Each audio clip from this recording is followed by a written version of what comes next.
There we go. How are you doing? I'm good. How are you? Ready to get it. Good. Ready? Yep, Get I'm it. about to let everyone in.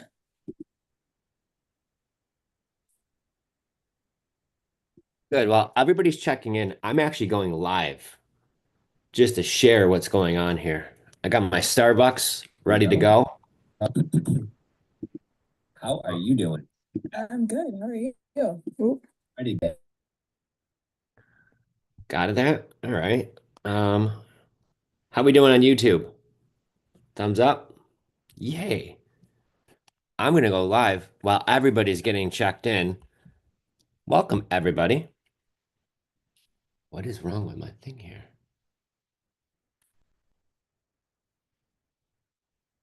Okay.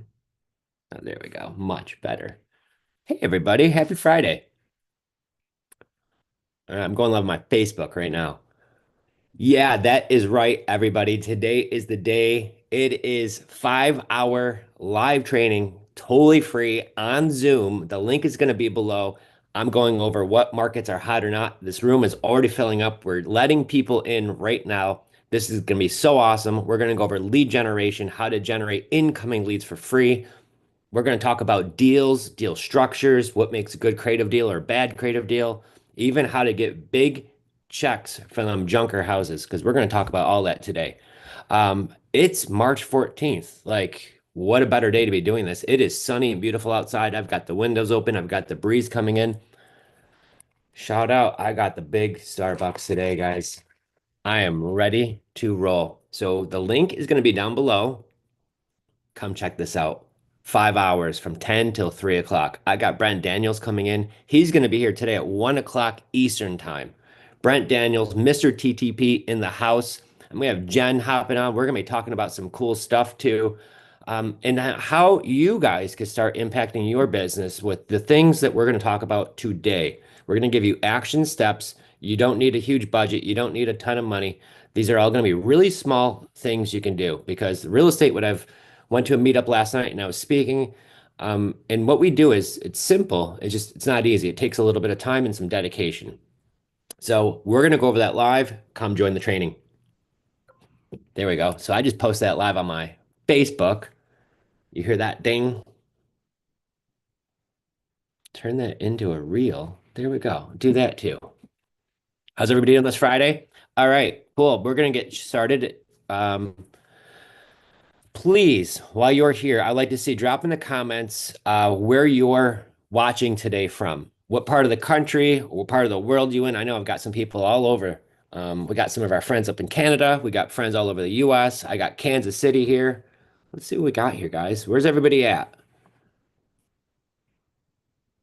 We got Dallas, Fort Worth. Love it there. I used to live in Addison and I absolutely loved Dallas, Fort Worth. Y'all have some of the best food down there. It is incredible. Yay! St. Pete in the house. My Florida peeps love it. Tempe, Arizona. I do love me some Arizona. I was just out there a few months ago, and what a town. What a good time. We got Boston up in the house. Used to live there too. Love Boston. I'm trying to get back there this summer, actually. Fort Lauderdale, yeah, buddy. We know how that is, Jose. That is super awesome over there. Stanford, Virginia, Southern California, where it's always sunny and beautiful. We got Texas, Houston in the house. We got some more St. Pete here. Good morning, Jared. Good to see you. Uh, Newport, Rhode Island, and now in St. Pete. Man, I think everybody's coming down here to Florida. We got Colorado in the house, Rush, Colorado. It's always beautiful in Colorado. Columbus, Ohio. It's like a money-making town, that town, Columbus. It's like a hidden secret. A lot of people don't know about Columbus. Man, there's a lot of business to be done there. Cool, gang. Well, what we're going to be talking about today is current market trends. We're going to go over what areas are hot, what areas are not. And I keep on hearing everybody saying like the real estate market is crashing. You know what? That's probably kind of true in some spots, or maybe it's not. We don't know. But we're going to go over some software that we could kind of like look at the data and see what's going on in these places, which is really cool. We're going to go over some parts of the country that are still red hot because as many people say it's crashing. Well, in some parts of the country, what we're going to look at today is still red hot. And what I believe in both of those areas is going to equal opportunities. Um, Jared's also in Dayton, Ohio during the summer. Smart move. Because you get down here in St. Pete during the summer, feels like you're being cremated. It gets so hot. So spending a little bit of time, we go up north too during the summer, and it's a good move. In Dayton, Ohio, another place. It's kind of on that sleeper list unless you know, but affordable housing. You've got a good thing going on there, and values stay pretty consistent. So I love it there. So we're going to look all over the country. We're going to pull up some Reventure app, which is pretty awesome software that we use in our own business. I'm also going to be showing PropStream. PropStream is a way to even pull more data. And this is how I actually found a buyer for our Montana property. I'm also going to go over some software called Investor Base. And this is a really neat platform if you're looking to do some deals in a certain area. It shows you like all of the people doing business around town. So it connects you with buyers too, which is pretty awesome. We hanging out today. I got my daughter Brooke in the house.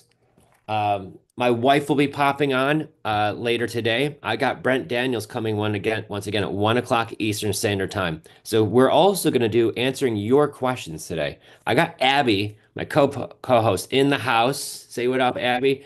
She's in the Gen Hey. She's repping the Gen Buys 585 link because that's where we're buying that's our buying Facebook page, right? That's where we get so many connected with so many sellers who want to sell their house.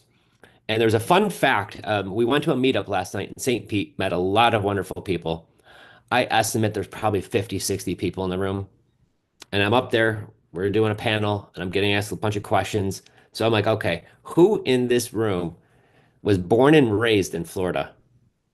So out of 60 people, I want you to put your comment down below. How many people actually raised their hand and said they were born in Florida? Because I'm going to give you that number in a few minutes. It's going to shock you. How many people out of 60 were born and raised in Florida out of that room? I'm going to go over that. But the neat thing we talked about there last night was how to generate leads using Facebook. And Joey Long was one of the gentlemen hosting the event. Great guy, good friend of ours. And Joey was talking about how, most of the folks in the room, especially some of the folks that are a little bit older, he's like, yeah, the only social media they use is Facebook. Um, which, you know what, I got to thinking about it. I'm like, huh, does my mother-in-law even have like uh, an Instagram or, TikTok and things like that? Some do, but some don't. But I will tell you, everybody in there just about was all on Facebook. And so we're going to talk about how to do digital driving for dollars and how to generate off-market leads for free using Facebook today. So if you guys have a Facebook account, it doesn't cost you any money to have that. If you have an old one, dust it off. But I'm going to talk about, and I'm going to actually show you things that we're doing to generate incoming leads. And I've got clients in our coaching program all over the country generating leads for free without having a marketing budget, doing, I mean, very consistent, right? And we're going to go over some KPIs later on today too, which stands for your key performance indicators. This is how many posts do you have to do per day, per week, per month to get how many leads roughly, right? And then how many on average does that get out of a deal? So we're going to go over those KPIs because those are super important in your business for forecasting.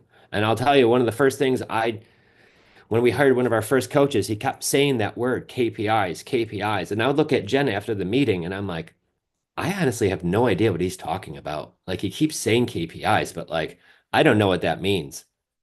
But the long story short, guys, if you got to talk to 50, 60, 70 leads, you got to look at 50, 60, 70 deals just to find one good one.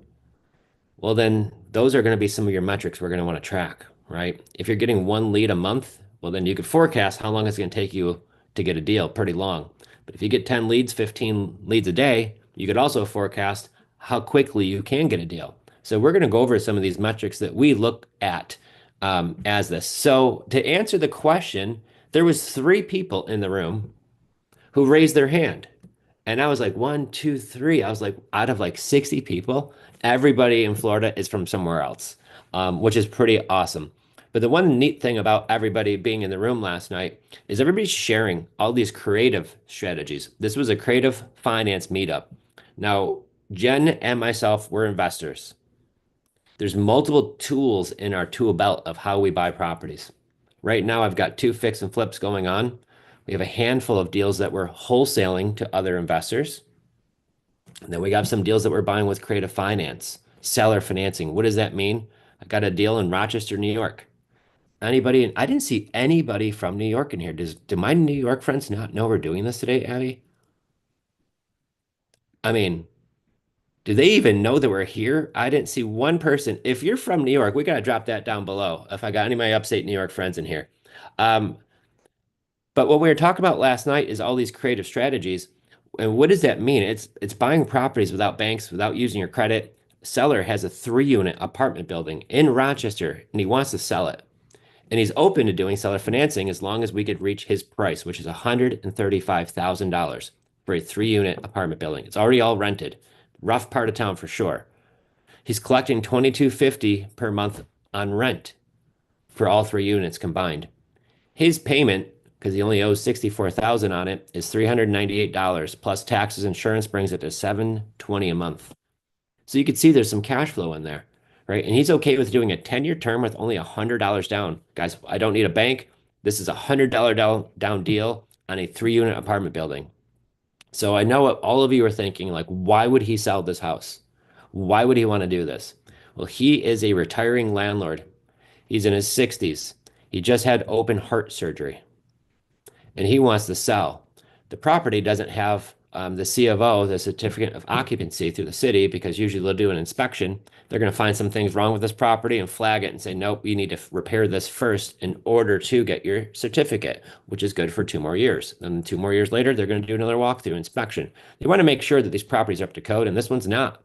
So we do buy as is. We know we're going to have to buy it and do some work renovations to it. But you can see the cash flow is pretty strong. And if we do renovations, we can, it opens up other opportunities too. So we do have Albany Capital Region in the house. We got Lauren here. What up, Lauren? Good to see you. New York representing Long Island. There's my New York friends. I knew some of you guys were in here. Now, I need my California peeps in here, okay? Because I know some of you on the West Coast, it is late or it's super early. I apologize. Is there anybody in California in here? Did I see any of that, Abby? I see as far west as like Colorado. Oh no, Southern California. We do. Amy. There we go, Amy. Well, thank you for coming today. Okay, so if you have any questions during this at all, make sure you do drop these in the chat, and Abby and I are going to answer your questions today. And the topics that I want to do is really what areas of the country you want to do deals in. And I'm going to start there today. Now, I think for me is that was some of the biggest challenges for some people is just figuring out like where to get started. We know we want to do this. Brian, yeah, 7:15. Well, I'm going to make it worth your time, Brian, for coming here today. So thank you for being up early and spending your morning with me. Did you get some coffee going? Get the notepad out. Let's go. But the big part is where are we going to get started doing this? I always recommend start where you live. Start where you're currently living. Start going to the meetups. I mean, last night I spent half of my day with a whole bunch of our clients who all flew down to Florida. Some of them already lived in Florida, and we had a work session all day long. And we were looking at leads, deals. I've got one of my clients, Carol. I don't think she's in here. No, I don't see her name yet. She's got 54,000 leads in her CRM, Abby. We need to help Carol, okay? Because Carol has almost too many leads, and she's like, okay, it's me, and I've got two other people on my team, and like, holy cow. I'm like, well, we got to get rid of some of these people who don't have a house for sale anymore, right? Who sold them. So we were working on some of that yesterday. I've got folks in here who are they're doing deals, one, two a month consistently from these Facebook posts up in upstate New York. Shout out Ryan and Alyssa. And they're doing such a great job. And what we're working on is now how to get that number because eventually Ryan wants to walk away from his job. And last year when they joined our coaching program, they did two deals because they joined like part of the year. But one of the deals that they don't count as a deal for their personal, I'm sorry, for their business was one they bought for their own personal house. So the blue ad that we're going to talk about in Facebook groups, guys, works so good. They actually found their primary residence in an area that they've been putting in offers for over a year, over asking, nobody would get accepted. So we're going to go over that too. But we even walked on how to generate more leads. And so this is the mainstay of your business is lead generation. So we're going to get into that today. And I have a long list of ways to generate leads. We're going to talk about how a lot of them are free. Then we're going to talk about some that are paid. And I'm not trying to spread Brent Daniels' business in the streets, but he does multi-millions in wholesaling fees per year. Multi-millions. He does this from PPC, and this guy knows his numbers. So we're going to grill him today. Okay, I'm going to ask him what are his numbers, and he's going to share them all. So if you want to see what a multi-million dollar per year operation looks like, how much money do they spend? What does his team look like? How are they doing this?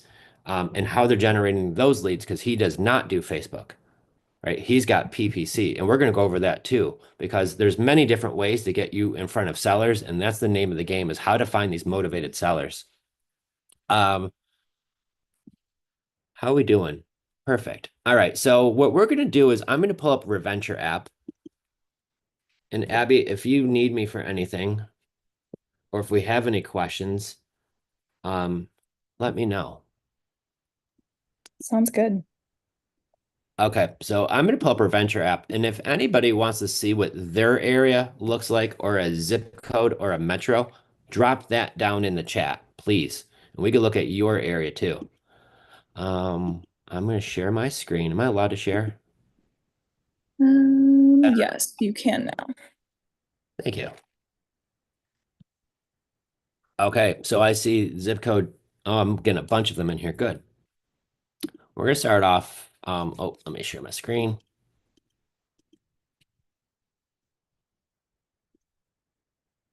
So this is called Reventure app. Okay, this is a software that we've used. If you go to reventureapp.com, I think is what it is, they have a free version of this that shows you some of these things. But if you pay the 39 bucks a month like I do, or whatever it is, I don't even know. It could give you a lot more in-depth data. But guys, I'm just showing it off for free. So you could just ask me and we'll pull up your area. But this is what I tend to look at a lot when I'm looking at markets. And this kind of covers, if you could see, just about most of the US. So there's some popular data that we look at, right? Home price forecast based on a lot of things is overvalued. This is based on the current average household income compared to house pricing. So this shows if it's overvalued or undervalued. Cap rate, population growth, which is really big, and that's really important too. Home value growth, it goes over a lot of this. Price cuts, this is a big one. If you see a lot of price cuts growing in your area, that could mean obviously houses aren't selling like they were. And then you'll find some areas, which we're going to show you today, that proves there is no crash. And then I'm going to show you areas that is the complete opposite. Maybe there is one. And I remember back in 2008, and that's when Jen and I got to dating. She had her own house, I had one. But I'm dragging her all these like nasty junker houses in the suburbs because these were deals popping up on the online. So even if there is a crash in some of these areas, these were when we found some of our very best deals. Goes over market trends. So this is one of the ones we're going to start off with market trends. I want to look at for sale inventory everywhere, right? So we start usually where we live down here in Florida. Okay. So what this will do, it shows us, I have it right now in all the different zip codes. And so when you hear Florida's crashing, things like that, well, what does that mean? For sale inventory. It's going to start showing you growth in inventory. So for an example, this part of town, they didn't really didn't have much inventory last year at 21 houses, but now they got 41. They're having an increase there. But is 41 enough to flood the market? We're going to look at some other things too. But then you're going to see some areas of here where inventory is actually still down. Okay. So when they say there's a crash, even in Florida, it's almost by the zip code, everybody. And this is what I've learned because there's going to be certain areas that are going to probably have some, greater hits. And there's going to be certain areas that'll still be, I think, thrive and do okay. But when you get into Tampa and things like that, this is one of the cities that keeps making the like top 10 list of cities right now across the country. And probably part of that reason is, and we could even break it up by county, but part of that reason is because Tampa and Clearwater and St. Pete have been so hot in the last few years. Okay. So year over year growth, there is an increase in Hillsborough County. overall of a 34% increase in volume. But what's the average volume, right? Does that even make that much of a difference? It does slightly, right? St. Pete. Now, I think St. Pete is in a situation right now because there was a lot of hurricanes in the fall, and certain parts, especially of St. Pete, Shore Acres through here, entire neighborhoods were flooded. Southern St. Pete, so there was a lot of houses that are coming up for sale, popping up everywhere. So for my Florida friends, I think this brings a lot of opportunity when inventory is spiking up. A lot of times you used to be able to put your house on the market and they'd sell pretty quickly, and right now that's not happening. I'm having more and more sellers reach out to us because of that. I'm going to go back down to zip codes because this is a little bit more fun to me. I look at price cuts. Okay. So what I'm looking at is here, 42% of houses are having a price cut. So these are houses that are currently on the market and they're having to drop the price, right? In some markets, are they pricing it maybe just too high in the beginning? Because in some of these markets that I'm showing you, I've got some of my investor friends who are thriving in these same neighborhoods where their inventory up 40%. Or I'm sorry, price cuts 40%.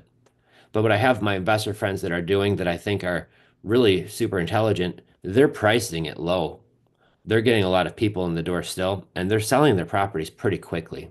So the key of it is when we're doing deals in this area, if you price your property right, they're still selling. Don't get me wrong. And if especially if it's nice, it's when sometimes you shoot a little bit too high. Sometimes you get caught in that dropping prices, but you get certain parts of Tampa where you don't really have that much of it, right? This is called South Tampa through here. In that area, it's only so big, right? People want to live close to Tampa. There's a military base in the bottom. So even though it's still going to have some price drops and some flooding, it still stays hot there.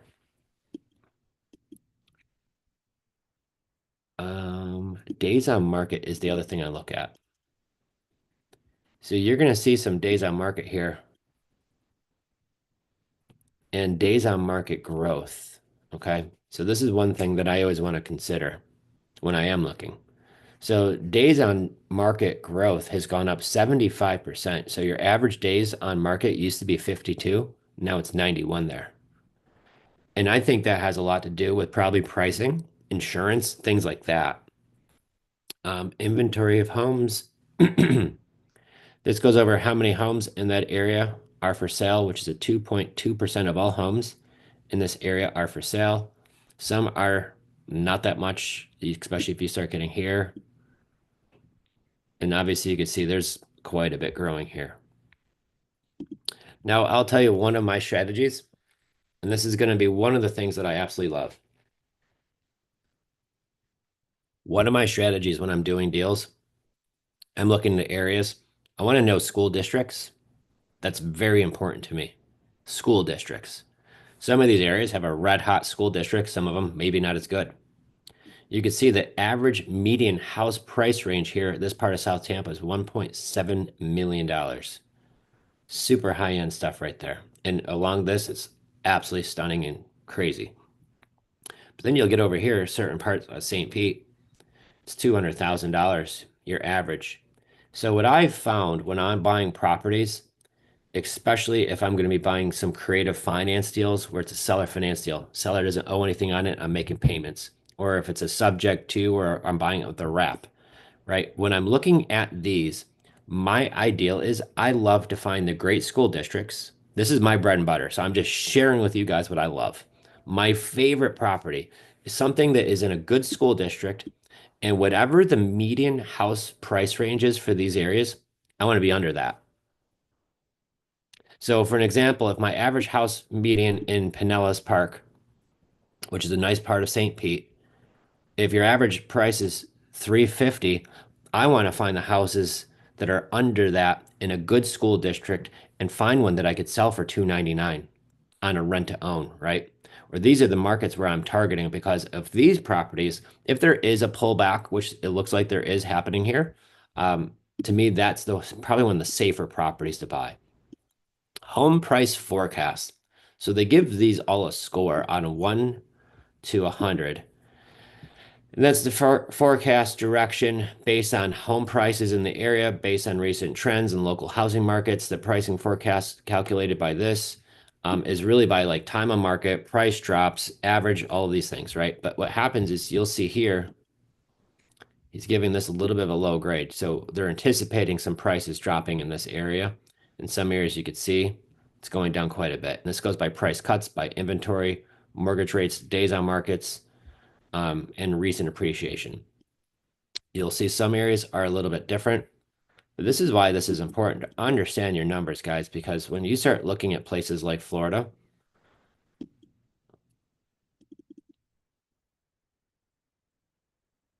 Orlando, ooh, let me zoom in on that one. Come on now. Here we go. Okay, so you're going to see certain parts of Orlando, still kind of similar things.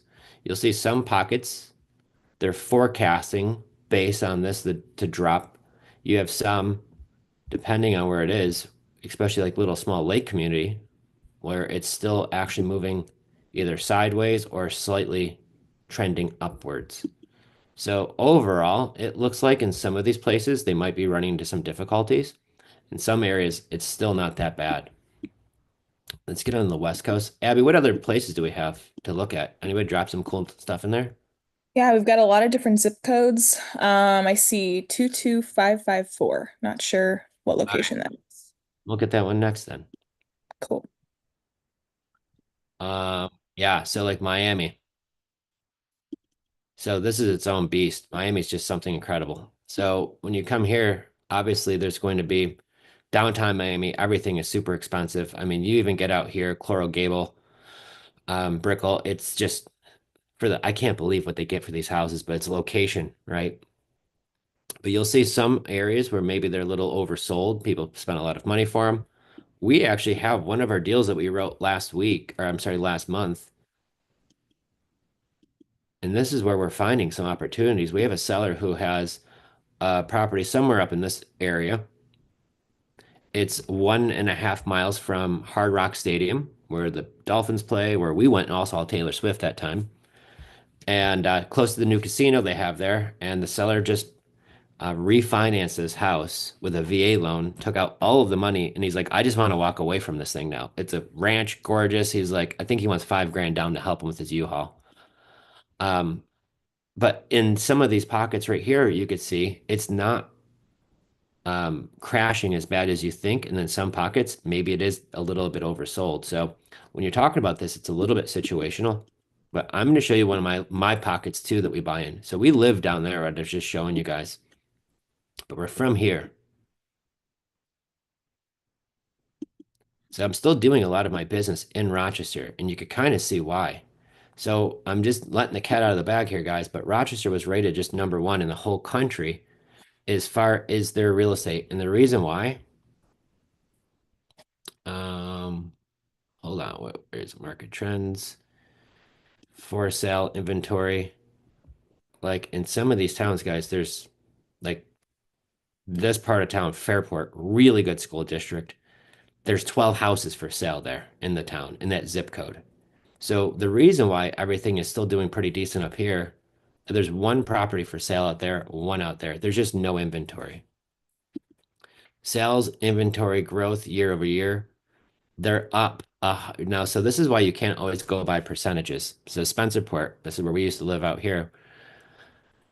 Their growth inventory is up 112% from last year. Well, why? Because February 2024, there was 4 houses for sale. Now there's 9, which is still very, very um, undersupplied. Price cuts. You can see there's not many price cuts going on. Out of 58 listings, there's no price cuts. Here in Brockport, they've had 4 price cuts out of 29. Here they've had 2. This is some of the inner city stuff, but you can see overall, they're not having price cuts. Let's go in days on market, right? So some of these areas out here, a little bit longer, and there might be 4 houses out here. You're out in the country here. You get around these areas, and they're usually selling pretty quick. We have a fix and flip we're doing right here. It should hit the market in about a week or so. When I looked at houses in this price range, there was nothing. There was new build houses, there was a new development, and that was it. Days on market growth went from 26 to 61. And the only reason why is because there's only new builds there. You can see this is still going down. New listing count year over year. So you can see there's just not a lot of listings. So this is what keeps this market propped up pretty well out here, even though um, demographic.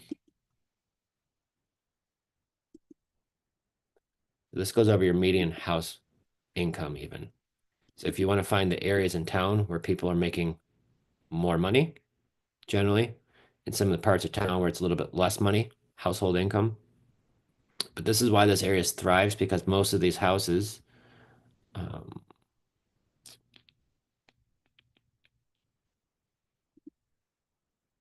like some of these areas, there's 19,000 houses in Fairport, and there's like, what, eight for sale?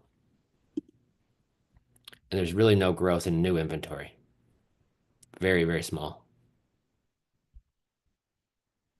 This is why I talked to my agent yesterday about doing some developments out there. Um, Goes over cap rate. So you could see in some of these spots, you've got some pretty solid cap rates for what you could buy the houses for. This is why we have a lot of our landlord friends. They love owning properties here because you could buy a property for, like I've got one we're working on right now in this zip code for $80,000. The seller wants cash for it, and it probably runs from 15 to 1600. So you get strong numbers there, and that's why you get a lot of people who like to buy there. Vacancy rates, rental percentage of income. So what's happening is what do they make compared to how much is the rent there? So if you make high income and the rent's still affordable, but you could see some of these folks in these areas, it's a challenge, right? Their income compared to what their rent is extremely high. So it makes it really tight for folks in these areas for sure.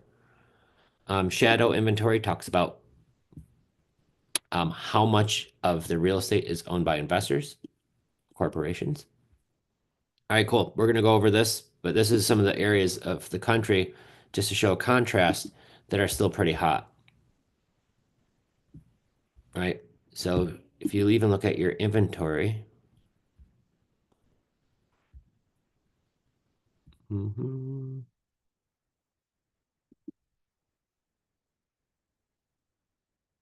So if you look at this, we're still way down in Buffalo, New York. This is Erie County. This is before the pandemic. And then the pandemic dropped inventory, and inventory has still been low since then. But you're going to see some areas. We'll look at Rochester. For sale inventory 2017, there was 129 homes. Now you're down to 26. So it's the same thing, guys. Where you're seeing your inventory, it's still really low. So these are why these areas, like you start getting into Massachusetts, Connecticut, your for sale inventory is still really low. So this is why they're saying the price forecast is still strong.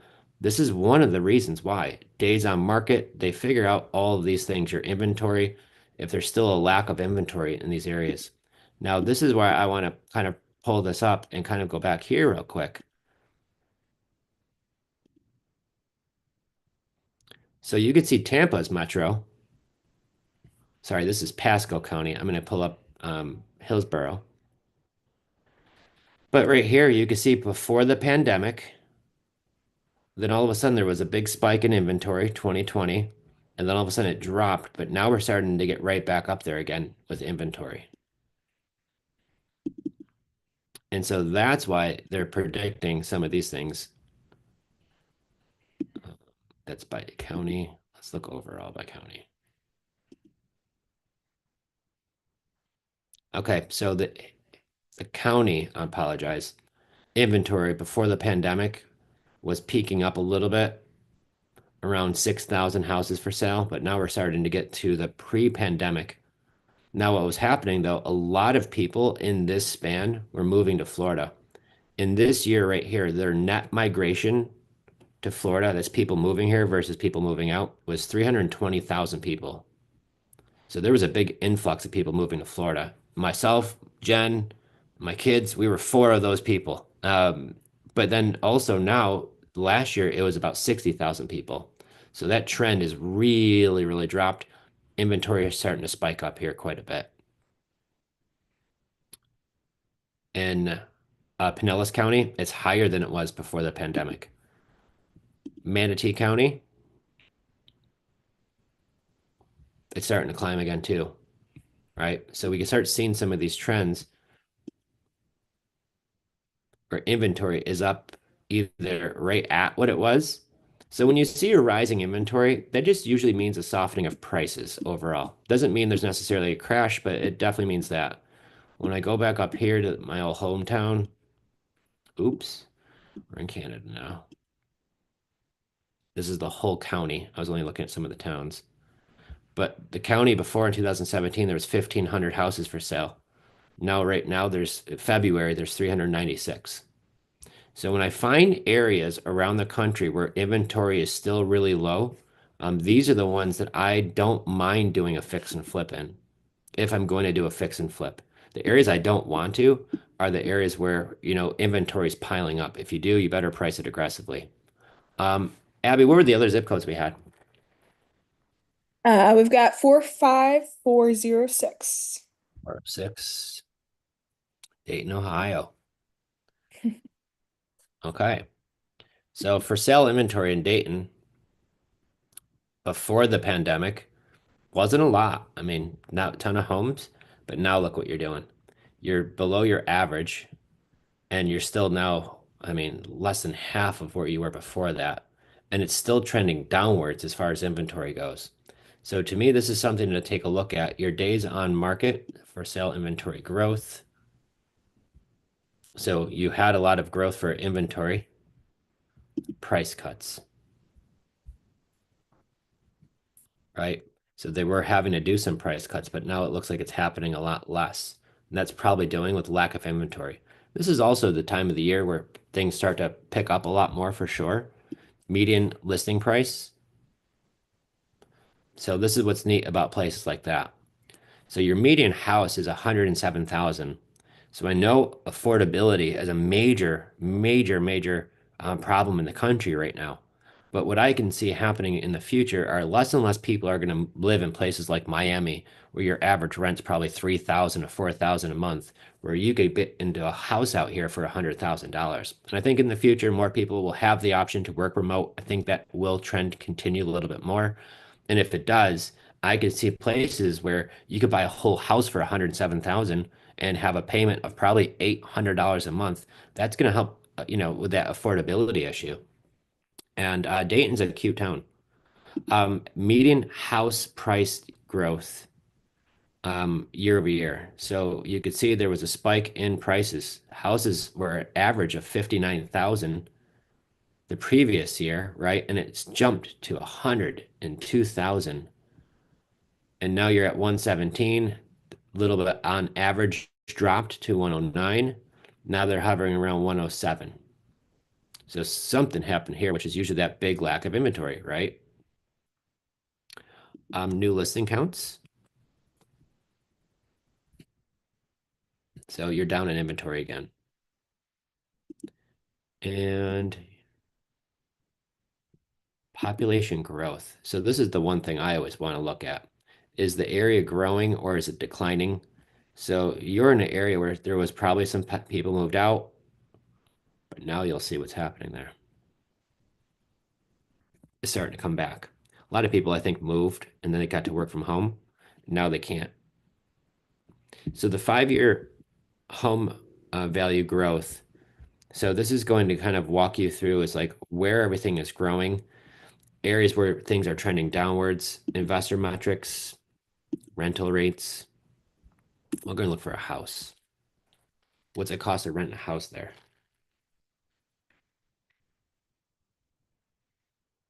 So you can see rents are steadily increasing, right? But you could buy a house for 107,000 on average, and your rent's 1,300. So those are numbers right there that I look at, vacancy rates.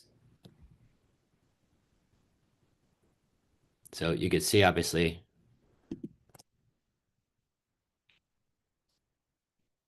in your home value to rent ratio. So that means your home value is 83,000. You're going to spend 16,000 in rent so people can afford to live there. Oops, nice. My daughter is over here throwing things at me. So is Dayton, Ohio a place to buy in, right? Is this an area that you would want to buy in? Well, you could see overall, this is one of the areas where I like to buy. And you can see in some areas they're predicting prices might drop a little bit more. But see, this is the thing for me, and this is why I love creative finance. When I'm looking at a creative finance deal, the prices aren't always the most important thing to me. I could pay full price for a house.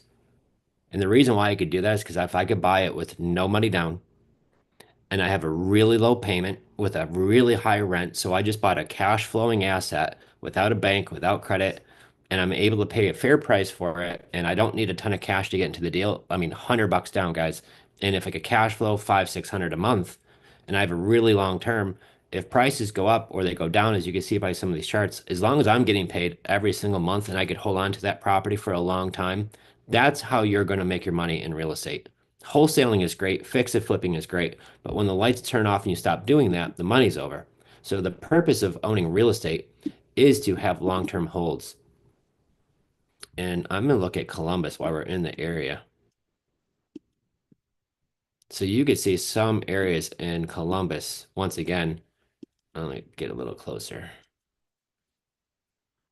are still going trending upwards. Some are sideways, and some they have them dropping. And that's got to be a lot by inventory and things like that, guys. But so when there's a crash happening, or if they say there's a crash happening, you could see some zip codes maybe are getting hit a little bit harder. But overall, I don't think the market is crashing. I think they're just having some of a softening period right now. In other areas like Florida, Texas, I know like Phoenix, some of these things are starting to happen there. And if you look at what did happen back in 2008, where is that?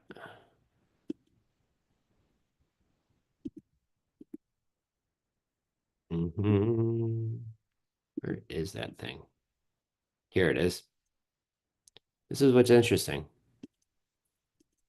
So when the crash happened from 2007 to 2012, you could see the percentage of the house dropped in price. So back then when it happened, some of these houses severely dropped in price. Some of them as high as like close to 50%. That means your average house in that area in 2007 was 224, and that average price in 2012 was 108,000. So they did experience some pretty big drops in Florida. And Florida is one of the places that was known to be famous if you were watching the news back then of it happening. So it's no big surprise, okay? But it's not wasn't this case everywhere. I mean, some parts of Orlando had a 65% price drop in those 5 years. So what am I showing by this, guys, is if real estate does crash, it doesn't happen immediately. It does take time. So if usually by the time you start to notice like the trend goes down, but it did take 5 years for it to hit bottom. So your average home in this area, the zip code of 32808, 2007, average house was selling for 133. And that number dropped down to $45,000. So for anybody scooping up deals in 2011, 12, or 13, right? If you look at what those home values are worth right now, those averages are now 263. Okay. So what does that mean? That means, well, if you bought back then at 133 and just held the sucker from 2007 to now, you'd still be in good hands. But if you bought it in 2012, my gosh, the return on your money then was pretty solid. So this is just going to show if there is a crash, is there opportunities? And yeah, when we do creative finance, there's opportunities if the market's going up or down, guys. And this is the key to doing real estate. But let me show you another thing where we are from. And then we're going to dive into more of your towns too. I love hanging out with you guys on a Friday. I just want to say that. There's a lot of things that y'all could be doing. There's a lot of things I could be doing. but we're hanging out together on a Friday, and that's pretty freaking awesome. So thank you for being here today. Okay, Rochester, New York. Once again, your houses didn't drop here that much. So when Jen and I started buying some of these rentals in '08, '09, like prices didn't really move here that much. And the reason why is not a lot of inventory, just lack of. I mean, in this area, from 2007 to 2012, it still went up 16% over that 5 years. So if there is a crash coming, guys, it doesn't mean it's happening everywhere. Who wants to see their neighborhood? Put your zip code in. I'm gonna pull them up right now. You're up next, whoever says it. You tell me, Abby, who we doing? All right, we've got let's see, 23225. 2, 3. Oops, sorry. 2, 3, 2, 2, 5. Yes. Richmond, Virginia. Let's go. Richmond, Virginia, the banking capital of the country. Shout out to my friends in Richmond. Okay, so where are we going to look at real quick? Here's a perfect example, guys. When the market crashed, this part of Richmond, Virginia still went up 8% in value. This part of town still went up slightly. Some of these areas did drop a little bit more. We'll zoom in a little closer. Okay, but once again, guys, you could see 19%. So in 2007, the average house here was 228, and that went from 272 in 2012. Things were still going up, but now look at it. Now your average household value is 506. So this is the point of holding long term, because let me ask you a question. Maybe you bought at the wrong time at the peak of the market, which would still been great if this area at 228, your values would have doubled, right? Even if you bought it still at two then. Go to some of these areas, right? You bought it 214 in '07, or you could have bought it at 168 in 2012. Well, the home values now are 400,000. So this is the thing where, if you do make a mistake and buy at the peak of the market, you bought at the wrong time, time will help heal your correction or your, if you didn't buy it right, time could fix that. You just got to be in for the long haul. But as you can see, this is how you're making your wealth in real estate is by holding these properties. So you could see here the expensive parts of town, right? And you can see probably a tremendous amount of growth. Let's look at this home value year over year. So last year in parts of Florida, they still dropped. You've got home growth values still going up here. So do I see opportunities in Richmond, Virginia? Whose name put that in here? Jen. Jen, well, I don't want to blow up your spot, but I mean Jenny. this looks like a pretty good spot to be for sure, because once again, you got your growth now. Hold on. 5 year growth, my gosh, things have really jumped up here quite a bit. 53%, almost 70%. So if you bought here in 2020, 2019, in the mid 150s, now those values are 260, and you could have got an 81% return here. Like that's insanity, right? Overvalued. So what does that mean? Your fair market value, they think this area is a little overvalued. That's based on what are the average household incomes in the area versus what people can afford. And they're saying that these areas are probably a little overvalued. Value to income ratio. This kind of shows the same thing. Your average medium household income there is 73,000, but your home values are 375. Salary to afford a house. Here you go. Take a look at that. These are the zip codes where how much money you have to make to average. That's to get the average house in those zip codes. You got to make 100 and almost $50,000 to afford, because your mortgage payment monthly is almost 3,700 here on average, which is pretty wild. Um, Once again, the crash. Things did crash a little bit here, not tremendous. So, um, home value month over month, they're still slightly trending up, even right now, little month over month. I want to take a look at this. Population growth. Okay. So from 2000, there was people moving out. Now, whatever this is here, this has been jumping up right here. So you could see maybe they're doing some work to downtown, maybe knocking down like industrial, adding some or apartments and things like that. That happens a lot of the downtown places lately, especially in Tampa. They've knocked down all these old warehouses and they turned it into it's like super new and trendy and modern and there's all these like amenities there and that area of Tampa is really taking off right now. So once again, your growth and then price cuts. So how many houses right now are on the market where they're dropping prices?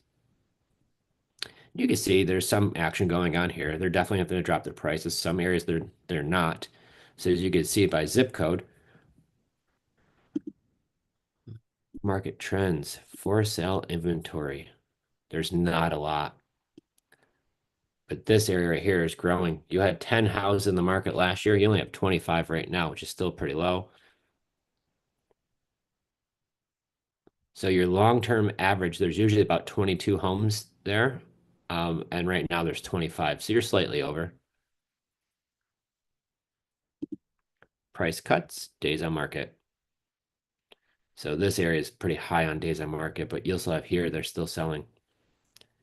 Days on market growth.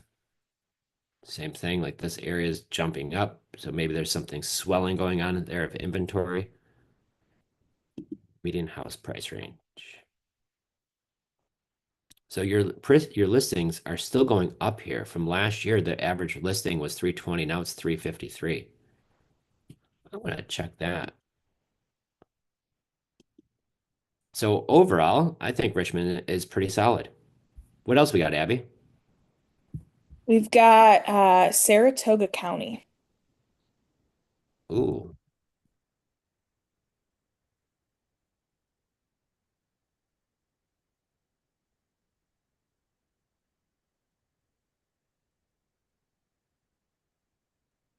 so this is one of my favorite parts of the entire country.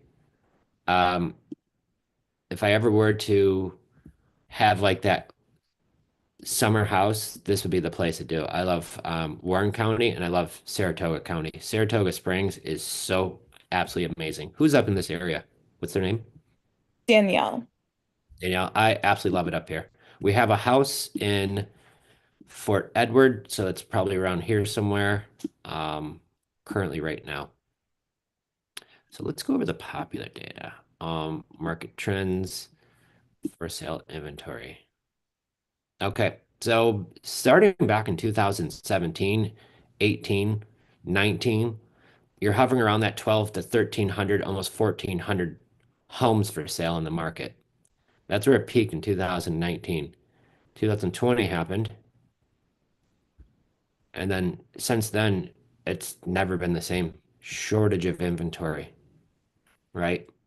So this is an area where you can see your home price forecast is still trending upwards because of, and we're going to go over some of the other data, but you can see, guys, some of these areas, this is why Albany, this is just north of that, it was rated, I think they're Rochester, Buffalo, and Albany, all in upstate New York, medium-sized cities, were all ranked in the top 10 as far as still the hottest markets. And that's really just because of this. There's no inventory. The second part of it is your average house here. Well, okay. This county is a little bit more pricey, but in Albany, your average price is significantly less than that. My gosh, I wonder what our Fort Edward house is worth now. I should check that out. Um, But you could see, obviously, there's been a humongous price increase over here. If you bought back here, you could see your values have jumped up quite a bit. And you could kind of see that coming because it is a really beautiful area.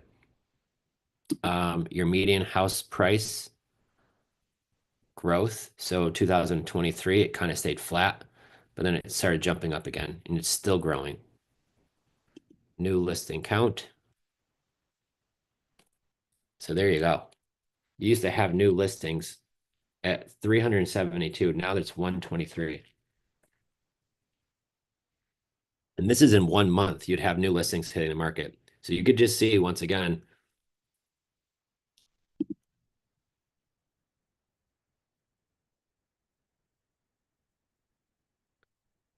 I think 225 is a good number for York Street. If he's legit, I'd take it, even if, okay. Okay. So you could see once again, for sale inventory is just not really going too nuts right now. So my popular data, home price forecast, do they think it's going to go up? I still think seller's market right now. Is it overvalued? It could be. The ranking is overvalued. The fair home price they predict is around 352 based on the income there, but they're selling at 411. Population growth. So slow and steady, nothing too crazy. hmm You know what we could do? I'm gonna break this down to zip codes. Oh, why'd you take me out that far?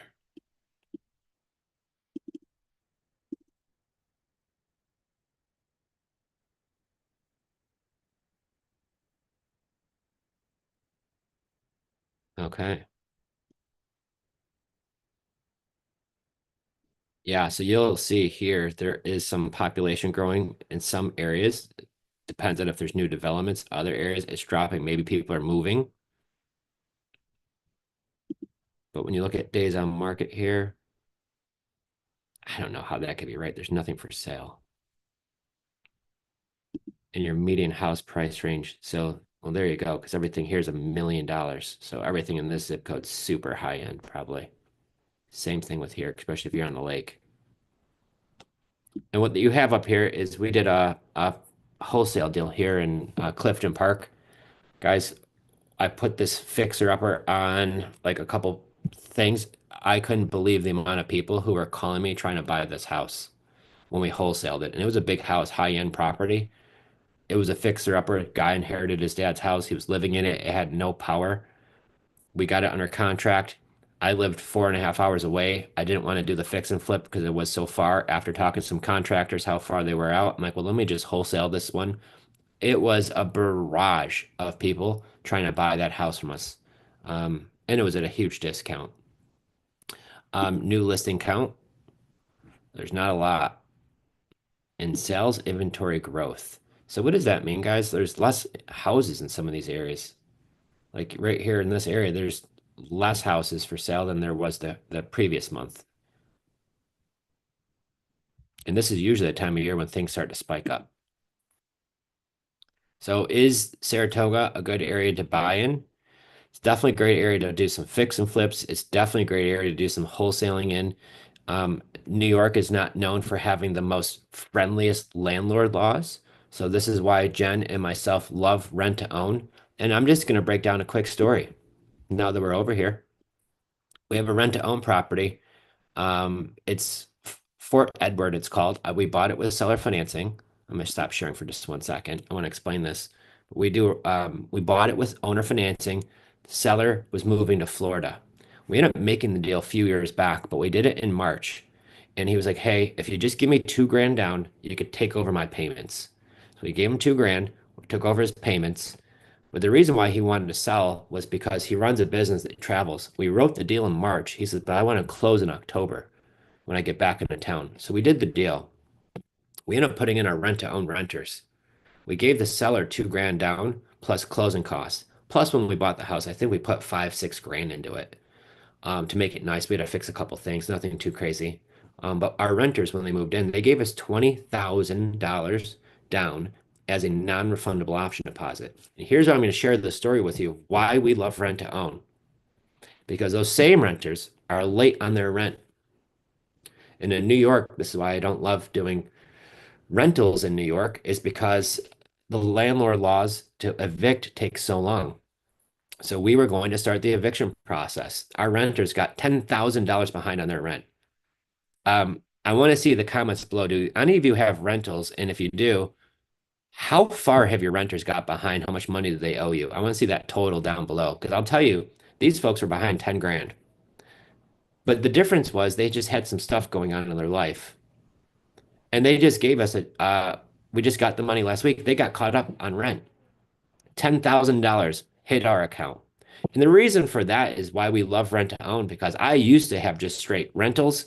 And if a renter got $10,000 behind, rent's 2 grand a month, 3, 4 months they're behind. Now you get there quick. When you start that eviction process, it's 6 months probably before you get them out. So they could easily be pretty far behind, and 12,000 could creep up quick. Well, if you have a normal rental, that could happen. And if it does, especially in New York, like it's a while before you, and you're not going to get paid. It's just now, how soon can I get them out? But not with rent to own, because they know that they're going to have to lose that $20,000 non-refundable option deposit, number one. Number two, they want to make this their home eventually one day. So they wanted to get caught up. So once they get everything in order, they paid that money and now they are current. So this is one of the reasons why I'm not trying to be like whatever, but when we have our clients in our coaching program and they have some rentals, one of the biggest reasons why they want to join is because they want to start getting paid on those rentals without those calls. So they're reaching out to us and they're in our program now doing rent to own. And I want to give a shout out to one of our community members. He had a condo in Virginia and he wanted to do rent to own, and it was previously a rental, and he just got a $24,000 non-refundable option deposit for these people to move into his condo. And then he used the proceeds of that because he's got another property that needed a couple things done to it. And he's like, I used the proceeds from that to do that work. I didn't have to go into debt or take a loan out. So he was using that to enhance his business, which was awesome. So shout out to rent to own and why I love that so much. Um, I know we got closing on Queensbury next week. You go. I love it there. That is absolutely awesome. Um, it's a beautiful part of town, beautiful part of the country, actually. I'm brand new to this, no rentals yet for Jared. Jared, we gotta get you some. And when you do, we'll talk about some rent to own, because once you start getting those big checks without the phone calls from the renters, because if that light bulb goes out, they fix it. They don't call you, and they know that with rent to own. So you don't get the phone calls. You get a big check once they move in. You get that monthly cash flow when they're renting. And then sometimes they buy the property. And when they do, I know, I'm going to lose one of my properties. And this is what we always thought. But when we do lose that, we do get that huge check at the back end. And then we can reinvest that check back into buying two more properties or even three more properties with owner financing. So if we do lose one, I'm going to pick up two or three more for sure. My net worth increases at that point. My cash flow will increase at that point. So if I do lose one, I'm happy. I made another human being live the American dream of being a homeowner now. They went from being a renter to a homeowner. And I will tell you what, guys, if you want to see joy, like pure, absolute joy on someone's face, once they go to the attorney's office and they sign the papers and now they've got the mortgage and they've qualified and they're bought the house and you've had that happen, you've impacted other humans like that. It is the coolest thing ever. The money's great, sure, and it will always be awesome. But money comes and goes. But to help people like that will stick forever. And that to me is probably one of my favorite things why I love rent to own. And my renters who are homeowners, I'm friends with them on Facebook. So, and they're probably some of our biggest fans, right? They're some of the people that love us the most because they've now had that home ownership. So they're the ones liking all my posts. Some of you should be checking some of that out. I share some pretty awesome stuff, but they're the ones liking my posts. They're the ones sharing. They're the ones bringing their family members, say, hey, do you have a rent to own? My daughter's looking for one now. So when you're able to help people like that, it is just an awesome feeling. And so when it does, it helps us too because we're buying more properties with the proceeds of that. And don't forget, when they moved in years and years and years before that, they probably gave us 20,000, 30,000, 15,000 to move in, which then translates into us using that money back then for probably a deal too. So I might have used that first money to get a deal and probably got two more off the three more off the back end. And maybe that one property got me three or four more. So once again, if you could truly help real estate people, sellers, and we could help renters turn into homeowners and buyers, like bravo, guys. And so we don't have to be greedy as real estate investors, and it shouldn't be. We should be helping people and giving people. And if we're not a nonprofit, but you're not going to get rich from one deal. You're not going to get rich overnight, but when you hold these properties for a long time and you're growing your portfolio easily by having your renters fund it for you, and it's not easy, but what I mean by that is I don't have to come up with 20% down plus closing costs. My renters are funding my next deal because they just gave me a big check to move into my last property. And so now I could use that money to find another deal. So this is why we ultimately found this method, and it blew my mind away because today is March 14th, and 5 years ago, I got to walk away from my job almost to the day. My last day working at my car dealership was March 12th, 2020. I just got a raise and COVID happened. And when COVID happened, they closed New York down. I have Crohn's disease, and I used to take a shot called Humira. My doctor says because that lowers my immune system, they don't know what that could do to somebody like me, and they really think it'd be best for me not to work at a car dealership in the finance office around hundreds of people. So with that being the case, when I went home, they was like, "Hey, work for home for a few weeks, and they're gonna flatten the curve." If anybody remembers that, but it didn't flatten, and it was only going to get worse from what we saw. And so Jen was the reason to me saying, "Hey, we're going to do this full time. We're going to do it now. Now is that time." And because I knew how to buy real estate without banks and credit, and because we've wholesaled some deals and got some big checks from these junker properties, and had a small rental portfolio at the time, got some cash flow from that, we knew that we could make that transition. And that was our dream. That was our goal. I mean, I could show you outside how gorgeous it is now, but guys, I'm in South Florida. It is going to be 80 degrees today. I am wearing shorts. I got my Creative Finance t-shirt on today, and it is absolutely, I gotta be showing this off more, guys. Like, whoa, right? But it's absolutely beautiful. I'm just a kid from upstate New York who grew up broke, never went to college, bought real estate, held real estate, continue to learn from some of the best people in the industry how to grow my portfolio. And because of that, it's made Jen and myself multimillionaires. I was able to quit my job at 42 years old. I'm 47 now. And to be able to live that life, Jen's much younger than I am. So she got to walk away from teaching because we had that real estate portfolio. The goal for us was to get married, have kids, done that thing, but we wanted to eventually move to Florida. That was our dream together, but it didn't seem like that happened when we we're in our 60s and I'd finally retire. But the goal was to get it done sooner. And if I didn't have these strategies of learning how to do this and wholesaling some properties and doing some fix and flips and learning how to buy these creative finance deals to help build my wealth by these portfolios, that was the deal. That was what it just excited me. So I'm going to warn you, all of my friends in the meetup last night were like, dude, wait, you're going live for free training tomorrow for 5 hours? Like, you're not charging for that? And I'm like, heck yeah. And I do it once a month. And not only do I do it once a month, that slideshow that Abby here. So, once again, shout out to Abby because we created a slideshow of all these things to show you guys. And every time we run out of time, I've never once showed the slideshow because I want to give you actionable steps, right? And I don't know who did this behind me, probably my wife. This is our whiteboard in our office, right? So number one thing to do is to generate free off-market leads. She put the Facebook. Did she make that, or did you do that? That F on that board. It wasn't you. Shout out, mom. So we're generating leads from using Facebook. This was one of the first things that we did during the beginning of COVID. We were paying for sponsored ads. And I seen this lady one night, and I'm just gonna tell you guys the truth because we're gonna be raw today. Like there's gonna be all the curtains gonna be pulled back. Myself and Jen, it was the beginning of COVID. We might have had a glass or two of wine. We were sitting next to the fire, and I had Facebook up on my iPad, and there was this lady who was going live on Facebook, and she's eating chicken and everybody in the comments is talking smack to her. Everybody. And she's just there yelling at them all. And the more she would yell, the more they would comment. And it just turned into this thing where it was shared on like 50 something different groups. She had like 1,000 people watching her live, which, I mean, her ratings must have been pretty solid. And this is where I came into the idea of like, wait a minute. She's got 1,000 people watching her live and she's just swearing and yelling at everybody while she eats her chicken. I'm like, I wonder if I could do this with real estate. So if y'all want to know the real thing what happened there, that's what it is. So we started sharing our rent to own business online, sharing into groups. Every time I had a rent to own property, I would do a live walkthrough. I would go on my Facebook, and then while I'm doing that, Jen was sharing it into all of these local Rochester groups.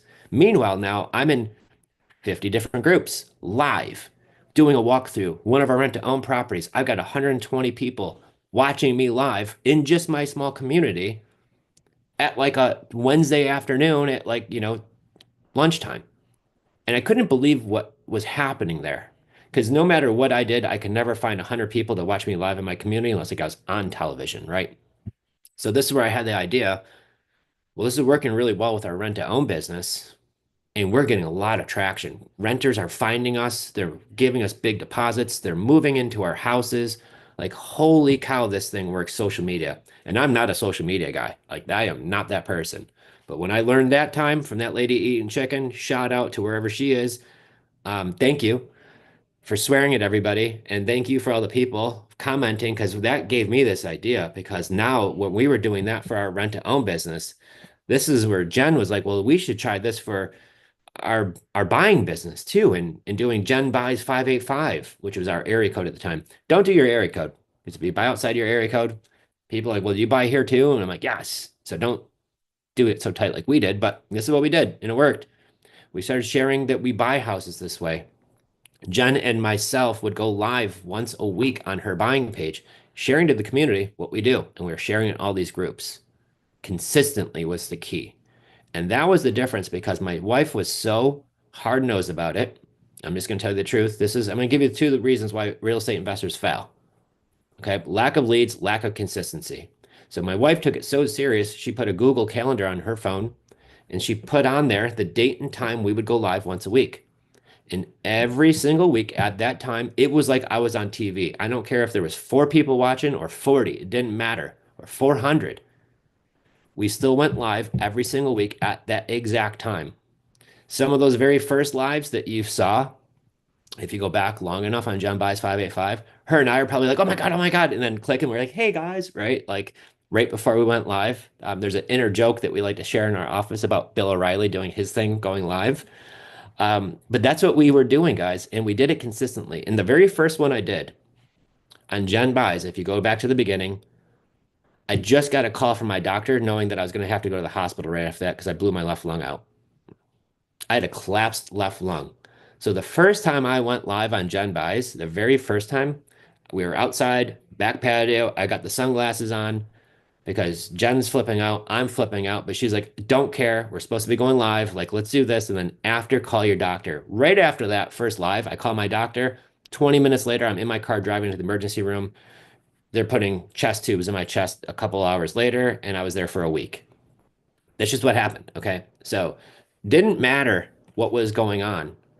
We still found a way to go live consistently. Guess what happens when I was in the hospital? The next week she went live without me. Then the next week I was there too, right? So what we did is we took our business serious. And if you're going to do this as a hobby, shout out to you. I love it. If you want to take this to a professional grade, that consistency is going to be the difference what separates you. So if you really truly want to get these results, I'm just telling you what works. Okay. And I've been around a ton of successful people. I'm part of the family mastermind. They're having a huge mastermind in Tampa, not next week, the week after. There's probably about 400 of like that every investor, every name that you've seen on Bigger Pockets and on Instagram and Facebook, the biggest of all the names, they all come to this thing. Okay. Every one of them. And when you're sitting in a room next to them and you're finding out what makes their business work, guys, you're going to find out two things. They're just ordinary people. They have all the same things that we do, but the thing is they took super consistent action, right? They took consistent action. You sit down and you talk to some of these guys and girls and you find out like I'm just going to be you'll sit next to this lady Wendy Sweet. She's probably got to be 60 years old. She looks like she's like the nicest, like, well, not grandma, but like if she was your kid's grandma, you'd be loving Wendy, okay? Because she's just amazing. Let me tell you, that lady is so darn impressive, owns so much real estate and commercial this, and does her prayer class online for her real estate community. Like, just like an amazing superstar. And she's just like sitting right next to you, like gonna bake me some cookies. She's just amazing, right? And she's such a sweet lady. And then you're sitting next to on the other side, there's Jamil Damji from Astro Flipping, and there's Brent Daniels, and so many wonderful people. Pace Morby. So when you're around these people and you're like just finding out they're just regular people, but they just took massive action and they did it consistently. And many of them messed up. So if you're afraid of messing up, I gotcha. I totally understand, but you're in the right place because this is what happens is you get around other people doing this stuff, and that's the key. So the thing is consistent actions is awesome. You got to do this side. I don't even know how this got here, but I am so thrilled it's behind me. So, babe, I don't think she could hear me right now. I was going to say if she did this or not. So ask the 10 questions. Guys, you probably already have our script, but this is the same script like my team uses. We give it to you guys for free. But what we do is we're generating off-market leads for free. This is what I'm teaching in our client group. So if you're like, Joe, what does your coaching program look like? Like imagine we could just sit like this once a day, 5 days a week. Like this is what our coaching program looks like. So why are my clients so successful? Because they're on a Zoom with me or Jen or Abby or Lexi or Brittany, all in our team 5 days a week. And we're looking at your deals. We're looking at your leads. We're doing meetups. And if you do that consistently and you're getting leads, like it's only a matter of time before you start doing a bunch of deals. But what we're looking at here is asking these 10 questions. Um, Thank you for dropping that link, Abby. What is that link for? That is for our generating free leads guide. And then I'm going to also put in the 10 questions guide that we have too that Joe's about to talk about. Awesome. Thank you so much for that. So the 10 questions that we like to ask every seller, it is just thanks so much for reaching out. Tell me about the property. Why are you looking to sell it? How soon would you like to sell? And the actual wording is on there. And I'm going to tell you all a little cheat I did. I do this all from my phone, okay? Now, what I like to do, and I'm going to feel pretty freaking awesome right now for doing this, I cheated. I made life so much easier for myself. Alls I did was I programmed all of my script into my shortcuts in my phone. So this is what I'm talking about. This is what I'm talking about. So we had a guy reach out to us. I'm going to show you what I'm talking about. When I message somebody, I'll hit Q and then I'll hit maybe the next question is like six, right? And then it pops out the whole script for me. Question number six, when I make a purchase, we want to pay off all the debts on the property. Are there any amounts owed to contractors? And if so, how much? I don't have to type that out every time. I just hit Q6. So get our script, get the 10 questions, go to your shortcuts in your phone, copy and paste that little prompt in there, Q1 for question one, two, three, four, go all the way down. Now, every single time if I'm messaging with the seller, I don't have to sit there and wonder what it was, what question. I just simply do that quickly. But I'll tell you what I like to do. Um, I want to work with motivated sellers. And I'm going to go over Steven here. I'm going to actually, you know what I'm going to do? We're going to have some fun because I'm all about that today. I'm going to show you guys our CRM.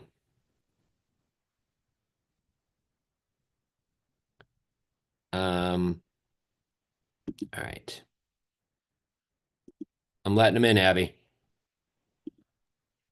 Awesome. Okay, so here's our CRM, guys. These are the same exact questions you'll actually probably see. Camille, is Camille working today or is she not feeling well again? I don't know actually. I know she wasn't feeling well yesterday, Yeah, um, but I don't know about today. okay. So we're Hopefully going she. to go over Steven here. You could see we just D&D'd him. That's why I was laughing at it because I pull up my system real quick. Anybody wants Steven? You could have him. Oh, so he's got a place in Florida, moving into his wife's house. This was back in 2022, February 15th, 2022. When we follow up with somebody, I'm telling you, we follow up with them. Okay. But we're not going to follow up with Steven anymore. Had it. I didn't even have it. Somebody else did this on my team, and I commend them for that. So he's moving into his wife's house, no real rush, few months maybe. Um, we're asking, how much do you owe? I don't feel like that's a thing. We tell him there's a few different ways. He disappears. Sorry, I don't recall the conversation. It's presently for sale, though. He had an offer at 205. He's entertaining it. Is that price flexible? Not in the least. We tell him we like to work with houses like this. They've got a realtor. No questions. We tell them the only way we're going to get to your price is by doing terms. He disappears. Now it's not for sale. This was recently. So it's not for sale, and he probably won't sell for another 20 years. So he didn't sell his price. He didn't get it, and now he wants to sell it in 20 years plus. And then we went and D&D'd him. So there's no more us talking to him.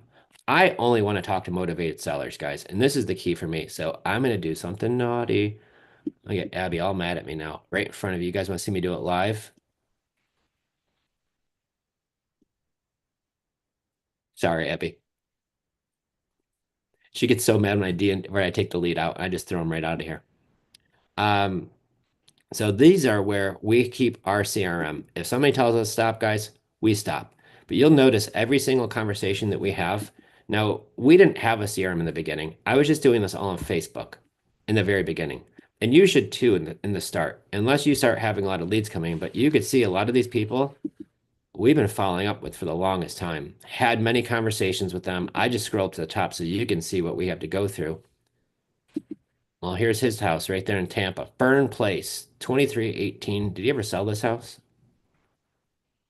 I'm gonna pull it up on Zillow right now. We're gonna look at this stuff live. Because you know what I do? It's a really bad habit. Not gonna lie, Abby. When somebody says stop, I always look at what they wanted the house for if they say they sold it. And I always look at what did they ask us what they wanted for this house versus what did it sell for. So this house never sold. Why are you selling? I'm considering downsizing. It's too much house for me. Well, the reason why, it's because it's built in 1973. It is a four bedroom, two bathroom, 2,300 square foot house. Now, I'll tell you, there's probably some opportunity here because when you look at the road view of it, there's like super high bushes and like chunks of wood in their yard, and their garage has a bunch of stuff in front of it. So if I got to think this may be distressed property, well, when you see bushes overgrowing like that, to me, that's a solid indicator.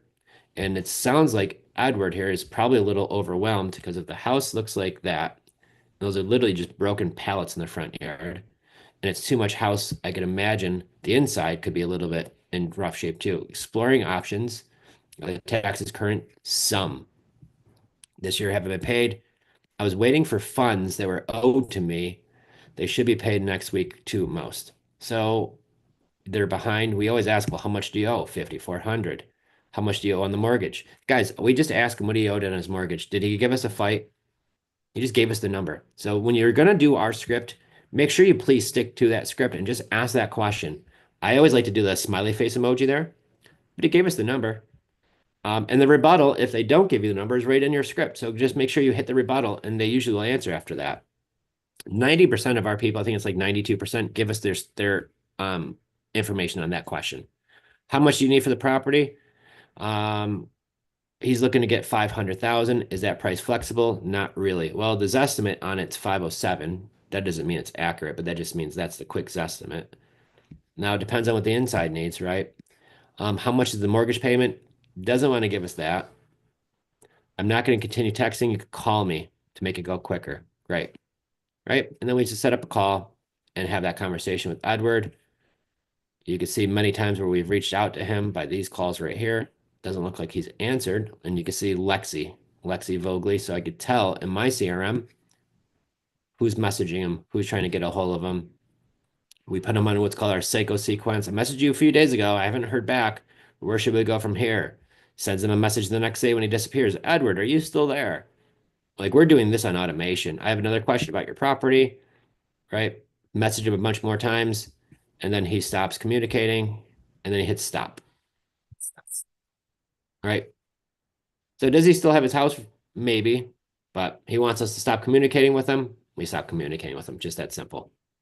And the reason why, I'm going to turn off my filters because these are just the inbound. I have 1,009 inbound messages where people have reached out to us, but overall, in my CRM, we've got 13,000 leads in my CRM. So we have got a lot of leads in here. Some, like you can see with John right here, doesn't reply. And this is from 2022. If they stop replying, eventually we will delete them, but we're constantly following up. We have a deal that we did in January, and we were talking with this lady since 2023, the summer of 2023. We put it under contract finally January of this year. So these are some of these reasons why if they don't reach out to us and they're really not that responsive, we don't spend a ton of time. A lot of it's done by automation now at this point, which you guys could all get there sometime, but in the beginning, it's just us. And you can see we've had a lot of them say stop recently. Is that because we do our blast once a day? Yep.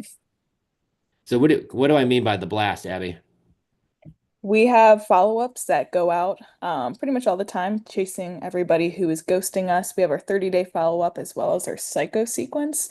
So that is, if you look at all of our closed deals, you'll probably see a very big trend of there was at least some sort of follow-up that happened in order to get that deal to the closing line. So some people aren't going to like that we follow up with them and they'll say stop. But again, if you look at all of our successful closed deals, we probably put them in the psycho sequence at some point or another. We probably put them in a 30-day follow-up at one point or another. Yeah, like my buddy Jose, I wonder where he is. And thank you for that, Abby, because what happens is just because you make a deal, sometimes that seller does disappear for whatever reason. And it can be a challenge. So what we do is we have what's called a psycho sequence, which if I was like that psycho ex-boyfriend or you like that psycho ex-girlfriend, and like you're ghosting me, like I'm gonna be blowing your phone up, like, hey, where are you? Is everything okay? I know we just chatted a short time ago. Like, where'd you go? Like, and it does that messaging. And eventually these people start to come back and like, oh, I'm sorry, I was, busy, driving or something like that. So the key is to keep that conversation engaged. Um, But we've got some questions for you in here. oh, giddy up, let's go.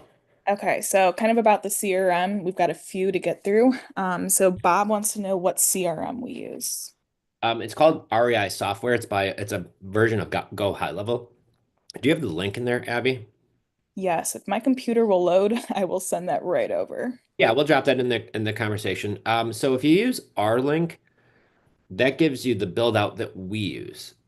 So with REI software, there's the custom version or there's the standard version.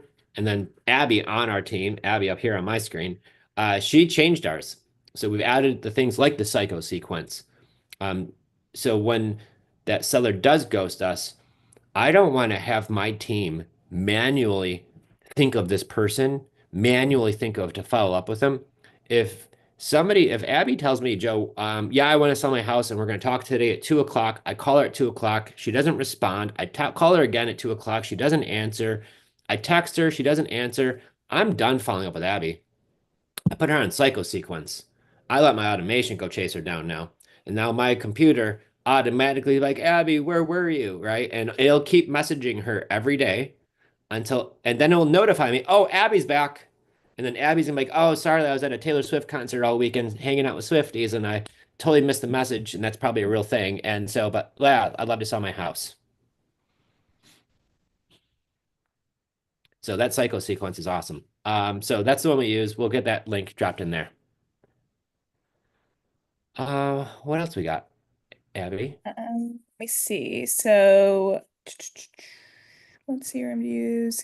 Are you texting on the CRM or is it email? And then how do you efficiently handle so many leads? I'll show you. I'm just gonna pull it up and show you. It's a little bit easier. So when we have messaging, I have a few different ways. We've got email, I've got SMS. I don't do any live chat or WhatsApp, but we do have Facebook. So these are all of the people.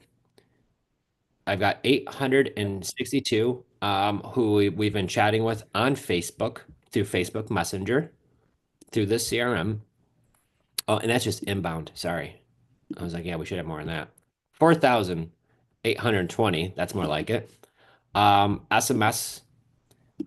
So I meet them where they're at, I guess is your thing, is the question. 6,700. I want their phone number every time. But when we chat through Facebook, sometimes I go, just talk to me through here for now, right? And that does happen from time to time, not too often. But these are the people that I've been texting.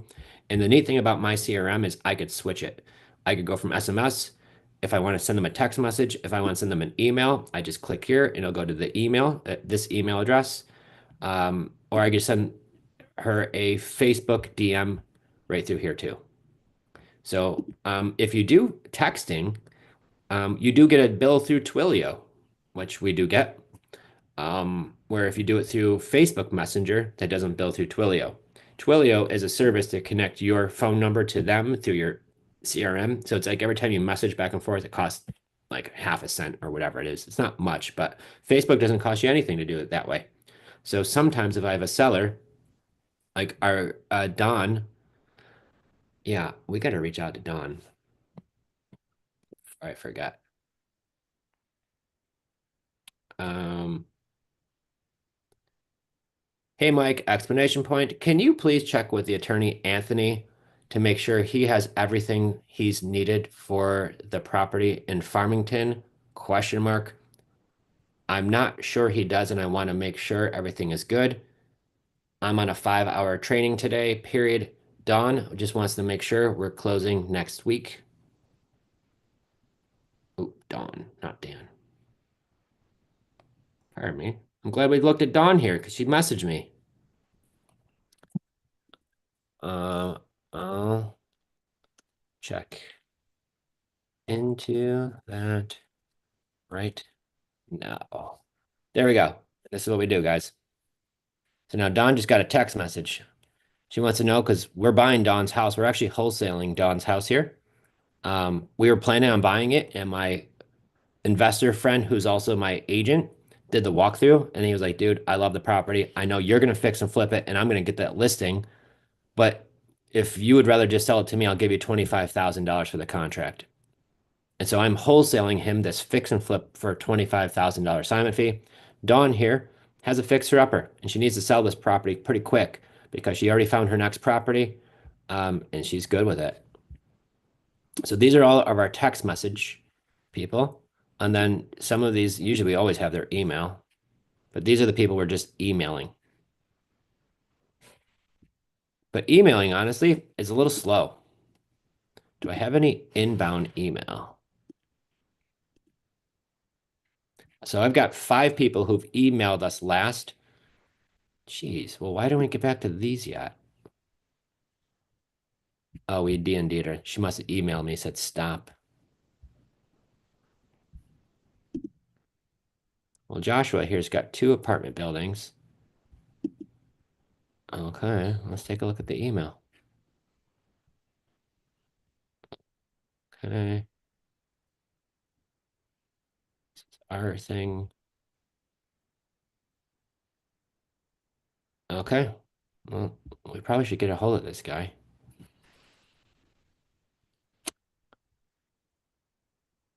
Um, Tax.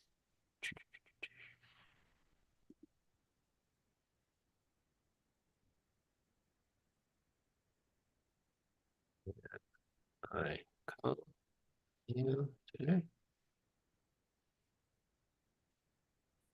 There we go. Josh just got a text message now. How the heck we didn't get back to Josh sooner?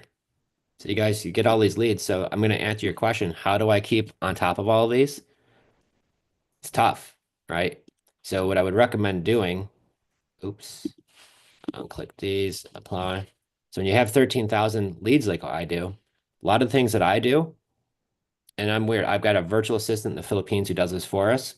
I've got Lexi on my team and Iris on our team too. But what I like to do, and I'm kind of weird, especially Saturday morning or Sunday morning, my team's not on. There we go. Got the short. Love it. I'm gonna text that to Lexi. You wanna know what's weird? Yay. I know he was concerned about some of the paperwork she dropped off. I just wasn't sure if he got everything he needed.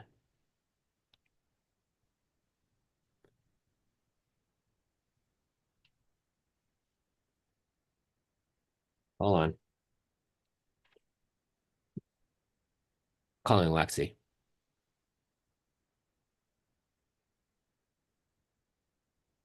This is what I do all day long, everybody. She's probably on a call.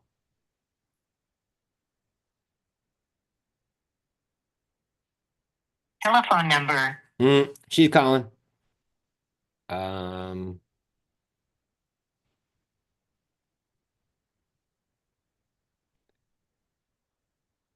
we are interested in that property. I've been meaning to get back with her husband, Esco, to go over the offer.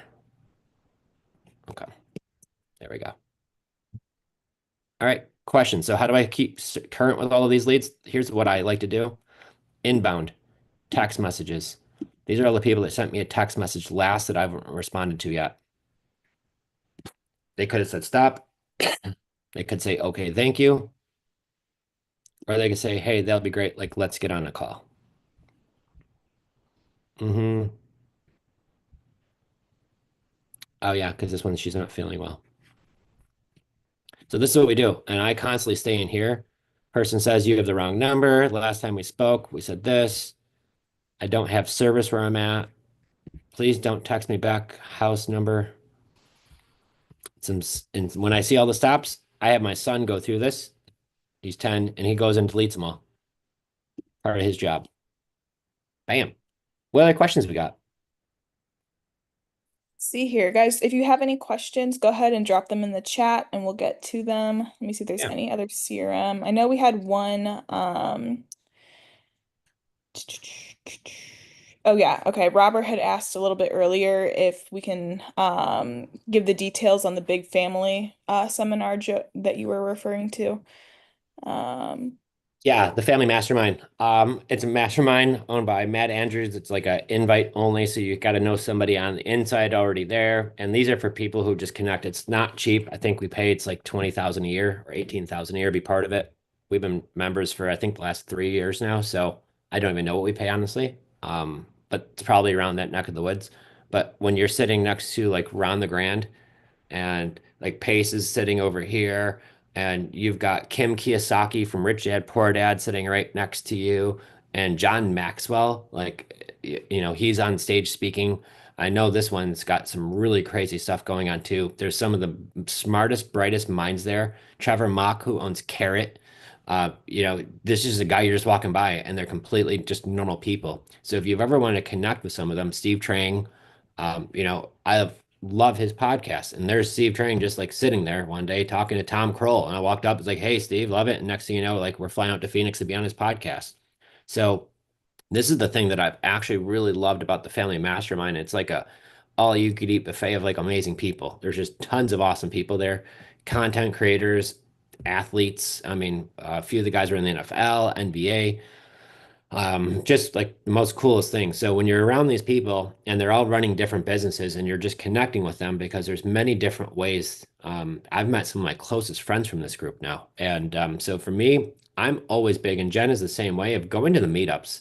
It's not easy getting out there, but this is what I love to do. So it's going to the meetups. This is like a 3.5 day event. So Lexi will be coming, watching our kids, um, while still kind of doing semi-acquisition. I tell her, hey, have fun with the kids and show them a good time. If there's a great lead that comes in, call them. If not, like go to the beach, go to the aquarium, have a great time.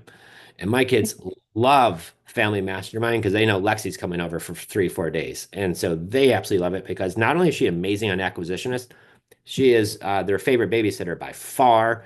She ranks 11 out of 10.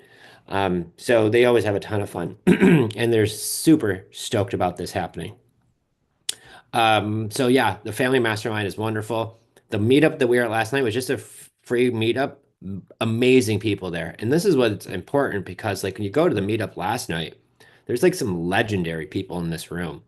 And so when you're sitting around these guys and girls and you're just finding out like how are you getting like Kim Fortunato, like just absolutely beast. She's knocking on doors, right? Knocking on doors saying, do you want to sell your house? And if I had to guess, I would probably guess she's maybe 50s, 60s, maybe older. I don't know. But she's getting out there knocking on these doors still. Even when she moved to Florida, they want to live in Venice. She's like, I want to live in this community. When you pull into the community, there's the community center, and I want to live to the left side of the community center. And on the left side of the community center, there's these 3 roads, and any one of those 3 roads will work for me. And I'm sitting there, and as her husband's explaining to this, so his wife went there and knocked on every one of those doors, saying, hey, do you want to sell your house? And nobody did. And then months later, one of those people that she knocked on the door said, you know what? Now I'm thinking of selling. They've met with her 18 times, this seller, of now are buying this property subject to. And I'm like, oh my gosh. And because of the rate being like 3%, I'm not trying to throw all their stuff out there, but beautiful house, beautiful neighborhood, absolutely amazing interest rate. And she did it by knocking on doors. So, I mean, just shout out. There's so many different ways to get in front of people. And it's just that simple, guys. It's about people is what we do. So yeah, Bill Cook. I'm sorry, Cook. Jeez. Kim Cook. Pete Fortunato was there too. And he's another one where you just, and you listen to these people talk, like your head just can explode. And so I'm sitting up on front on stage last night and we're listening to all of this, and I'm listening to some of these guys and girls talking. Like, I feel like I'll be the same way in another 40, 30 years. But it's really cool that you see them doing it and they still love it and they're very active in it. Jared, as a total beginner, do you recommend working with or for an experienced investor first or just jumping in head first? Getting around the right people, whether you're working for them or um, you do something like that is key. And that's what I always got around was like, who's doing the business? How can I provide them value? To be honest with you, the first people in my city that I talked to, some of them would do it. Well, I'd go to meetups, but it wasn't actually taking the steps that helped me enough by just being around them. The first thing that Joe and Jen did that was the most helpful thing is we actually hired a coach. I found Ron the Grand online 25 years ago. We bought his course. When my friend did, I used it. I got my first deal under contract. The same, that was wholesaling. A lot of that could be found online.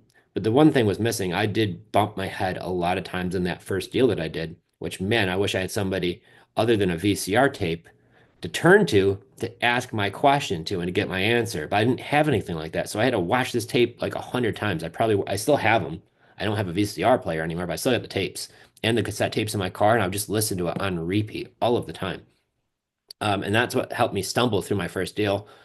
And they say even a blind squirrel could find a nut once in a while. Well, I felt like that was me. Um, but then what happened was when we actually hired our first coach in 2017, that's when things started to get very consistent. This is when Joe and Jen went to professional grade, was finding somebody that I was meeting with once a week who was actually walking me through, okay, this week, you just need to do this. Do this week, and I'll see you next week. And then next week, I'm like, okay, I did it. Here's my question. Okay, good. Now do this next week. And this is what we did. And then Jen and I started doing deals creatively and then doing them consistently. And I think that was the key for me. So I guess to answer your question, Jared, the thing which is helpful is figuring out exactly what you want to do, exactly what that is. Um, and so for me, I knew why I wanted to do it first is I didn't want to work in a car dealership forever. I want to be able to retire soon. I wanted to have a portfolio. I want to be able to, my vision, my dream, like what is your biggest dream? There was a guy in Rochester, New York. He lived in Florida most of the year. He'd go back to Rochester during the summer. He owned all of these commercial buildings. He owned an insurance company. He owned a lot of single family homes. He was very wealthy, and he had this gorgeous red Ferrari that had Florida plates on it. I will never forget it. I know exactly where this insurance agent was because it was my agent. He was the owner of it. And so when I'd go there and talk to my insurance girl and give her the money and set up my policy, and I'd see the Ferrari, and she's like, "Oh yeah, it's the owner. He's here up in the summers, but this is Ferrari." And I was like, "Man, how cool is this? The guy is not tied down to a job or an office. He could drive around his Ferrari, check on his commercial buildings, go to his businesses, and so that was my dream for me. And that's what I've always wanted to do. And so I didn't want to wait till I was 90 to do that. So this was my big why. So I figured out it was going to be through real estate because I saw people like him become really wealthy through real estate and owning businesses. And so for me, that's what I wanted to do. And so I knew through real estate was going to be it. I figured out my why. Now I figured out what it was in real estate. So then I figured out wholesaling, how to get into it without a lot of money. Then I figured out how to buy properties. And Jen and I were doing the conventional way in the beginning, and it was slow and it was just painful. And I never was going to scale as quick as we wanted to. And then we learned creative finance. And that was the thing that really helped scale our business because we're buying them with as little as $100 down. And we're also doing rent to own. So I'm actually getting big checks on these properties now. And between those two things, that's what's really sprung our business.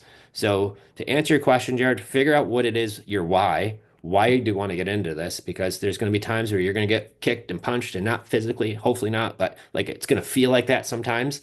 Um, so why am I doing this? Well, yeah, I know when I'm going to get into a fight, I'm going to get punched a couple times. Well, it's a tough business sometimes, right? And you're going to have to be able to weather that storm.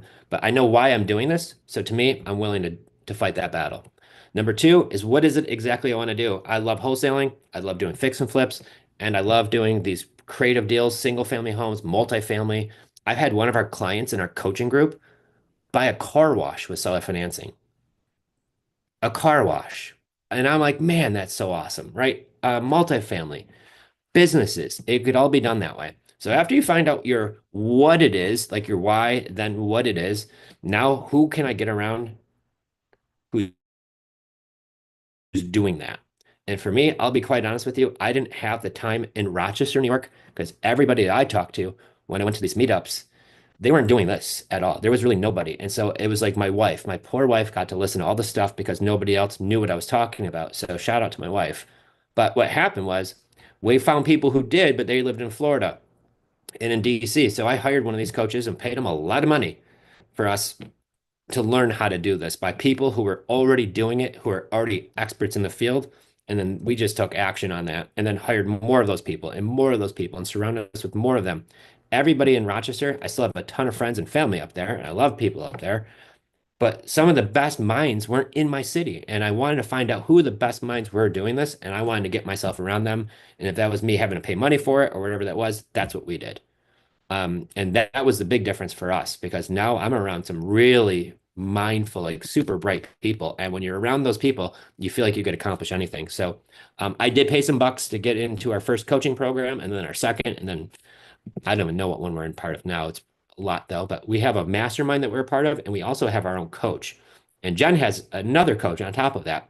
So I see value in that. And you're talking to a guy who's never went to college. Jen's got her master's in teaching, English school teacher. But now, I mean, from all the business people we've been around, it's pretty impressive. Oh, hopes that answers the question. So get in front of the right people. That is crucial. Question, do we wholesale creative deals? I've seen people on two sides of the coin on the ethics of it. Um, I have wholesaled creative deals. I don't absolutely love doing it, but I would under certain circumstances. And the reason for that is I'd have to really understand who my buyer is, know, like, and trust them. Understand that vetting your buyer is probably the most important thing of all. So I need to see a track record of successful deals, properties that they've owned, things like that.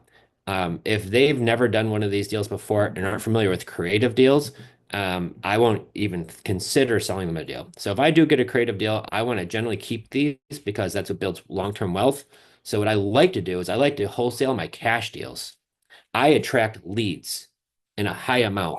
When my leads come in, I get two different buckets they fall in. The junkers that need a lot of work and those beautiful houses. All of my beautiful houses, I'm making terms offers on those. My junkers, I'm making cash offers on those. Any of those cash offers, I'm getting them wholesaled. Or I'm doing the fix and flip myself. I promised we weren't going to do any fix and flips this year, but we already got like a bunch going on. So I completely lied to y'all. Sorry. But when you come across some of these deals, you can't not do them. But we have last month we wrote up 7 deals. Lexi did. Out of 7 deals we wrote last month, 2 were creative finance deals, 5 were cash. 4 of those were in New York State. Um, one was in Florida, one was in Pennsylvania, and one's in Montana, of all places. Columbus, Montana. Um,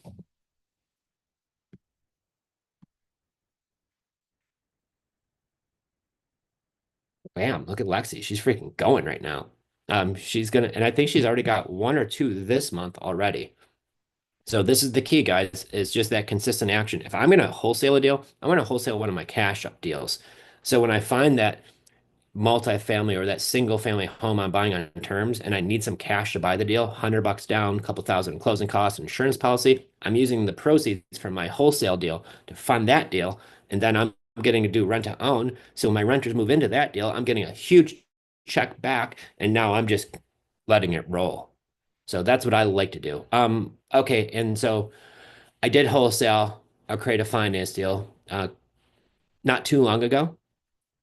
And the reason why it was a 2.8 interest rate, beautiful house on the water, pool, boat lift, the whole nine in Florida, close to $1 million property.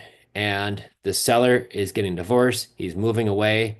And I've got a friend who owns many, many single family homes, owns a lot of commercial properties, does a ton of fix and flips. He's a big money guy.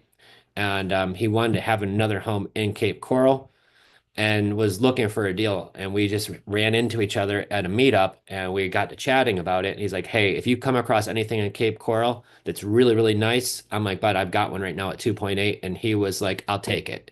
Saw the house, absolutely beautiful.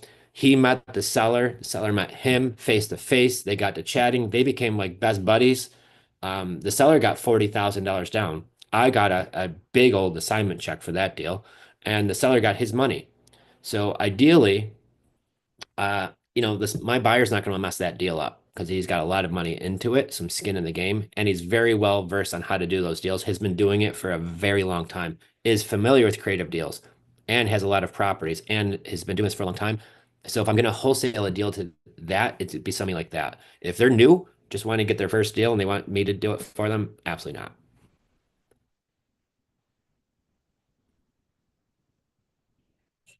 Yay. Good. I'm gonna let Dawn know.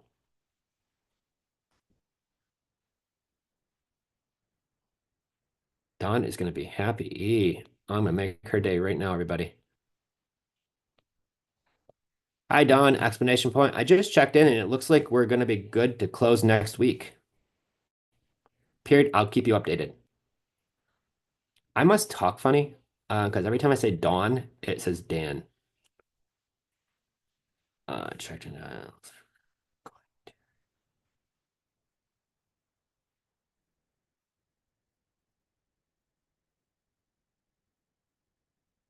Awesome. That's good news. What other questions we got, Abby? Let's see. Jared is asking, do you have any recommendations for a coach in the St. Pete area? I am much more interested in doing an in-person coaching, even if it requires a bigger investment. I need that in-person accountability. Um, I honestly don't know anybody who does that in person. I mean, we were in St. Pete yesterday doing a meetup for our coaching clients in St. Pete because we live in Bradenton. Um, we do our coaching calls on Zoom 5 days a week. So that's what we do. I don't know anybody, like I have friends who do wholesaling, but they do some virtual stuff. I don't know any, I would go to the RIA meetings, and I would definitely go to some of the other things. If you definitely want something in person, and you want coaching, I don't know anybody who does that, but I'm sure in Tampa, St. Pete, there's got to be somebody.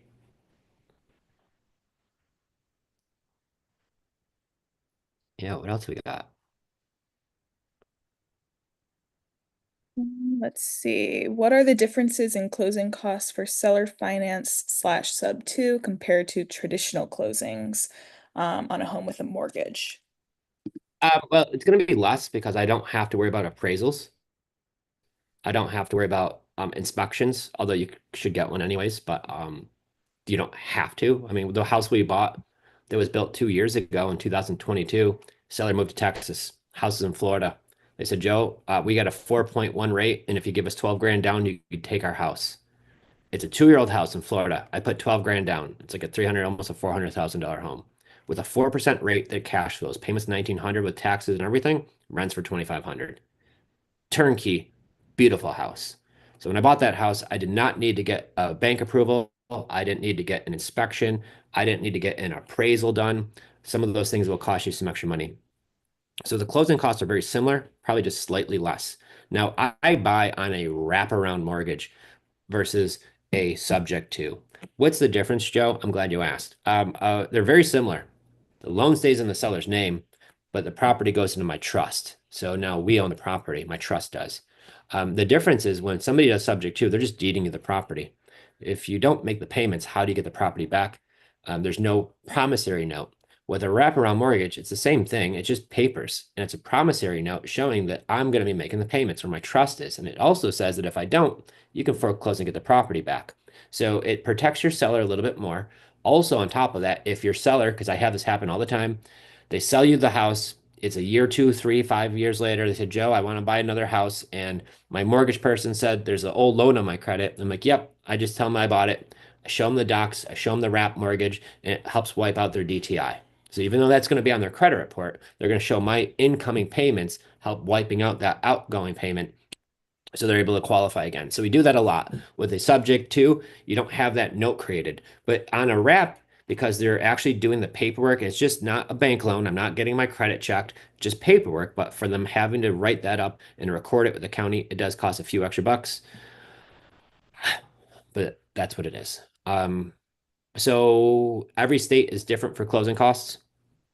So if you're looking to do deals in your area, I would just find out what the typical closing costs are. There's things like transfer tax and things like that. I'm going to give you one extra tip though, on that question. When I buy properties with Creative Finance, I'm paying my half of the closing costs, but I'm also paying the seller's half too. And the reason for that is if you think that your seller is going to come to the closing table to write a big check, a few $1,000s or more, odds of you doing deals will go down tremendously. So cost of entry into the deal for me every time is I'm paying both sides of closing, mine and the seller's half. So in Florida, on that deal that I talked about, New Smyrna Beach, we gave the seller 12 grand. I think our closing costs were like 8. So it was about 20,000 out of pocket, paying both sides of closing and to the seller their money. But once again, guys, for 20 grand out of pocket, I own a turnkey house in Florida that's 2 years old. It's got basically almost new everything, and I've got a 4% rate on that property. Right. So those are the deals I like because if the values do drop a little bit and it's not a super old house, it's not as hard to get insurance on because everything's new and modern. The roof is new, everything's new. Um, so even if values do drop, I cash flow and it's a beautiful asset and beautiful neighborhood. So I don't mind. And we have a super long term. It's the rest of the mortgage on it. When you say cash deals, are those wholesale deals, Donnie? Yes, they are. So Dawn, and I'll break down a live deal. Dawn's property that we were just talking about a minute ago. She reached out to us on Facebook, saw our post, said, I want to sell my house. We asked, why do you want to sell it? She said, my husband passed away a few years ago, and I'm just overwhelmed with what it needs, and I want to move. We asked, how soon do you want to sell? She says, in 14 days. I was like, well, geez, is that sound somebody who's motivated? Husband passed, property needs a lot of work. She wants to sell in 14 days. This is a lead we pick up, not the guy who said, I want to sell in 20 years earlier, right? This person, we picked up the phone, message, talked, found we had a deal. We asked what she wanted. She said 150. I said, well, if it doesn't need that much work, my offer is going to be closer to 100,000. She's like, that's fine. I'll do it. We write it for 100,000. My contractor walks the property. He says, Joe, my goal was to find out what's this property worth if it's fully remodeled. He says, Joe, if we put this on the market after it's fully remodeled, it's going to sell for about 260, maybe 275. We figure it's going to need about 60 to 70,000 worth of renovations. It's going to need new windows, siding, kitchen, bathroom, floors, carpet, clean out, take out the bad pool in the backyard, redo the deck. It's going to need a lot of work. It's a 1,500 square foot house, so we estimate about 60, 70,000. So when I figured I'm going to buy it for 100, put the repairs into it, sell it, pay him, and by the time October hits, September, by the time I'm done with renovations and listing it and selling it and waiting 30 days after or 45 to closing, it's going to be probably September, October if we make that deal and close now. And I'll probably make 50, 60,000 if I fix and flip it and do all that work. But he says, Joe, if I just give you 25 grand, would you want me to buy that contract off you? And now I don't have to lift a finger. So I said, okay, fine. So now I'm going to wholesale him that contract. I am not selling him the house because I'm not buying it. I'm selling him my contract. My contract gives him the right to buy it at that price. So what am I doing? I'm selling him paper. The paper that I'm selling him is giving him the permission to sell that deal or to buy the deal at what I bought it for. So he's going to buy it for $100,000. He's going to give me a $25,000 assignment fee. So he's in for 125 plus closing costs. He's probably in for under 130 because closing costs on a cash deal won't be that much. He's going to renovate it. He's going to put probably 60, 70,000 into it. Knowing him, because he's got contractors who work for him on his books, it's probably closer to 60. All in, he'll be under 200,000. He's also an agent. So when this property is in a red hot area that's super low in inventory and he listed at 260 or 275 and he doesn't have to pay full commission because he's the agent, he's going to make a good buck on that house too. So on that property there, I'm not gonna do the renovations. I'm gonna get cash in a few weeks, and it looks like next week is when we're gonna close. So I'm gonna get a $25,000 check next week. Now, last month we wrote 7 contracts. 5 of them are wholesale deals like that. Some of them I'm only making 7,000 on. Some I've got one in Clearwater that I'm making 10,000 on because I'm splitting that with somebody who brought in a buyer. But last month alone, from those deals that we had, the total monthly revenue is probably 70,000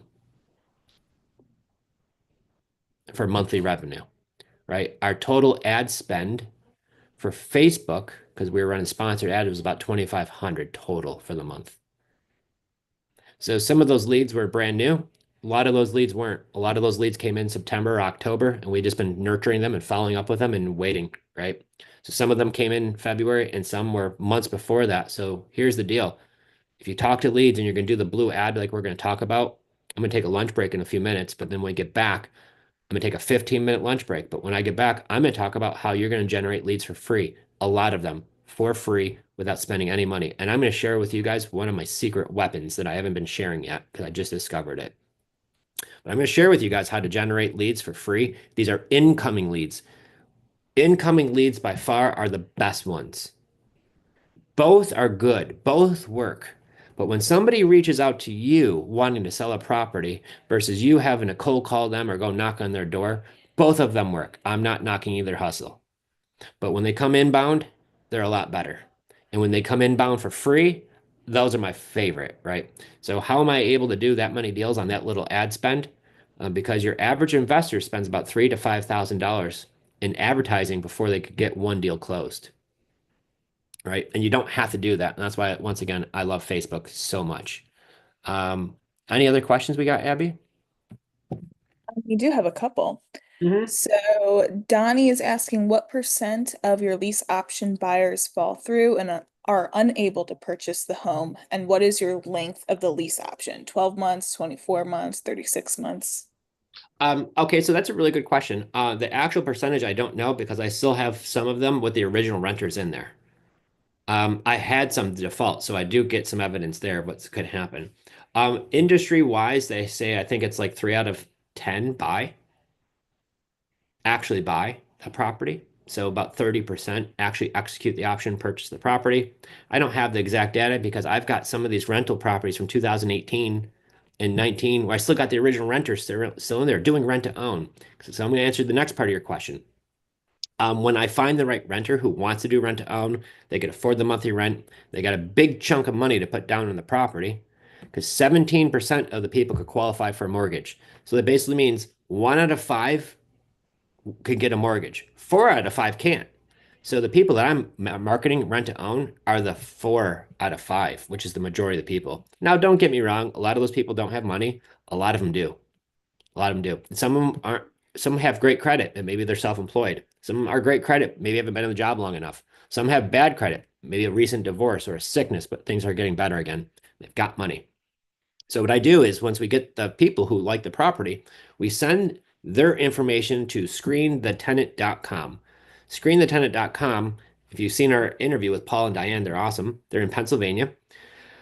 They do a screening. They give me a own personal link. I don't pay for it. My people who are applying do. So I just text them the Joe and Jen link. I don't even do that part anymore. Somebody on our team does. They fill out that information. I get a 100-page report back. Our assistant Felipa does. And then Felipa brings the report to me. I look at it. The report's going to tell me, Joe, these people will be mortgage ready in 12 to 18 months or 18 to 24 months. They'll tell me. So I generally like to make my first term length for my lease with the option to buy, I like to make it usually about 2 years. So the first set is for 2 years. But if somebody doesn't buy the property in the first 2 years, I tell them up front, I'm not going to kick you out. I'll renew it as long as you're paying on time and taking good care of the property. I won't ever throw you out. But if you don't buy in 2 years, don't freak out. I'll renew it, but I'm going to have to adjust the price to what the market is bearing. And if there's a slight increase in rent, that could be a possibility, but I'll always make sure it's as low as possible. So I've got many that we've renewed their lease many, many, many times. I've asked them, "Are you ready to buy?" They say, "Absolutely not. Like we're loving what's going on right now," and they're just comfortable and happy. So What I don't do, I don't jack the rent way up to where they can't afford it. I keep the rent what market bears. I keep it affordable as possible for them. Because if you jack up your rent too high, what's going to happen? They say, well, geez, I might as well just buy this place. And now they're buying them. But I keep my rent affordable and generally just let them buy whenever they're ready. So I'd like to do about a 2 years. I forecast what I think their house will be worth in 2 years, not today's price because they're not buying it now. So if I feel like it's gonna be worth this in 2 years, you can go high. You should go high, but it's still gonna have to appraise if they do buy it. So you can't go too high. But you could always go down a little bit if you did shoot too high. But that's what we do with the lease option. So I like 24 months generally, and then I just keep on renewing it 1 year at a time after that. And I'll keep renewing it to the end of time for them. What else we got, Abby? How do you find the contracts to do your creative financing deals? Does your attorney slash title company help with those? I have our in-house that we use for us and our coaching community. Um, when you're doing, especially like rent to own, and here's the one thing I've learned. Um, the one thing you want to make sure you do is make sure you're getting the right paperwork. If you ever go to court, if you ever talk to a lawyer, I have so many lawyers because we do business in so many different states, and all of my lawyers all say the same thing. Whatever is in writing is what matters. What a handshake, verbal, this and that does not matter. So you got to have the right agreements, and that is crucial. And one wrong sentence, wrong one thing could cause a catastrophe of problems. So you really need to find out who are the attorneys or however that looks like to get you that. And I mean, and I've reviewed my contracts with all of my attorneys, and all of them don't have a problem with it. Rent to own, purchase and sale agreements. We've done deals in not all 50 states, but almost all of them. And with these contracts that we've worked with, they're pretty universal. But if you're going to be doing deals, I would make sure that you find somebody who really specializes in this. Like we've had a time where we did do an eviction with rent to own. And let me tell you, if you don't have your paperwork in order there, my gosh, it could cause a problem. So just your typical lease contract doesn't work. What else we got? How do we determine the deposit on a lease to own property? My renters do, Jared. I don't. So what happens when somebody sees my rent to own advertisement on Zillow or Facebook or a Facebook group or a yellow sign and they reach out to us, I always ask them, are you looking for rent to own? Yes or no? If they say yes, they move on to my second question. If they say no, this is only rent to own. So we quickly move on. The second question is, does the monthly rent fit your budget? So if my rent is 1,800, does that fit your budget? And if they say yes, we continue to the third question. If they say no, we say, well, then stay tuned. Maybe we'll get something more affordable. You would be surprised how many people see a rent to own advertisement that says the rent and they reach out to you and they don't want to do rent to own or can't afford the rent, but they're still reaching out to you. It happens, no big deal, but just I don't spend a lot of time with those people. For the people who say, yes, I want rent to own and the monthly rent fits my budget, my third question I ask for just those people are great. What's the most you could put down for your new home? What's the most you could put down for your new home? If they ask me and they're gonna ask you, how much money do I need, Joe? I know you're probably like, how did you know that? Well, we've only been asked that question 10,000 times. So they're always gonna ask me how much money do they need. And I always let them know that's based on your personal savings and your abilities. What's the most you think you could come up with? And they're going to give me the answer. If they don't give me an answer, I'm not being mean, but chances are they don't have money. Because people who have the money are proud of it. And you'd be surprised how many people like, I've got $20,000. I'm like, well, then come take a look at my house. If they say they've got $500, well, then we got to find you something that's more affordable. And most likely it's going to be a lease, not rent to own. So that's probably not going to work for you. But that's what I like to do there. And then my renters give me the number. We just did one over the summer. She had $30,000. Her credit score was a high 400. If you know anything about credit scores, or if you don't, that's a low score. Okay. 800 is good. 700 is pretty good. 496 is pretty bad.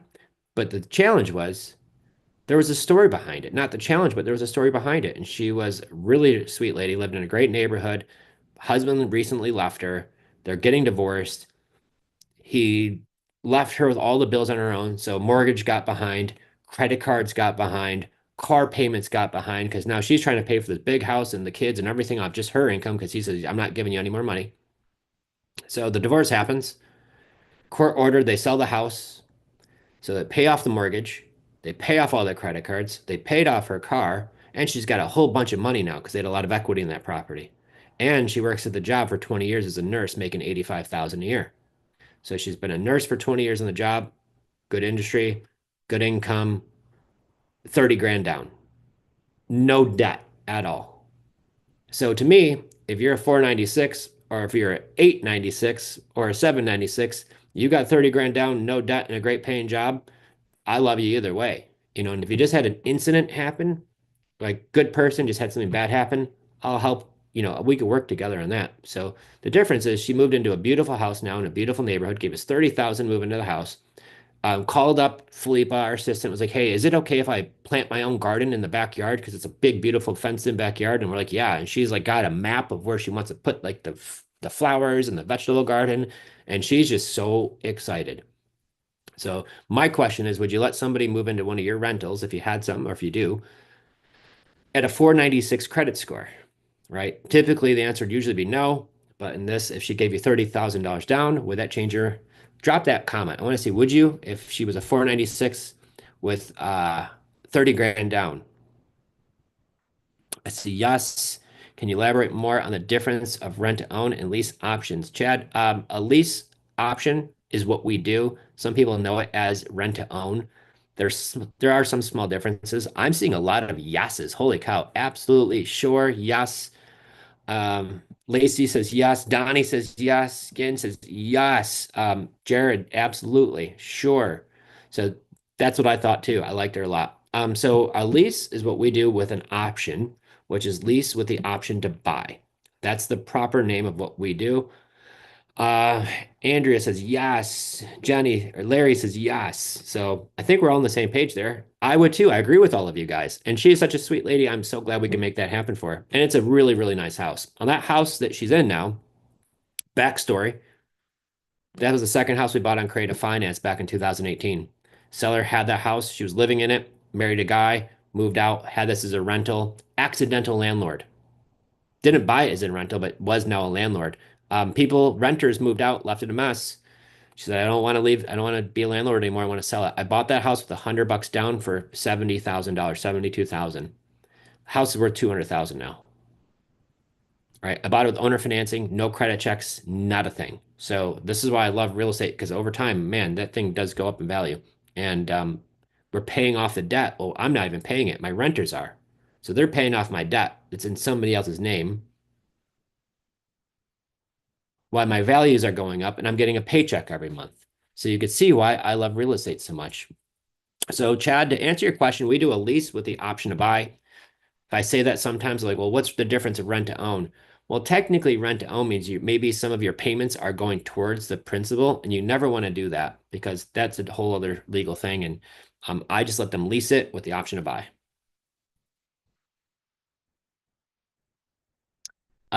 Can you give us your thoughts on increasing cash flow from large single family properties with a co-living club concept, having several members rent rooms? Robert, that is a really good conversation because we just had one of our friends on our podcast. I don't know if it even dropped yet.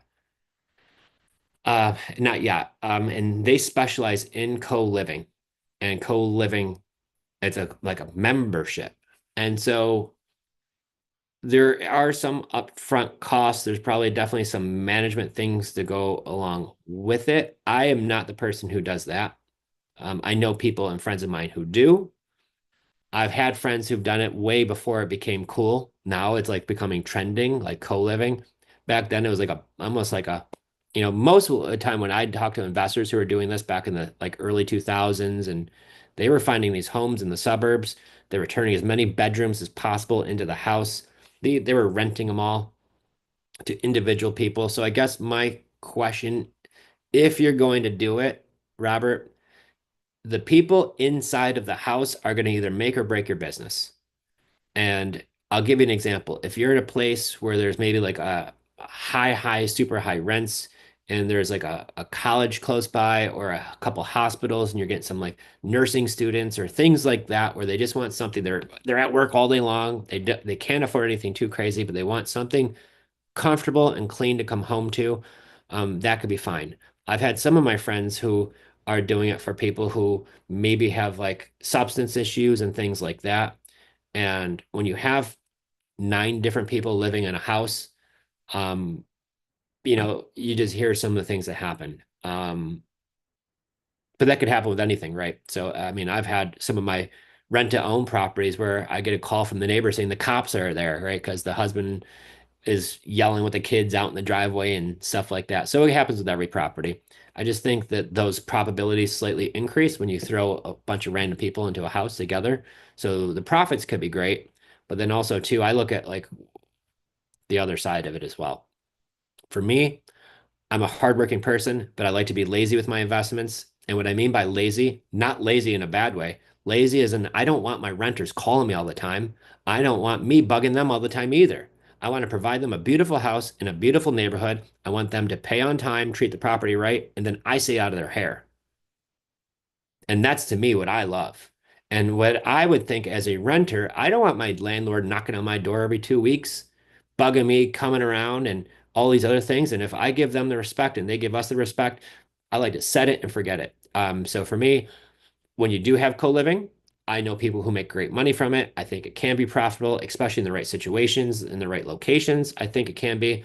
I just don't have enough experience personally that I have done these because I have not, but I know people who've had great success, and I've had some people scratch their head and say, I'm selling these things as quick as I can. So I think how you do your business will be crucial to success. So if you're catering towards certain type of clients, especially if there's like traveling nurses who come in and out of the area often and they want to be there for 5 months, 6 months, and things like that. Colleges, things like this. Um, that could be a good thing. I know Tampa right now is just everything is so high. I know if you're in Miami, everything is so expensive there. To find something that's affordable is the biggest challenge of all. So yeah, Sam Wiegert will be the one on there, and he loves it. But you know what? Here's the other flip side. Sam has done this for so long. He's worked out a lot of the kinks. So if you were to consider doing it, I would recommend getting somebody like Sam in your corner that could help speed up your process, help speed up all of the, oh my gosh, like, hey, watch out for this happening. And I'll give you an example. The one thing I learned in our podcast, he numbers the bedrooms, and then bedroom number 1 and 2 are allowed to use bathroom one.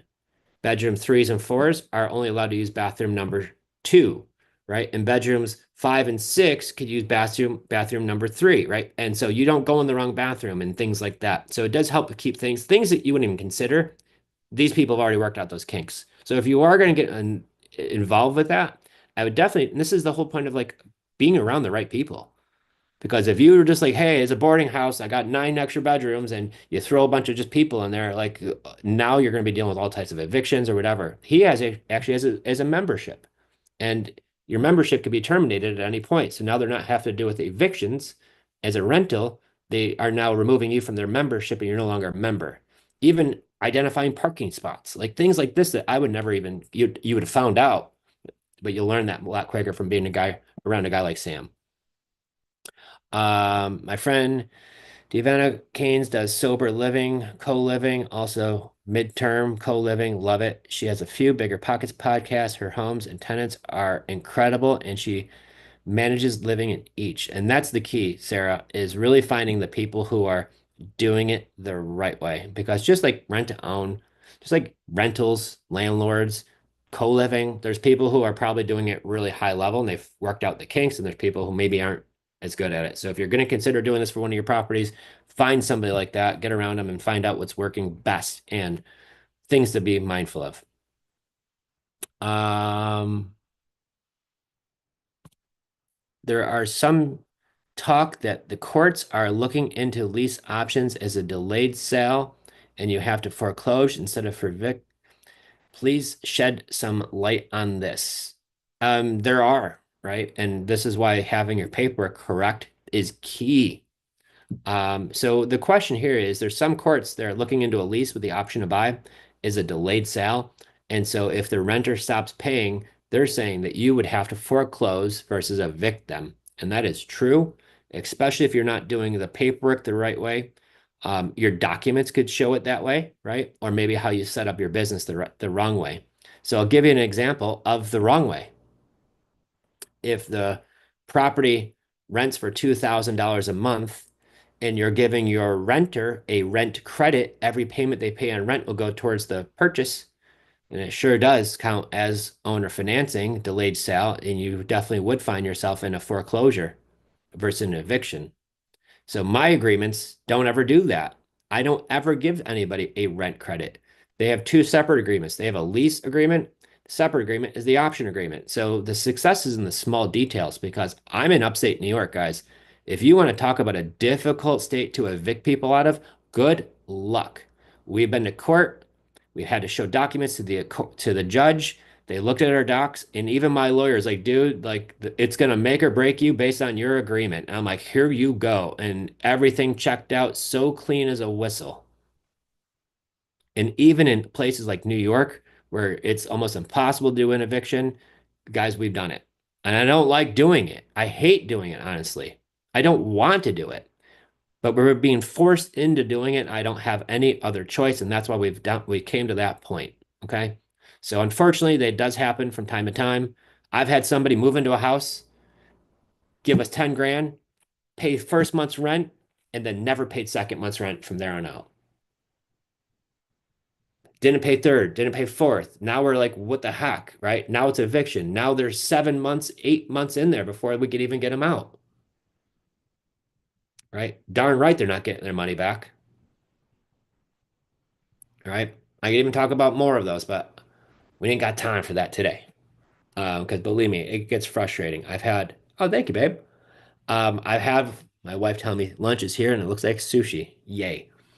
Um, Larry, does this have anything to do with Dodd-Frank? Um, in which way? I don't understand that. Is it with the lease agreements, with it showing seller financing? Because if that's the case, that wouldn't be anything involved with that. Dodd-Frank is if you're going to be selling a lot of homes with seller financing and if you have too many homes in one entity and how to break that up. I've worked with really great attorneys who know the proper ways to do that, so Dodd-Frank doesn't become an issue. Do you offer any sale paperwork, documents, agreements?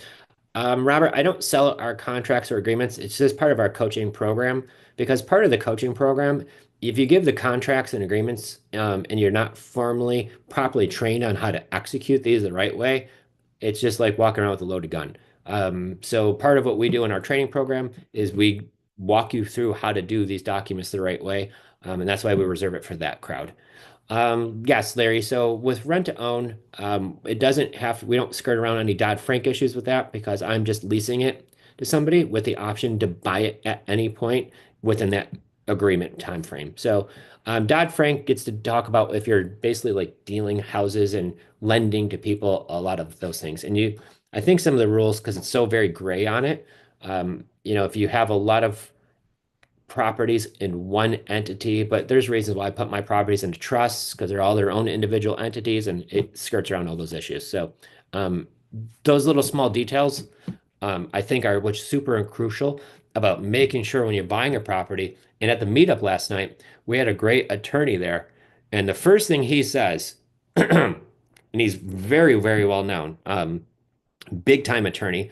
He says, who has a rental property that's deeded into their own name or an LLC and is naked right now? And I was like, did he say naked? And he was like, let me repeat that. He's like, who has a rental property that they own in their personal name or it's owned in an LLC and they're naked right now? And I was like, holy cow. I watched the whole room raise their hand. And you know who didn't? Myself and Jen. I was so proud of my wife and myself because we were like the only ones who didn't raise our hand in that room. He says, because if you don't have your properties deeded into a trust, he was like, you're basically walking around naked and everybody could find out everything about you. And he is 110% true. So this is why I come on here with you guys for 5 hours on a Friday when it's 80 degrees outside and I got a beautiful pool, and I got my wife, and we could be outside like lounging. Like I come here, guys, to share with you these small differences would make a difference in your business. And one lawsuit could ruin your whole everything. So lawyers, they're going to look you up if there's a lawsuit. They're going to look to see what you own. And I'll tell you what, if Larry gets into a car accident and somebody gets a lawyer involved, and I look up Larry's information, and Larry owns 8 LLCs, and in each LLC there's like 5, 6 properties, and I'm like, well, geez, Larry owns like 40 something houses that are all rentals. Well, I'm going to tell you what, Abby, Larry did you wrong in that car accident. I'm going to need you to come to court. I'm going to need you to cry and talk about how painful it was where you ran the red light, Abby, and smashed into Larry's car, but somehow this could be Larry's fault, right? Because he owns all those properties. And I think you've got a case. Meanwhile, Larry's just sitting there at a red light and you smash into him, right? But now there could be a lawsuit because lawyers could sue. This is America, everybody. You could get sued for everything, hot coffee. I mean, like all types of stuff, right? So if I could easily find that information I'm using PropStream, a lawyer could find that real quick. And they're going to tell you, I think you got something here, Abby. Just come to court and cry, and I'll do the rest. And you don't have to pay me until Larry gives us all that money. So just cry a lot, right? Tell them how bad it hurt when you ran that red light. Not really, but you know what I'm saying, guys? So when your properties, when you look it up and you're owned all of them into a trust, your LLC doesn't own them, you don't own them, the trust owns that property. And the only thing that property or only thing that trust owns is that one property. So if I go do a search on something like Jenn and I'm trying to find out how many properties Jenn have, you're not going to find squat because she doesn't own any properties. Jenn doesn't own anything, but she controls everything because all those properties are in a trust, and all of those trusts have a beneficiary, and she's in control of all of that stuff. So what I've learned from Ron LeGrand and some of the brightest business minds in real estate, they say to own nothing but control everything. Okay. And so that's what we've really based our model on. So when you're doing that, you want to find the right attorney who knows how to do this, how to set up your estate planning. We were in 2 lawsuits, guys. Somebody tripped and fell in the driveway delivering a refrigerator. A year and 9 months later, I've talked about this before, very transparent. A year and 9 months later, I get a knock on the door. I'm like, who's here? I go to the door. He's like, are you Joe Delafave? I'm like, yep. He's like, you're being served. I'm like, what does that mean? Get all these papers. I'm reading. I'm like, we're getting sued? I was like, somebody tripped and fell in the driveway on the house on the lady who gave us the 30,000 to move in. The guy before that who was renting it, we got him a new fridge, and he beat the crap out of that fridge, kicked it, punched it, did all the things to it. So that's a $250,000 refrigerator because that's how big the lawsuit was. But I didn't even know the guy tripped and fell in the driveway till a year and 9 months later when the guy knocked on my door. Nobody told me it happened. I didn't even know somebody had an incident, somebody hurt themselves on my property. But they hurt themselves. They delivered the refrigerator. I don't know how they did it. Hurt, but they still managed to do it. But hurt enough to still put the fridge in the house, but still enough to go now and go to the hospital and can't go to work anymore and all these things. And my insurance company up settling out of court, even though they didn't have a case, they didn't want to take it to court. Blows my mind. But when I got the lawsuit, I was naked, everybody. Now, when the guy knocked on the door, I had my clothes on, but my properties were all in LLCs, right? And it was very easy to find out how many properties Jenn and Joe owned. So the guy, the lawyer, is like, hey, just go to court and cry. Tell them how dare them have a driveway that you slipped and fell in delivering that refrigerator. Even though he was a habitual follower downer on the job type person, because when they do a lawsuit, your attorneys look into the person who fell and come to find out this is not the first time they've had these lawsuits pending. So it's almost like, is this company hiring this guy and knowing that he does this on the job all the time? Either way, that stuff happens, guys. And so if you own properties, you're going to be a target. And so to set it up so you're not walking around naked, you need to get a good attorney who knows how to do this the proper way. And I don't care if it's your first one or your 100th. Do it right and don't start too late is the key. Aren't you going to be on record of owning the property prior to the trust owning it? It's going to say that I did own a property at one point if it wasn't deeded into a trust, but all of a sudden it goes into a trust and that's the way it's recorded. So it doesn't know if it's a sale or what happened. But either way, it's not going to tie it to me currently. That's for sure. Cool. You're essentially naked only until the property goes into a trust. That's correct.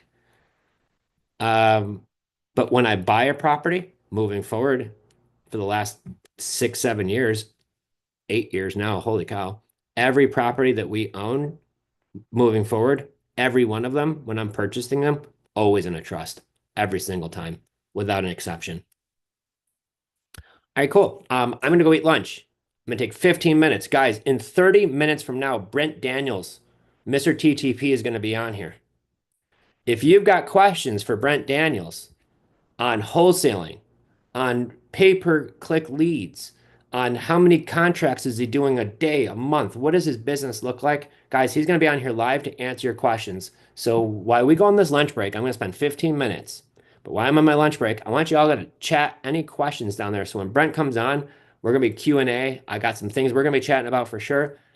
We don't have a ton of time. Brent's a busy dude. He's got deals, he's got things he's going on. It is absolutely amazing. I'm thrilled he's going to be here. So if you got any questions for Brent, bring them.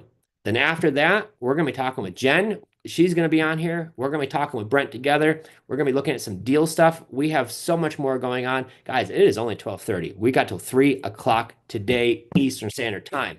We're just going to get going, guys. So drop your questions for Brent.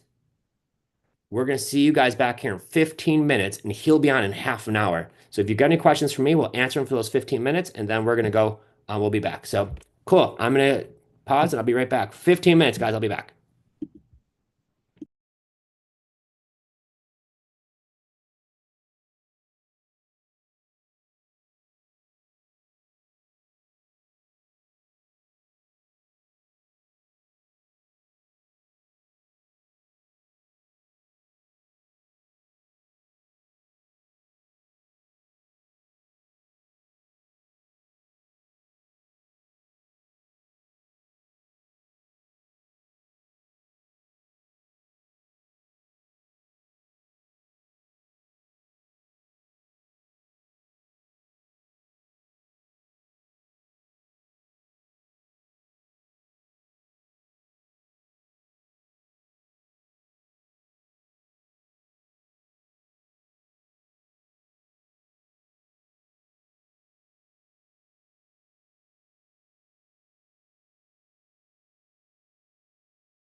Bam, we are back. Hey I brought some backup with me now too. To come help with everything we've got going on, gang.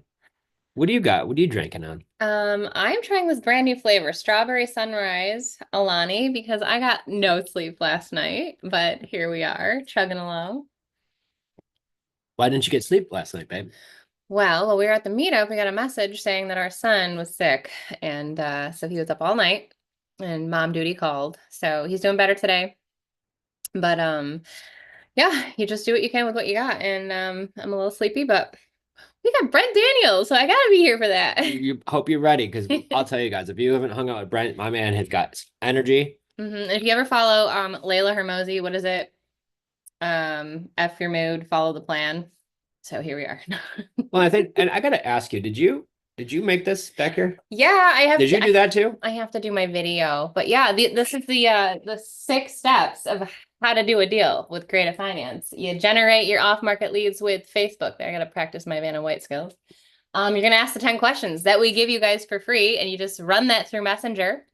And then number three is the closing call. So when you are on the phone, it is not that scary. You're just going to ask a couple more questions. And with the negotiation skills that Joe teaches us and we talk about, you're going to really just determine those 4 deal points, which are super simple. The term length, the monthly payments, the money down. And we typically buy with no money down, okay? Right. And then the purchase price, which should be pretty simple to figure out. And then you okay the paperwork, which just means you're sending it through DocuSign. The seller's going to walk through it. They're going to sign their name. You sign your name and off to the attorneys and title companies once you've done your due diligence, because you do want to make sure that the property looks as you supposed it did, because people are people. Well, I'll give you an example of that. We have a property Which one? right now, live deal. We have a seller who's got a property in Tennessee. He reached out, wanted to sell us. Come to find out, he's got 4 properties he needs to sell because of a divorce. Whoa. 2 in Tennessee, which are the ones we were originally thinking of, because of Haley. It's actually next to where she likes to buy. Then he's like, I've got 1 in Texas and 1 in Montana, and I want to move my Montana house first. So after I've chatted with this gentleman about the property, actually Lexi did it all. I talked to him one time, and he was like, house needs a bunch of work. He sent some pictures, like the roof is kind of dropping in the inside. The fixed up value is probably 225-ish, could be even more than that, depending on how well they do the job. 1,000 square foot house, it's going to need everything done to it. And we put it under contract at $80,000. So we actually have an agent. Well, he's not an agent. I apologize. He's an investor in the area. We found him on Investor Lift. Shout out Investor Lift. And that's just some really awesome software. I just looked for who were the property owners who own lots of properties in the area, and his name popped up. I found him on Facebook. I shot him a message. Investor Base or Investor Lift? I'm sorry. I tried to use Investor Base, but there was nothing in that area. Oh, okay. I used PropStream. PropStream, got it. Did I say that wrong? You said Investor Lift, and I don't think we have that. Oh, no. We used to have that one. Yeah. So I used PropStream actually, and I found out who owned a lot of properties in the area. Looked up the guy on Facebook, found him easily, chatted with him. Great guy. He's like, I buy a lot of properties here. He's like, I was on episode 240 on Bigger Pockets. And how long did that take you to find this guy? Like 10, 20 minutes? Oh, it was just a few minutes. Yeah. I just went to that area, Columbus, Montana. I did the search of who had more than, I think, 5 properties that were in that area. And a whole bunch of different people came up. And I just reached out to, he was like the first one. And I think the craziest thing to me is like, it doesn't even come down to the dollar amount that we will make. It's like, we're just sincerely trying to help these people. Like, and that happens so often. Like we get into these predicaments of like, we might not make very much, but like they're in such a jam. If we can't help them, like there might not be another option. Well, the interesting thing was he's like, I walked that property 6 weeks ago. Right. Well, that's what I mean. Like if you didn't take the couple extra steps and just like look, which now you found a buyer potentially. And yeah, well, he texted me last night on the way home from our meetup. I got to get back to him. There's so much happening right now. I feel like. It was absolutely nuts. Nope, that's that one. So finding reliable contractors in different towns is a similar way. I would connect with the realtors or other investors in the area and find out who the movers and the shakers are. And then you go and have them like walk the property. Like we had one in Gouverneur. I had a couple contractors go over, they gave us a quote. And then if you could just get word of mouth too, like a couple good references, check their Google reviews. That's why like we are so big on having an online presence. Like use that with every single profession. Like they should be telling everybody about what they do and do it well. Yeah. So he says, "Hey, sir, we're very interested in the house after looking at it today and running our numbers." So when he said he ran here was the interesting thing. The seller never told me this, but he's like, when I walked that property 6 weeks ago, there was a foundation issue Yeah. with the house, which is now why the seller, he didn't tell me that, but maybe the Wasn't seller didn't even know it did, but I don't know, right? But the challenge was what was happening is like he didn't get it under contract back then because the ex-wife wasn't on board. This guy just happened to see our post in Tennessee, said, I want this Tennessee house sold. He's like, if you really want to help me, look at this one in Montana. I want to do that one first. Because when somebody's got many properties they want to sell, I'm like, which one are we going to do first? He's like, let's do that one. Now the wife's on board, signed her half. That's so like I want to stop you there because this happens a lot where somebody might have 30 properties or however many, maybe even 10, 5, I don't know. But like before you sit there and try to like run a list on all of them, like what is the first one that you like really want to focus on? It's like Yeah. then go from there instead of trying to do all at once. I feel like that's such a big thing to. Well, the neat thing is because so our clients, Ryan and Alyssa, shout out. We were hanging out yesterday in St. Pete. These two are superstars. They're They from brought me Wegmans dressing. I'm so excited. Love you guys. Forgot to eat it at lunch. But the neat thing about it, they're part of their story was they had a seller reach out to them with a turnkey property, actually listed with an agent, not selling. They connected with the agent. Actually, we kind of got on a call together. I explained to the agent what we were doing, what was happening, and walked them through the steps. They ended up getting that property with no money down, just covering closing costs. They're paying a small commission to the agent because the agent was awesome. Um, and they're getting it at a 3% rate. This is a turnkey property.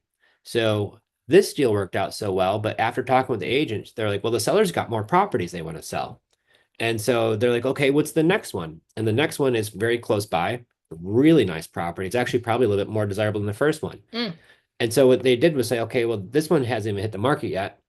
Can we just do this deal the same way we did that one, which is what? No money down, 3% interest rate. And the agent was like, yeah. And because it's not even listed, I could help you with this. And now they're working on that deal together. So when you find somebody who has, and this is the one thing that was neat, one of the guys, Pete, at the meetup last night, he bought 30 different deals from one family. So when you ever talk to a seller, and part of our follow-up process is, hey, do you still have your houses available? Or did you sell it already? If they said that they sold it, we don't just automatically delete them out of our system. We ask them, is there any other properties that they have they might want to sell too? If they say no, then obviously, we'll stop. But if they do, this opens that door. So many times, if you do come in these situations, you could turn one deal into many by just having that relationship and doing one great deal at a time. So now, not to mention how many times you could like turn that one property over if you've got multiple renters, rent to own, whatever you're doing. So it will be pretty awesome. And so with our Montana deal there, it's a cash deal. Lexi handled so much of it. We kind of found out where we needed to be. And I think at that numbers, it's a really great deal for him. He's thrilled because he's been sitting on this forever. Yeah. And it needs a lot of work. Number two, it's now going to be out of his hair. We're helping out a local buyer who, what a fantastic person too. Like the fact he does this for the community, he takes pride in like really helping the community, which is awesome.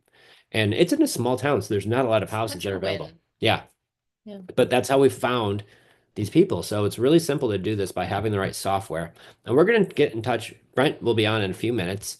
And Brent is really the one where if you listen to his story, the thing that's always really inspired me from him is like he shows up, he takes action, he's disciplined in what he does. He loves what he does. He really truly cares about people and how we could help people and how to have an actual successful business too.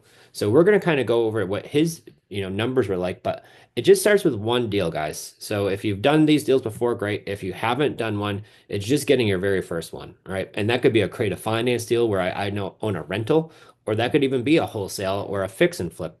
But once again, if we're going to do fix and flips, remember that map we were looking at earlier, some areas I really like to fix and flip in because the market's low inventory, the market's hot, things are selling quickly, and it's really not that expensive an area.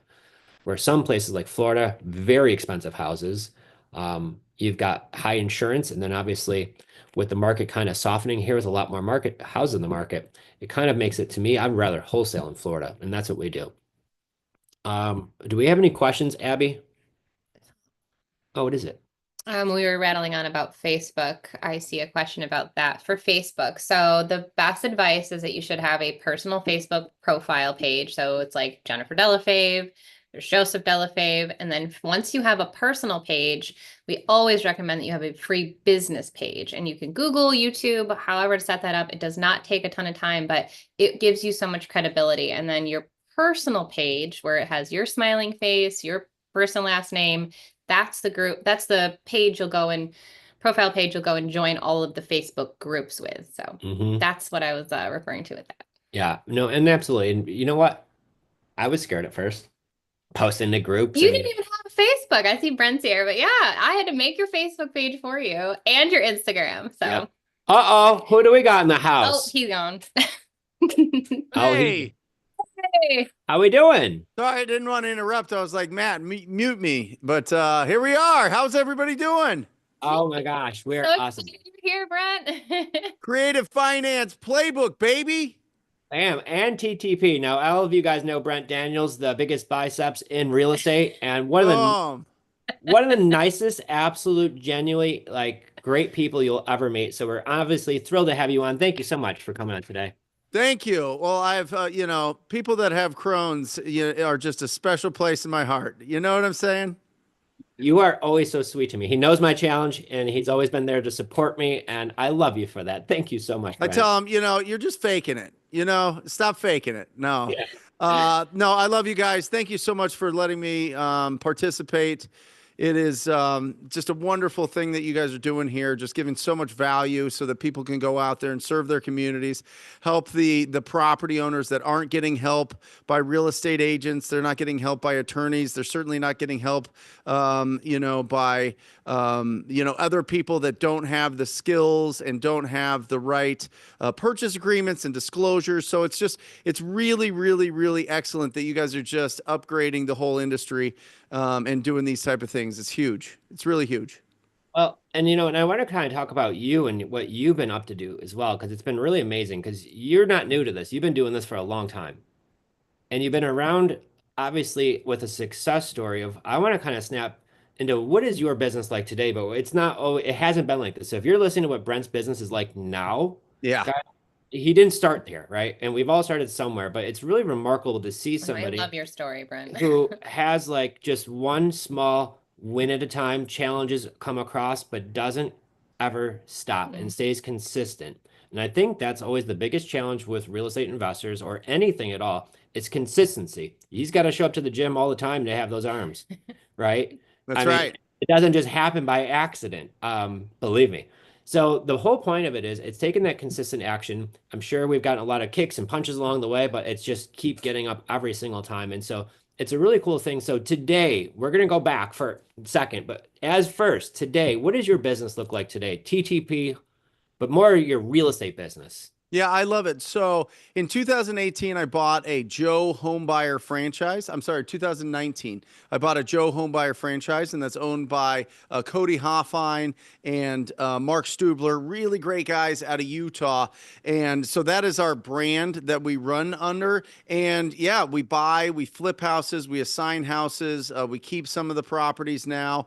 I've got an incredible team on acquisitions. I've got a junior acquisition manager, and I've got two full-blown acquisition managers that I would call the closers that actually go out on the appointments. So I have a philosophy that somebody should be in the office all the time doing lead follow-up, taking in all the new leads that are coming in, and really doing the discovery process to find out, is this an actual person that would consider doing business with us, right? And if it is, then we set appointments with our team to go out on and meet with the property owners. We're not virtual. We're all in-house here or show up to the appointments here in Phoenix. And that's a huge advantage for us here locally.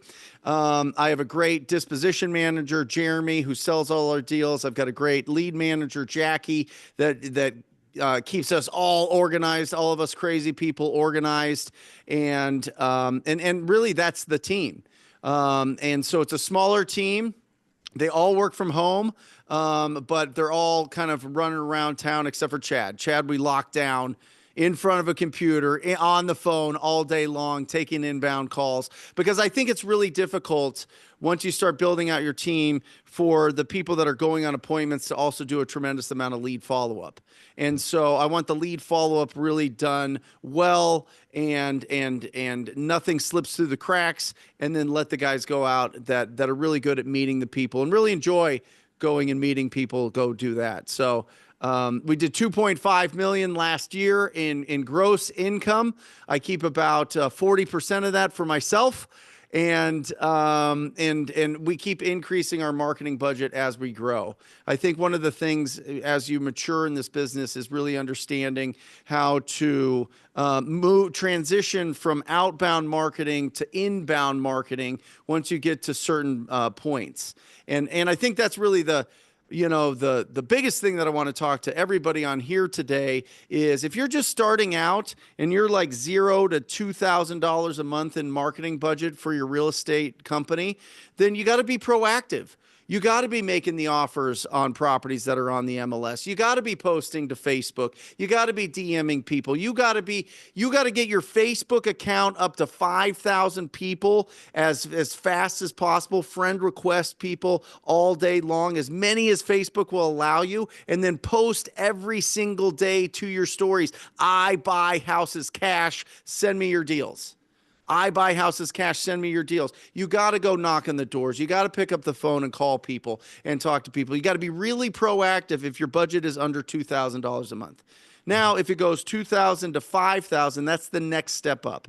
2,000 to 5,000 is interesting, because then you can start doing some direct mail. Then you can start doing some paper leads, right? Then you can start, hiring some VAs to do some of the heavy lifting for you. And then you're just focusing on the skills of discovery when you're speaking with these property owners. People call it the sales skills or conversion skills or closing skills or all that, but it's none of those really. If you really boil it down, it's about asking questions and understanding one simple question. It all boils down to, what is your goal with this property?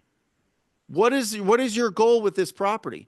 And it just depends on what they want. And remember, with a property owner, there's three things that they want. They want speed, convenience, price, but they only get to pick two.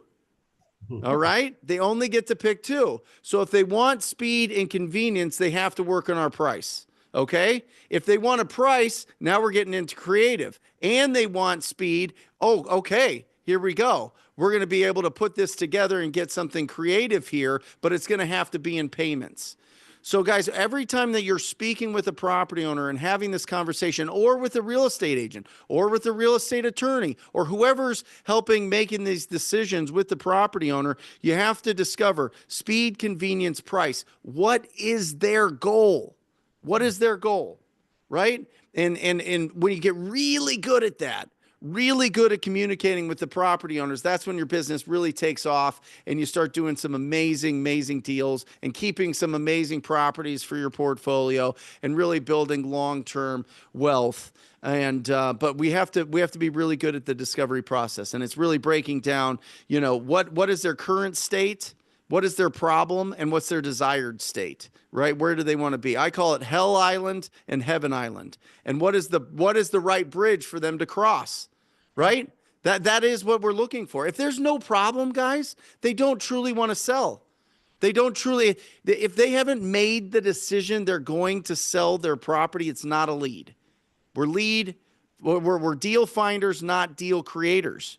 We're deal finders, not deal creators. So we have to discover in the discovery process, when we're speaking to these property owners, it's not a pitch telling them how great we are. It's a conversation asking them questions on what their goal is. And so we get really good at that. That's when things really take off. Well, sorry, that was a mouthful on what does your team look like, but nobody really cares. I mean, they do, but they don't. You know what I mean? Like, what people really care about is, what do I do in the different marketing budgets? 0 to 2,000, be really proactive. 2,000 to 5,000, be really proactive, but add some of these inbound marketing techniques. And then 5,000 to 10,000 and 10,000 and above, this is when you start getting into all these people are just reaching out to you. all these people are reaching out to you, and it's awesome. Or just do, what Joe and Jen do and just dominate Facebook and have people send you free deals all day long and don't listen to anything I have to say. Well, no, and I want to bring a point because you're doing $2.5 million a year in wholesaling, right? Right. And that's a huge I mean, like humongous, guys. And if you meet Brent and his team, they're some of the most wonderful people. You get like down to earth. Like I went to the Christmas party, and let me tell you, these people have fun, family, his mom, dad, like everybody, the most amazing people take you in, like you're part of the clan right away. So it's working around the right people, which is great. Obviously, he's doing a lot of business, but now what's your favorite marketing channel where you're getting most of your business from? Pay-per-click by far. Pay-per-click. So Guys, what pay-per-click is the top of the, besides referrals from people that know, like, and trust you, which are going to be the best deals that you ever do. Pay-per-click are the best, fastest deals that you can do. And the reason for that is because there's intention behind it. We call it intent-based marketing. People are searching literally for you. When people are searching for you, it is like night and day from cold calling people that just own rough looking houses. You know what I mean? But it's expensive. I mean, the average deal costs about $4,500 to get, right? And so you have to have a decent budget for it. But once you do, it is, the average deal size is bananas. Our average deal size is 27,500. And so, yeah, it costs us 45, but you make 27.5. And so if I could put $1 in and get $4 out. For all my people who aren't big on math, that's a really great return. It is a Okay? great return. Yeah. That's a really great return. So would you spend 4,500 to make 27,000? It's like now how many times per month can I do that? Exactly. Right. Yeah. And this is the thing is there's so many different ways. So a PPC, what does that mean for some of us? Yeah, I was gonna say like break it down. Yeah, so that just means pay per click, guys. So when somebody goes on their phone or computer and they search companies that buy houses, for example, the people that pop up first are the people that sponsor that. So you sponsor it, and when they click on it, it usually costs anywhere from like $30 to $80 for them just to click to go to your website. So that's what pay per click means. From that point, your website needs to convert it. They fill in a form. As soon as they submit that form, you get a text message, and then you reach out to them instantly, right? So pay per click just basically means you're paying for that attention. You're paying for that search attention. Because you go onto Google, the joke is, where do you hide a dead body? On the second page of Google, right? Because nobody goes there. Nobody goes there. So the first few people that are in there, that's who's getting all that attention. And people are like, sell my house fast, cash offer for my house. So all these keywords, they're literally searching. It's crazy. And so that's the top of the top. But it took me a long time. You have to really get your systems down so that you don't waste your money, and you really have to build up your marketing budget. Buddy. Did I get you with that one? Oh Where my do you hide God. a dead Never body? heard that. And I'm like, oh my gosh, like who even knows how many pages there are after page one? Because it doesn't matter.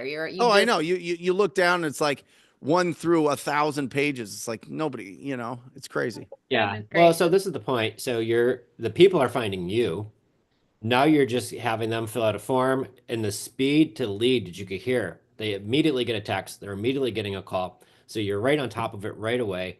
And That's this right. is what's getting you to be the first of the line because, guys, when we talk about the difference of 1 minute compared to 5 minutes or 10 minutes of getting back to your lead that comes in is a tremendous difference on, like, they might have just hit click and you call them 5 minutes later, and like, what did I do? Like, they've already forgotten about it. They might have done it to a few other sites. They might not know. So the Yeah. minute they hit click, no matter however you get a lead, speed to lead is so important. So now you are obviously doing a big business, but like, let's pull that back. Like, where were you before you got here? Like, if Yeah, it's crazy. So, 2008 really, really affected Phoenix real estate. In some areas, it went down 80% of value. And I was at the time, I had a big brokerage, a real estate brokerage that focused on flipping properties. We focused on adding to our portfolio, and we focused on just traditional real estate. And when the market really shifted, we started getting into short sales, to getting in and helping people go through the foreclosure, the short sale process. But we were a little too early. They didn't have loss mitigation departments like they have now. And so it just wiped us out. I lost everything. I foreclosed on 5 properties. All those properties went from, an average of 450,000 in value to 225, like in 90 days. It was crazy. And then the tenants stopped paying, and I had adjustable rate mortgages on all of these because investor loans were crazy back in the day. And so it just turned into a nightmare. So foreclosed on 5 properties, had the 2 cars pulled out from my front yard, repoed, gone. Went through a divorce, found out my wife had a boyfriend, which, I didn't know about. It didn't really work out, that way. So went through a divorce there in 2009, and then went through the financial crisis. And then honestly, it took 2 years. I was like 2 years just kind of just feeling sad for myself, all shelled up, not really talking to anybody, staying in a dark room, just woe is me, kind of pity party. And then I was, kind of coming out of it, kind of, decide, I think we all have this part of our brain that understands that we have a lot of potential, and we want to see how much potential we actually have in life, for service, right? That's why we're here, to serve other people. And I didn't really think of it that way. I was always just kind of like, well, I'm here by myself. Nobody's paying my bills. I got to go out and grab as much as I can.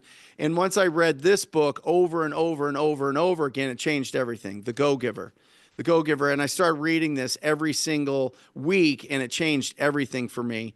And I really understood that the amount of income we make is in direct proportion to the amount of service I provide. So just kind of shaking out of that, going out there, starting to be real proactive. I was like, I'm going to go door knock. And I'm going to go find people that want to sell their properties, because I have no money.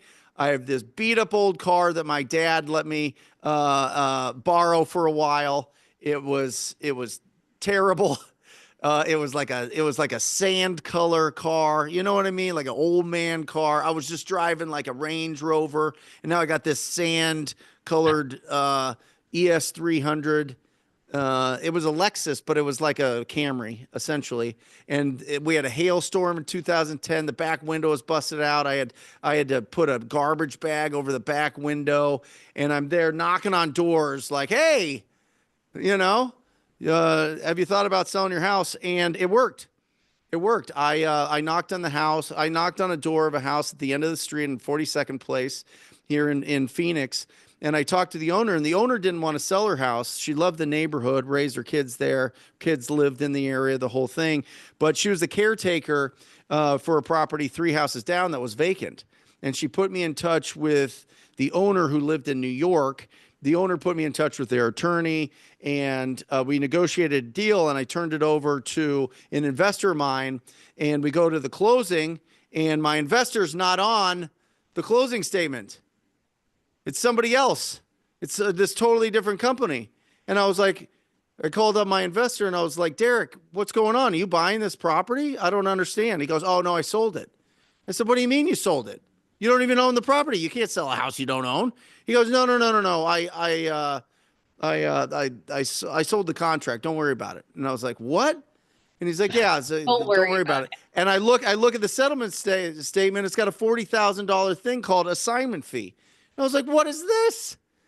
And so that's really what in 2012, I was pulling on the thread of what wholesaling was, and then really understood that if I have a name, address, and phone number of a property owner that is in original condition or in really rough shape, that I could match that up with people that do really great projects in the area and get a fee for that. And that's how I started growing and developing. And then I realized, instead of door knocking and literally getting cremated every time I stepped out of the house or out of my car in the middle of summer in Phoenix here, if you've ever experienced that, it is likened to being cremated. I was a lot more tan. but if I just get a name, address, and phone number, I can stay in an air conditioned room and make calls and talk to people all day long about whether or not they want to sell their house and find incredible opportunities. And that's how I started. And so I knocked on 15,000 doors. I talked to 45,000 property owners myself, asked them if they would consider an offer on their property, and developed a system for having really good conversations. Because what I discovered, guys, is when you ask a property owner if they would consider an offer on their property, there's only 6 responses they give you. If you call them up and ask them. If it's face to face, there's only 5 responses they give you. Yes, they do want to sell. No, they don't want to sell. Maybe they do in the future. How much will you give me? Who are you and how'd you get my number? That's it.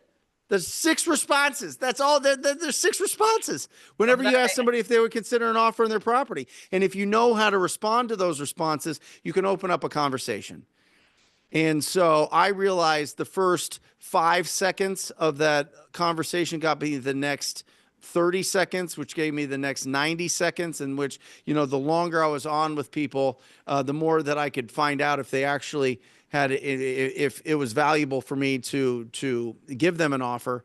And that's how that's how I got out of the hole that I was in. And it was a big hole. I didn't mention also during the foreclosures, the divorce, the car repos. Also, I signed a personal guarantee for an office lease for 10 years. And the interesting thing is when you don't pay the office lease because you have no money, they sue you. So at 28 or 29 years old, I was sued for $740,000, which was the remainder of the lease for 10 years. And so if you're starting at not a big budget, I started at like negative 800,000 essentially, and had to climb my way up and settle all that and feel the pressure of that on a daily basis. And yeah, it made me stronger, but I would not want to go through it again. I'll tell you that.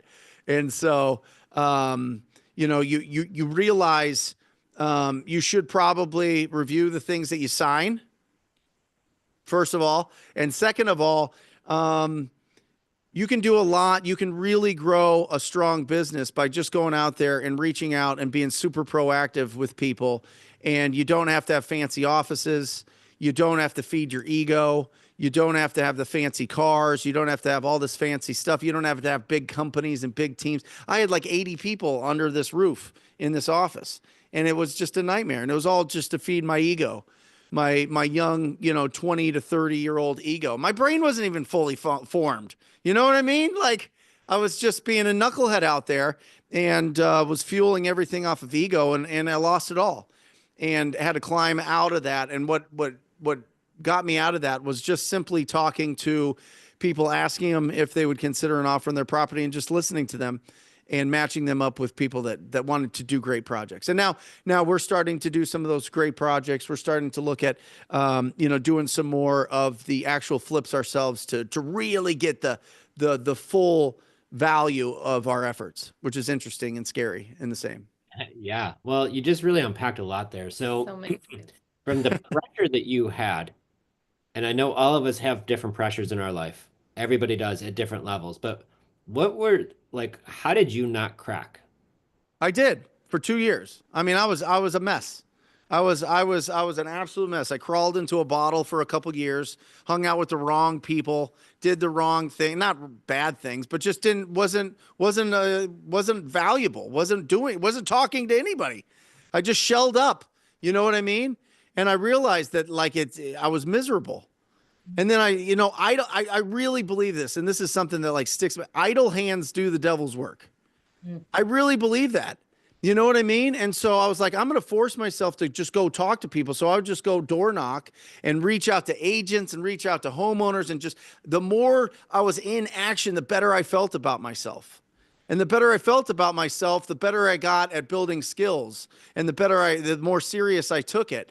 And I realized that hard work is the goal. Hard work is the goal. It's not the money. It's not people patting you on the back. It's not the recognition. It just hard work is the goal. because it keeps your brain so strong. It keeps your brain so powerful. It builds your self-confidence. And if you want to have a strong mindset, you have to have skills. That's it. If you want to have a really bulletproof mindset, you have to have bulletproof skills. You know what I mean? Like Steph Curry doesn't worry about shooting free throws. Right. It's he doesn't have a fear of shooting free. You know what I mean? The stronger your skills are, the better your mindset. And you can't build skills by being silent and not doing anything all day. And that's what I realized. And so it took me losing everything to force me into that spot where I was like, you know what? I'm never going to be in this position again. I'm going to do everything that I can to be as proactive as I can until I can afford to have people reach out to me and say, please buy my house. You know what I mean? And that's where we're at now. I think that like more people need that message of hard work is the goal, because I think we live in this Amazon Prime society where everyone thinks like everything happens within 2 days and it's yours and you don't really have to, it's just an easy button left and right. And that's really not the case. And so hearing someone like yourself sharing your journey, the ugliness, the where you were, up high to the down low to like now back to where you are.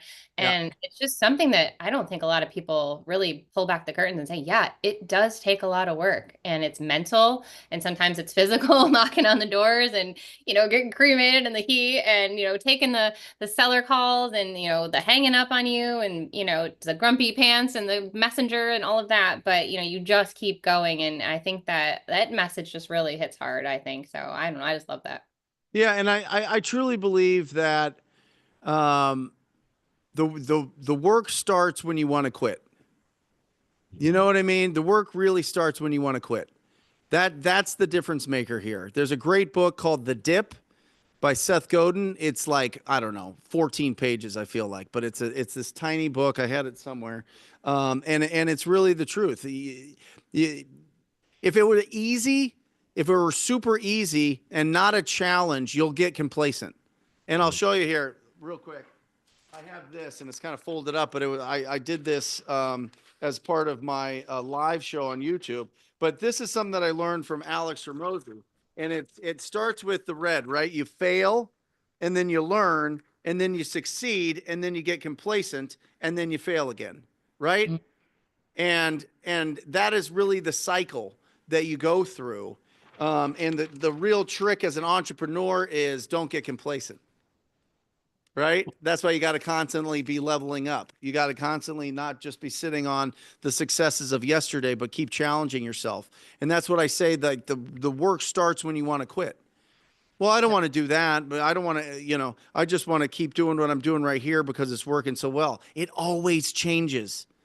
Real estate, it always changes. The economy always changes. Inflation always changes. Interest rates always change. The one thing that is constant is your ability to have conversations and make offers with property owners. That's it. Conversations and offers. If you boil everything down, it is just making sure that you're consistently having conversations and making offers. And if you do that, you cannot lose. And if you post every single day to your stories, I buy houses cash, send me your deals every day, I promise you, I make this promise to you, you'll do 4 extra deals this year for free. Minimum. You get your Facebook friends up to 5,000 people and you post every single day to your stories. It doesn't have to be a real estate post. You could take a picture of this fake plant right here and just say, I buy houses cash, send me your deals. You could take pictures of shoes. You could have no pictures. You could do a video of you walking through a house. Doesn't matter. I buy houses cash, send me your deals. You'll do an extra 4 deals. Guaranteed. Brent, guaranteed. You make it sounds so easy. Yeah.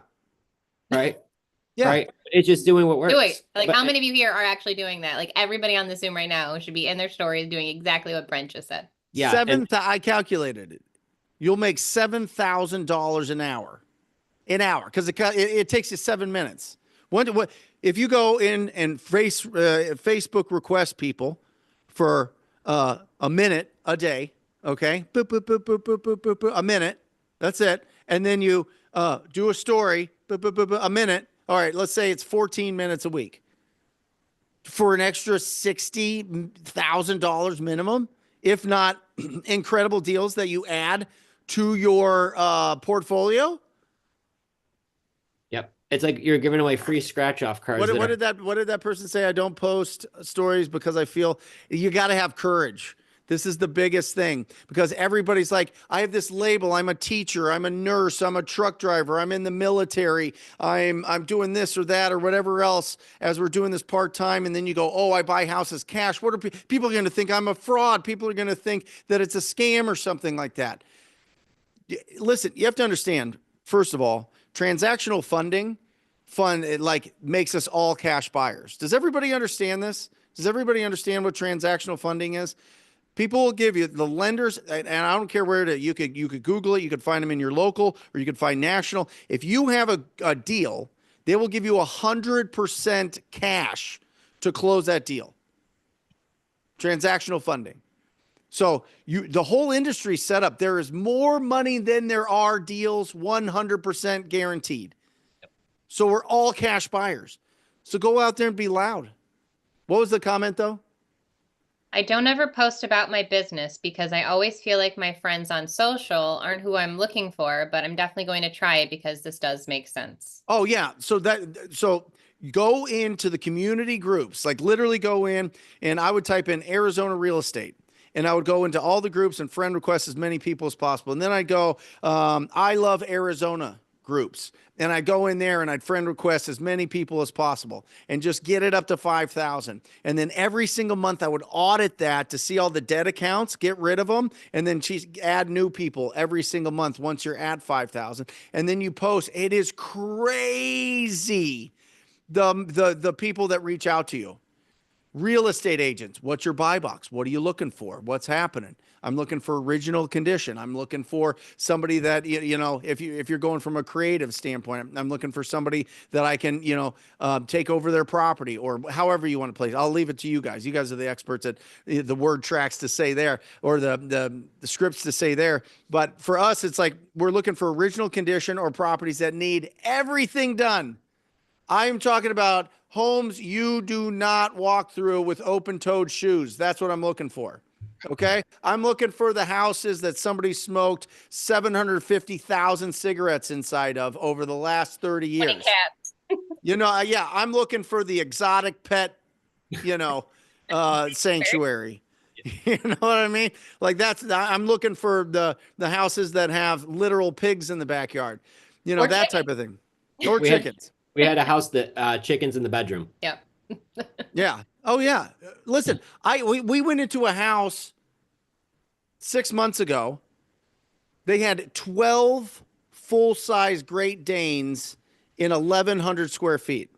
Their living room was chain link fence up to about here, and they were just in pens. And there was 8 of them in there, and then there was 2 in the each bedroom. And have you seen Jurassic Park? Have you guys seen the movie, the original Jurassic Park? Do you remember the Triceratops that was on its side and it was kind of breathing and they lay on it and everything and they go and they look at that giant pile of crap? Yes. And to see what was sick, it felt like a dinosaur crapped in the backyard because they just piled it all up, right? Remember the meme where you look over and there it is? Yeah. By the way, they wanted $50,000 more than Zillow. Of course. Jeez. Well, and I want to kind of dial back because like you're going to come across these situations, but you take it to a whole other level. You are famously known for TTP. Yes. Talk to people. Talk to And people. so Brent is talking about how to get out of the cobwebs out of your head by just strictly knocking on doors, right? Getting out in the car with the broken back window and millions of degrees, getting scorched by the sun, dodging scorpions, knocking on doors, and did it, right? Yep. And got him out of his own way, built back what he did by talking to people. It's taking action. But now what he's sharing with us is how to do it digitally. Yep. Right. Yep. And still talking to people, but taking it to not only that, another level. And so I couldn't be friends with so many people that I would have never known even existed if it wasn't for social media. So it is the ultimate in connecting tool. And you're going to connect to other investors. You're going to talk to cash buyers. You're going to talk to people who just maybe know somebody at work. So maybe the people following you aren't the one, but maybe they know somebody who are. Exactly. As a lot of our friends, I didn't buy their house, but they knew that Joe and Jen bought a house and they had a friend or a family member going through something, and they recommended us to them. That's it. That's really the connection tool. So get to your limit of 5,000 friends. Like Brent said, I love it. I gotta actually check mine because I'm probably there's a bunch of old deleted accounts in there because I'm at my limit and I can't accept anymore. So I gotta maybe get rid You're of some so of those. bougie. Well, no, but I did what he It's said. very popular. No, I did what you said. 5 years ago, COVID happened. They closed New York down. 5 years ago was my like first day off from not going back to work. In the fall, I remember I was outside in upstate New York, and I remember looking at my Facebook, and I had 300 friends. Yep. And I remember I was outside deer hunting in the woods, to be quite honest with you, and there's nothing happening because I'm not paying attention anyway. So I got my phone and I was like, friend request, friend request, friend request, friend request.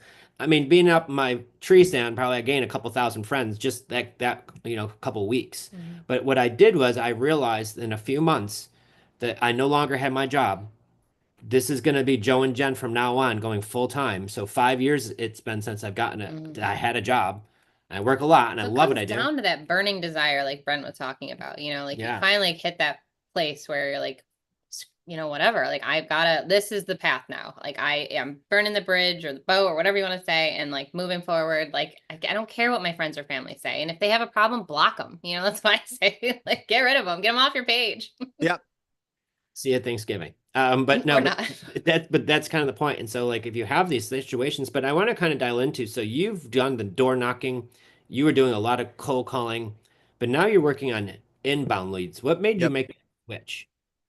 A couple different things, to really scale and hit the gross income numbers that we're looking at, and which all comes down to the net income. Like, guys, you got to take the money home. It's so important. I won't get into it here, but it's so important to actually take the money home. So many people do these big deals, and you feel like you don't deserve it. So then you go and you spend money on silly things like expanding your team too much, or some crazy, whiz bang tool that's going to give you all these incredible leads and deals. And then it ends up, you just give money right back to the industry and you never take it home. Make sure you set a minimum standard for how much you want to take home. I really believe step one is find your tribe, and you have it here, right? You got to be surrounded by people that are doing this, or you're just being an island by yourself doesn't work. It never works. You got to be surrounded by a community of people that are going to cheerlead you, because nobody else is going to know what you're trying to accomplish. It's just you go to family, you go to Thanksgiving, you go to barbecues, you talk to parents at school, you talk to people at church, anything. They don't know what you're doing. They have no idea what you're doing. So you got to be around people that know what you're doing because they're doing it themselves. Next, you have to cross the bridge from faith to fact, right? When we're starting out, we don't have proof of concept yet. We're just living off of faith. And that's fantastic. Faith is great. But once you cross the bridge and you've closed the deal and it's a fact and it's concrete, now it's a switch in your brain and you're off and running. And then you got to decide if you want to replace your current income. Do you want to replace your current income and go full time? If you do, fantastic. I hope you do, because listen, let's control the time we have left on this planet, right? And so get out of the 9 to 5, and then you start growing and scaling your business. And so that was the process that I went with, to answer your question in a very long way. But the inbound, the reason we switched to it is because we were doing so many calls and text messaging and all these things that we were only getting one deal per 70 leads. One deal per 70. So my team had to follow up with 70 leads to get one deal. And it was just clogging up the system when you're dumping in new leads month after month after month after month. So I saw my team getting exhausted. I saw them almost getting conditioned to expect that they wouldn't, that they weren't good leads, right? And so that was a weird place. And so I, over the course of a year, I transitioned from outbound to inbound, all inbound leads. And now we do one deal per 15 leads. Damn. And so when you do a deal, you don't have to replace 70 leads. You only have to replace 15, and all these people. And by the way, outbound leads on average are 90 to 120 days from the first time that you talk to them till you actually get paid, right? These leads are 24 days. The first time we talk to them to the time that they want. These people are like, I want to close in 2 weeks. I want cash. I want it now. I want to get rid of this property. You know what I mean? It's wild. So faster cash cycle. I'm not going to lose my whole team to turnover because they're just exhausted and they'll just find a better job in the sense of less frustration, probably less money, but they don't care, just a better lifestyle. And they're excited. They're all excited to every single day's like Christmas. Right. Every single day's like this like anticipation for a lead to come in. We got a lead that came in this morning just before I started this, right? We get this email, a text message, and these leads come in. We call them right away within 30 seconds. That could be the lead of the week. Could be the lead of a lifetime. Yep. We don't know, but it's going to be something exciting. Yeah. You know what I mean? Well, and so it's really cool. Well, and the thing is, if you're in sales, if you're buying, you want to keep morale up, and there's nothing better for your attitude than doing deals. Yep. I will tell you what, my acquisition, Oh yeah. Lexi, the girl, she does one deal today. She is so fired up to get number two. She gets 2 deals in one day. You don't want her calling the next person because I don't care what she's buying the next deal. Like she just makes it happen because it's so good for her attitude. Yep. And she's had these days where she's done 2 and 3 deals in one day. And Yep. I will tell you what, if you want to see a young lady fired up, like that is the best thing for your attitude. So finding motivated sellers as fast as you possibly can. Yep. And if these people are literally Googling, Mm-hmm. I need to sell my house. And here's Brent's smiling face, or gets into Yep. Brent's smiling face. And then he's got the right speed to lead, gets on the calls quickly, makes those offers quickly. I could see why you're able to do the kind of business that you're doing. Yep.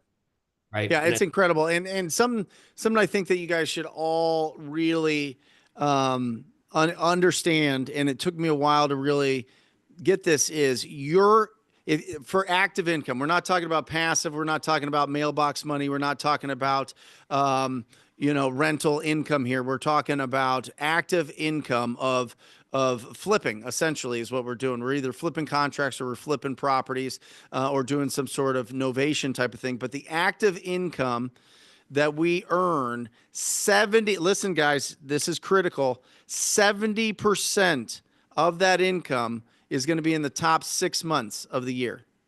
Okay. That means 6 months out of the year, 30% of your income is going to come in. And that's when we get nervous. And you know what the biggest expense is in our business? The biggest expense in the real estate business are our emotions. right. Because that's when we do it both ways. We get a big deal and we're willy-nilly and we're going crazy and it's all high. You know what I mean? Or when it's a slow time and we're like, oh my gosh, I don't understand what's happening. This isn't working. I'm going to lose everything. Oh, you know what I mean? We got to be calm and understand 70% of our income comes in 6 months. So you got to keep reserves. You got to be diligent with it. You got to really respect your bank account. Make sure it's healthy and heavy. And that's what gives you longevity in this business and a real profitable and predictable business. But just remember, there's going to be big months. There's going to be small months, and don't freak out. Don't make big decisions either way. Yeah. Have a mentor, have somebody, if it's a local mentor that you meet at a RIA, if it's somebody that you gel with, and you join their coach, have a conversation with somebody that's been in this business for a while. And has been through cycles and can help you out, because that having one great year doesn't get you into the Hall of Fame. It's about doing this for a long time. And so to be in this business for a long time, you got to keep healthy reserves, and you need to not make decisions based on emotion. We call it data, not drama. There we go. Right? There we go. We're on fire today. I mean, We're on fire today. Look like at Joe and Jen, Mike. They're looking good over here. Their whole group's looking good. Hey, Mike Mike. Mahoney's here. There he is. Get in here. Say hello. There Look at we this guy. are. Hey, bud, how we doing? Looking good. Happy Friday. World You famous guys are Mike looking Mahoney, great. guys. There he is. You can see why they all wear the rhinos on their shirts, guys. And it's a mentality thing that goes on in that office. And it's a mentality thing that gets you to where this is. So you get to a point from having so many small wins that you expect to start winning. right? Yep. And you take it upon yourself as the leader when your team does great. That's a great team job. And part of being the leader sometimes is when your team or you didn't hit the numbers, well, that kind of falls back on you as the leader of what can have I done better? Is there something where I'm missing the boat on? And getting around the right kind of tribe where you're able to discuss that with other people who maybe have just gone through that same problem is truly key. And it isn't always easy. There's months where you are high-fiving and the checks are absolutely just wild and you think you're just going to start printing money. And Yep. there's everybody who's like, I will overpay for your house. And they're like, still no. And you're like, what am I doing wrong? Right. But it's keeping your cool, it's sticking to your fundamentals. You know it works and it does go in cycles. And you just have to be able to, when you do get that check, I'm like, don't go out and buy a new car and a Rolex. Now's not the time. Yep. Like there might be a time down the road, but if you're gonna spend that money, find a creative deal. You could put, a couple grand down and now you've got a rental, right? But you're gonna only achieve wealth by having active income and then building your portfolio as you go. And that's why I love the idea of wholesaling along with creative deals because when I'm going to get a lead that comes in, I get two types, a beautiful house, beautiful neighborhood. I can make those terms offers. The junker house that needs a lot of work, cash offers with chickens in the bedroom. Like I can make that offer. So we have no lead left behind.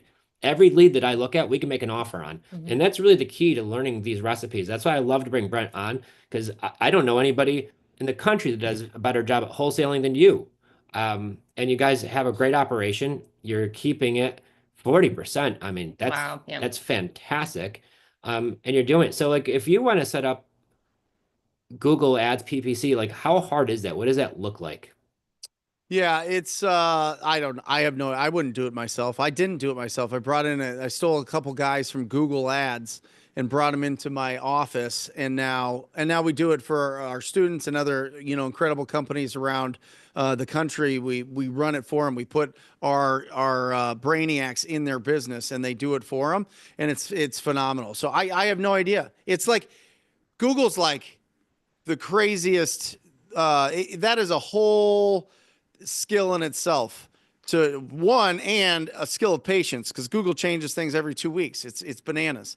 And so having people that really speak that language has been huge for me. There's no way I would have been able to do it unless I brought these guys on and they're How did phenomenal. how did you steal people from Google? I mean, I know you're incredible, but like, how did you like, I'm gonna, Matt, who's running my studio, one of his best friends was working for Google and he brought him in here and he's just hanging out. And I was like, what do you do? And he's telling me that he's run these millions of dollars in accounts for all these other places. And Google outsources it to a company called T-Tech. And T-Tech treats these guys like crap. I mean, they just kind of like, put them in cubicles and, get to work type of thing. And so he was looking for a different opportunity and loved real estate. And so I snagged him over and then started recruiting some of the other guys that had incredible talent, but they just didn't want to work for this big corporation, I guess. So holy it was cow. awesome. Go So now figure. they're the experts in this niche, and we've been running it for 2 years now, and that's all they do. Wow, so it's not what you know, it's who you know, Yeah, always. right? Who Yeah, knows? listen, if you're loud, people come into your life. You know what I Yeah. mean? Yeah. Well, You don't were have to be definitely loud. obnoxious. You don't have to be obnoxious, I mean, you can be. Sometimes I feel like I am, but if you're loud, you find incredible people. And if you have a really good go-giving heart out there to be of service, people want to be around you and you're a magnet. And if you have enthusiasm, if you have positivity, people want to be around you. And if you Yeah. provide that kind of environment, you get incredible people and then they just bring in other incredible people. Well, you are the absolute best. Obviously, You're the best. you are the absolute legend, and we're so thrilled to have you on here. If somebody wants to talk to you more, Yeah. or follow you, or what is the best way to talk to you? Yeah, so Instagram, Real Brent Daniels. You can send me a direct message there. Absolutely. We put a lot of love into our YouTube channel. I would encourage you and invite you to go check that out, the Brent Daniels YouTube channel. And talktopeople.com. Talktopeople.com is our pay-per-click agency. If you're in a position where you have a healthy budget, where if you're in a smaller market, like 1 million people or less, and you have $5,000 a month that you want to spend, great. You're in the right position. Have a conversation with us. If you're in a bigger market, you're probably closer to 7,500 to 10,000 a month in spend. Love to have a conversation with you. If you're getting creative deals, or if you're getting cash deals, or if you're doing land is killing it right now. If you're doing any of those things, these leads are bananas, absolutely bananas. And so all roads lead to pay-per-click, especially with, some of the technologies that the carriers are clamping down on calls, cold calling, and certainly text messaging that went away. Long-term growth, you need inbound leads, and we'd love to help you. Yeah, and Abby's dropping all of those links right now down here. So you're watching live, guys. The links are right there. One last question, Brent. Yep. Outside of work, Yeah. what's one of your favorite pastime What activities? would we find you doing? Coaching Bo, my youngest in sports. Yeah. I'm like a crazy person about it. But listen, we're champions soccer team, champions flag football last week. I mean, the results speak for themselves, but it's the best. If you have kids and you could coach them or teach them or be around them, it's wildly rewarding. And so I get obsessed with it.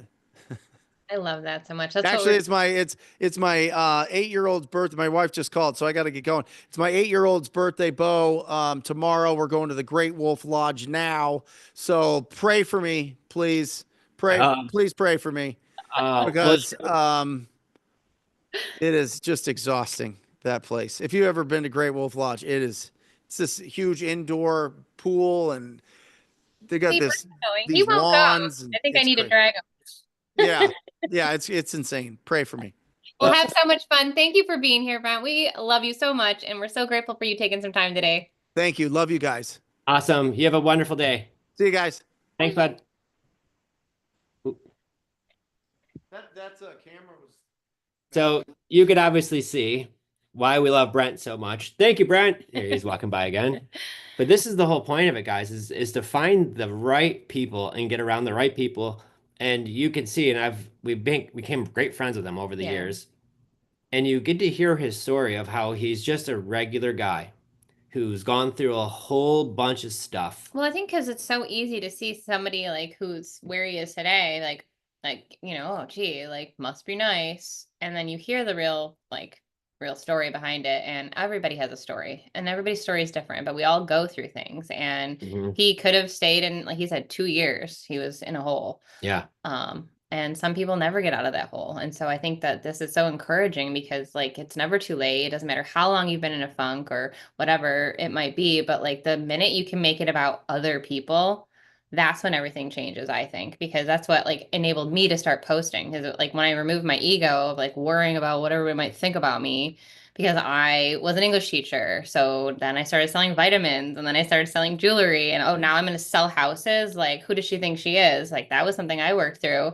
And I just had to make it about other people, because when we started posting and people reached out, and I'm like, holy cow, there's so many people out there that need our help. So I encourage you to work through some of that, The Go-Giver, The Dip, any one of these books Brent just dropped, that stuff daily is what helps you get through some of these hard times. Well, and I think the key is when you run our support call for our coaching community, one of the biggest things that we talk about the most, especially in your call, it's very popular for your mindset's got to be right. Yeah. And it's not always about just making the deals and all of this and that. It comes with having the right mindset. So if you're in that situation, like what Brent was talking about, being around the right people could have been really crucial for him to either get out of that or continue the patterns, right? And sometimes those patterns go in the wrong direction. And so I've heard this from a coach a long time ago. He's like, if you're currently doing what you're doing now, in 5 years from now, your life's going to be just about the same. Your bank account's going to look just about the same. He's like, your lifestyle, everything else is going to be just about the same. He's like, the only time things are going to make a change is when you make that change in your life. And so I think of the crossroads, how many times in our times together doing investing, there were times where Jen's having a baby and she's super pregnant, and it's it had to pause for a little bit, right? But after the baby came and okay, things got back to moving again, right? And so by pause, you meant I couldn't waddle through the house with all the mold that you were buying. Those were definitely one of the things. She wasn't even allowed. Like, I never got to see the house because it's so bad. yep. One of the houses we bought, legitly, people were living in it, and the shower had covered Yeah. in black mold. So like when you're in your own shower, they were Yeah. showering in that. So I was like, Yeah. you are not coming over that house. It is. But that's a beautiful thing about real estate. Like, because when I was teaching, I couldn't just like put something down, right? Like the papers need to get graded. I need to show up every day. And if I wasn't there, sub plans had to get made. But with real estate, like you can pour the gasoline and go hard and go fast. And if life is happening, you can pump the brakes a little bit or, kind of like reassess of like, where is this market going? Like, what do we need to do to pivot? And just getting, like he said, getting around the people that are doing what you're doing. And even last night, man, I keep thinking about like all the stuff that like we were learning Yeah. and hearing about, it's just, there's so much out there. And to think you know it all, like that's the day you lose, I think, because you have to know like there's so much to always be learning and growing and know that like there's people out there that you can definitely take something from. And even today, like Brent, like what he was saying just fired me up. So Yeah. And I think that was the key because Brent hit it on the head too. When you're talking to your friends and you're talking to your family and you're talking to your coworkers about this stuff, I can't tell you how many times like they're looking at me like there's something wrong with yeah, me, eyes right? glaze over and they're just like waiting for the next minute to talk about something they can really, oh yeah, what about Game of Thrones, man? Did you get to see that And episode? I'm like, I've never watched. Seen it once. Like, sorry. And then what happened was that I think in a way I almost not became weird, but like I just don't. Oh, we got weird. We got weird But we because found our weirdos to hang out with. right. Well, and this is the point. Weird in a good way because I can't tell you the last time I've watched a TV show. I can't tell you If we do watch a movie, it's like The Founder, which is a really great one on Netflix. You should all go watch. Yeah, but like that's the kind of stuff I guess for me. And I watch maybe is it 10 movies a year?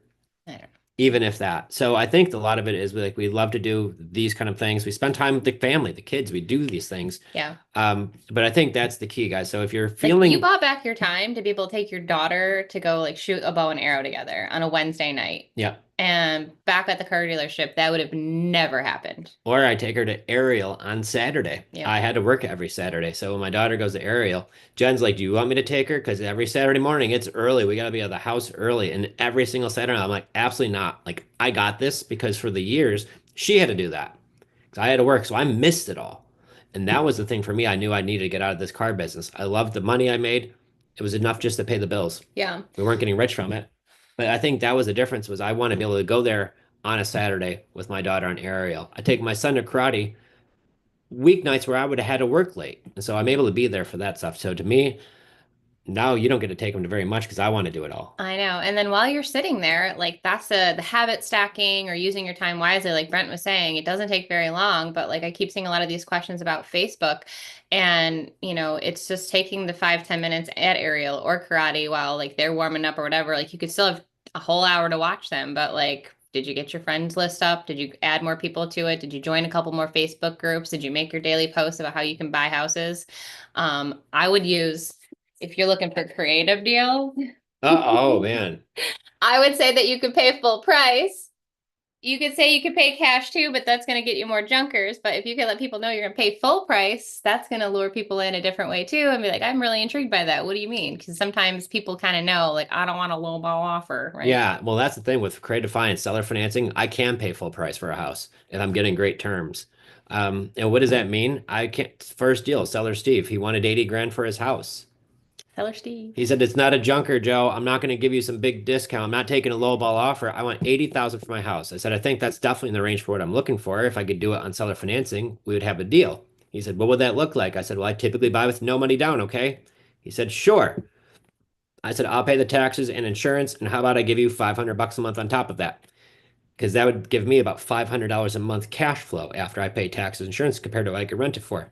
He said, sure. And I said, that's going to go towards what I owe you every month. So 500 bucks coming off the balance every month. He's like, sure. It's like just a delayed cash sale for full price. He said, yes. I wasn't even paying interest, guys. He didn't care about that. He So got his number. Write that one down, a delayed cash sale for Full full price. You rattle it off. Sorry. You say it like Oh my God. in your sleep, basically. But that little like magic line there, it clicks for people. A delayed cash sale for full price. Yep. And he was like, yeah, absolutely. You mean, and then so the point where it came to doing the paperwork and giving him the $100 down, he didn't want it because he loved us so much. Yeah. Because he loved that we paid his number. He still couldn't believe we paid it. But once again, he gave us more than a fair deal because it was worth at that time 100. So we had about 20,000 of free equity, and then our renters ended up buying it way later down the road. So that price went up from there even. So, I don't and remember what it plus was. we were paying it down so quickly because our payment was coming off the balance every month. So I think that was really the key there was helping Steve out, his situation, painful price. But I really want to get back to what Brent was saying, was talking to people, guys. And so when we're doing this business, it's like, how do we get in front of these people? How do I find them? And I want to be able to touch base on lead generation Mm-hmm. because I believe Brent's right. I've done cold calling. It works, but so does looking in a dumpster for a whole bunch for like a piece of bread. Like you could find it in there, but I'd rather go to the store and just buy a loaf of bread there, right? So it definitely works. Door knocking, it works, guys. I was in a meetup last night. People are talking about knocking in doors. I live in South Florida, where it also in the summertime feels like you're being cremated and boiled at the same time because we also get humidity here. So it's like a steam boil is what we get. You're getting crab boiled. Yeah, but then also that too, everybody down in Florida's got guns. Yeah. So for me, I don't want to knock on doors of people who might Knock potentially on the wrong door. You're gonna find out. have a gun on the other side of it. So for me, I love generating inbound leads. I'm gonna sit here with my little phone and I'm gonna use it. And that's the point of why we're able to do Facebook is my favorite way to generate some connections for free. Yep. So join the groups, right, in your areas. The real estate investing groups, friends request the people doing deals.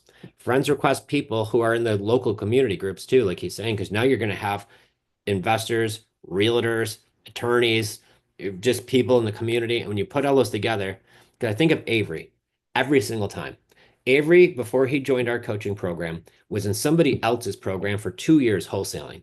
Never did a deal. Said, I want to join yours because I also want to do creative, but I've also learned wholesaling, but I haven't done a deal yet. So he joins, and it was on his birthday. So he was in our program for probably a few months, and he posts on his own page, "Hey guys, today's my birthday. Happy birthday to me, but I'm the one giving gifts today. If anybody knows somebody who wants to sell their house, if you bring them to me and I buy it, I'll pay you $1,000 for it. Thank you." A coworker of his, ex-coworker, so they didn't even work with her anymore, but they were friends on Facebook, says, "I know somebody looking to sell a house. I'll put you in touch." Puts them in touch, and that's how Avery does his very first deal. Does his very first deal by a connection on his own Facebook. He doesn't even have 5,000 friends. He hasn't really like added a ton, but this is just somebody from his past, right? But who knew somebody. Okay. Got a big old check. The second deal Avery did was from the Blue Post. Well, that's a good point, real quick on a stop you, because even if you don't have 5,000, doesn't mean you have to wait to post. Yeah. Like, just keep posting, keep adding. So it's like a continuous like growth journey here. So that's all he did. You know what I'm gonna do?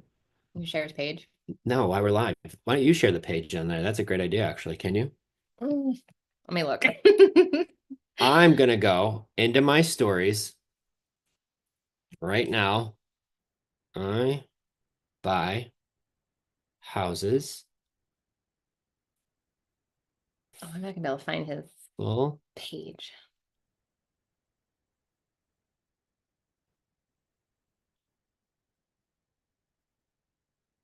T. So right now you're making a post. So if you haven't yet, go into your stories. Like Brent said, you could take a picture of a drink, take a picture of a fake slant or like there. A smiling picture of yourself, and or just use the background, pick a color. Any color. I'm not even going to be that sophisticated, guys. I'm going to really show you how fancy I'm going to be here. This is exactly what I'm going to do. I'm going to put that on my story on Facebook. Okay. Do it right now, Lacey. No excuses. Like if everybody does that, I bet you're going to start having some people reach out to you. Once you do it, write done in the comments. Everybody right now, go into the stories. All right, I'm writing done. I just did it. What did you say? I buy houses, DM me. There we go. DM me. And you know what? The first time I was chatting with Brent, this was like a couple months ago. We were on his thing, and he said that. I went and did that. I couldn't believe how many people like, "Hey, what are you looking for? Hey, I've got these three. I'm looking to assign." It was like absolutely like crazy. We gotta tell that in our coaching community. Yeah. Can you write that down? Or just, I'm gonna take a screenshot and drop it in the chat. Boom. I'm not seeing enough dones here, everybody. Did anybody hit done? No. We'll just sit here until they do. Wow. The teacher and me in my class used to Wait, talk. Jared said done. He Okay, did it. Darren's got it. Thank you, Jared. I would just sit there and I'll say, I'll wait if they kept talking and they were like being rude in my classroom. I'll wait. And give him the teacher look. No, but seriously, this is the part where it will make or break your investing business. If you're scared, if you're afraid, if you can't, figure out why. Because if you can post into your stories, you have the 10 questions. And if you don't, we can make sure you get those. Abby's on site here right now. She can be able to help you out with that. And then you ask people the 10 questions. And then if they say yes to question 10, to terms, to seller financing, then you know how to reach us. And if they say, no, I need cash, then what's the least they need? And then start running your numbers. And that's really the name of the game here. It's so important. Oh, Cisco's in the house. I didn't know he was here. What's up, Cisco? He got 5 leads in 15 minutes by posting I buy trap houses. Oh my gosh. Yay, Jared, look at you. Love the pictures. Oh my Man. gosh, there we go. All right, all right. See, I pulled the teacher out in me, and now I got everybody talking. Cisco, you're popping. Yeah, can we get Cisco? Can you chat? He might be busy. Cisco's busy. I get it because we love you, but And the sun was shining there today, so he's probably enjoying Can you hear me? I'm trying to get my camera to work. Yeah. Yay. Cool. Let me get this. There we Hi, go. Cisco. How you guys doing? Is it working? Do I look good? I can't even Yeah, see you myself. look good. You always look good, bud. How you guys doing? Doing awesome. So Awesome. wait, I see you. Wait, you just posted. I got 5 leads in 15 minutes by posting I buy trap houses. Yeah. Yeah. Yep. I Thanks, ended up in a contract out of that too, and that one post went on for like days. It was wild. My God. Now, where did you post this? In your stories, your Facebook, a group? Right on my Facebook page. Blue ad right there on my page because I was like, oh man, I haven't posted on my page. And I was like, what do I post? It's like, I'll just post this. So I posted it and people loved it. They ate it up, man. Oh my God. Well, and that's the creative way of finding leads because now you've been in our program now for over a year. Mhm.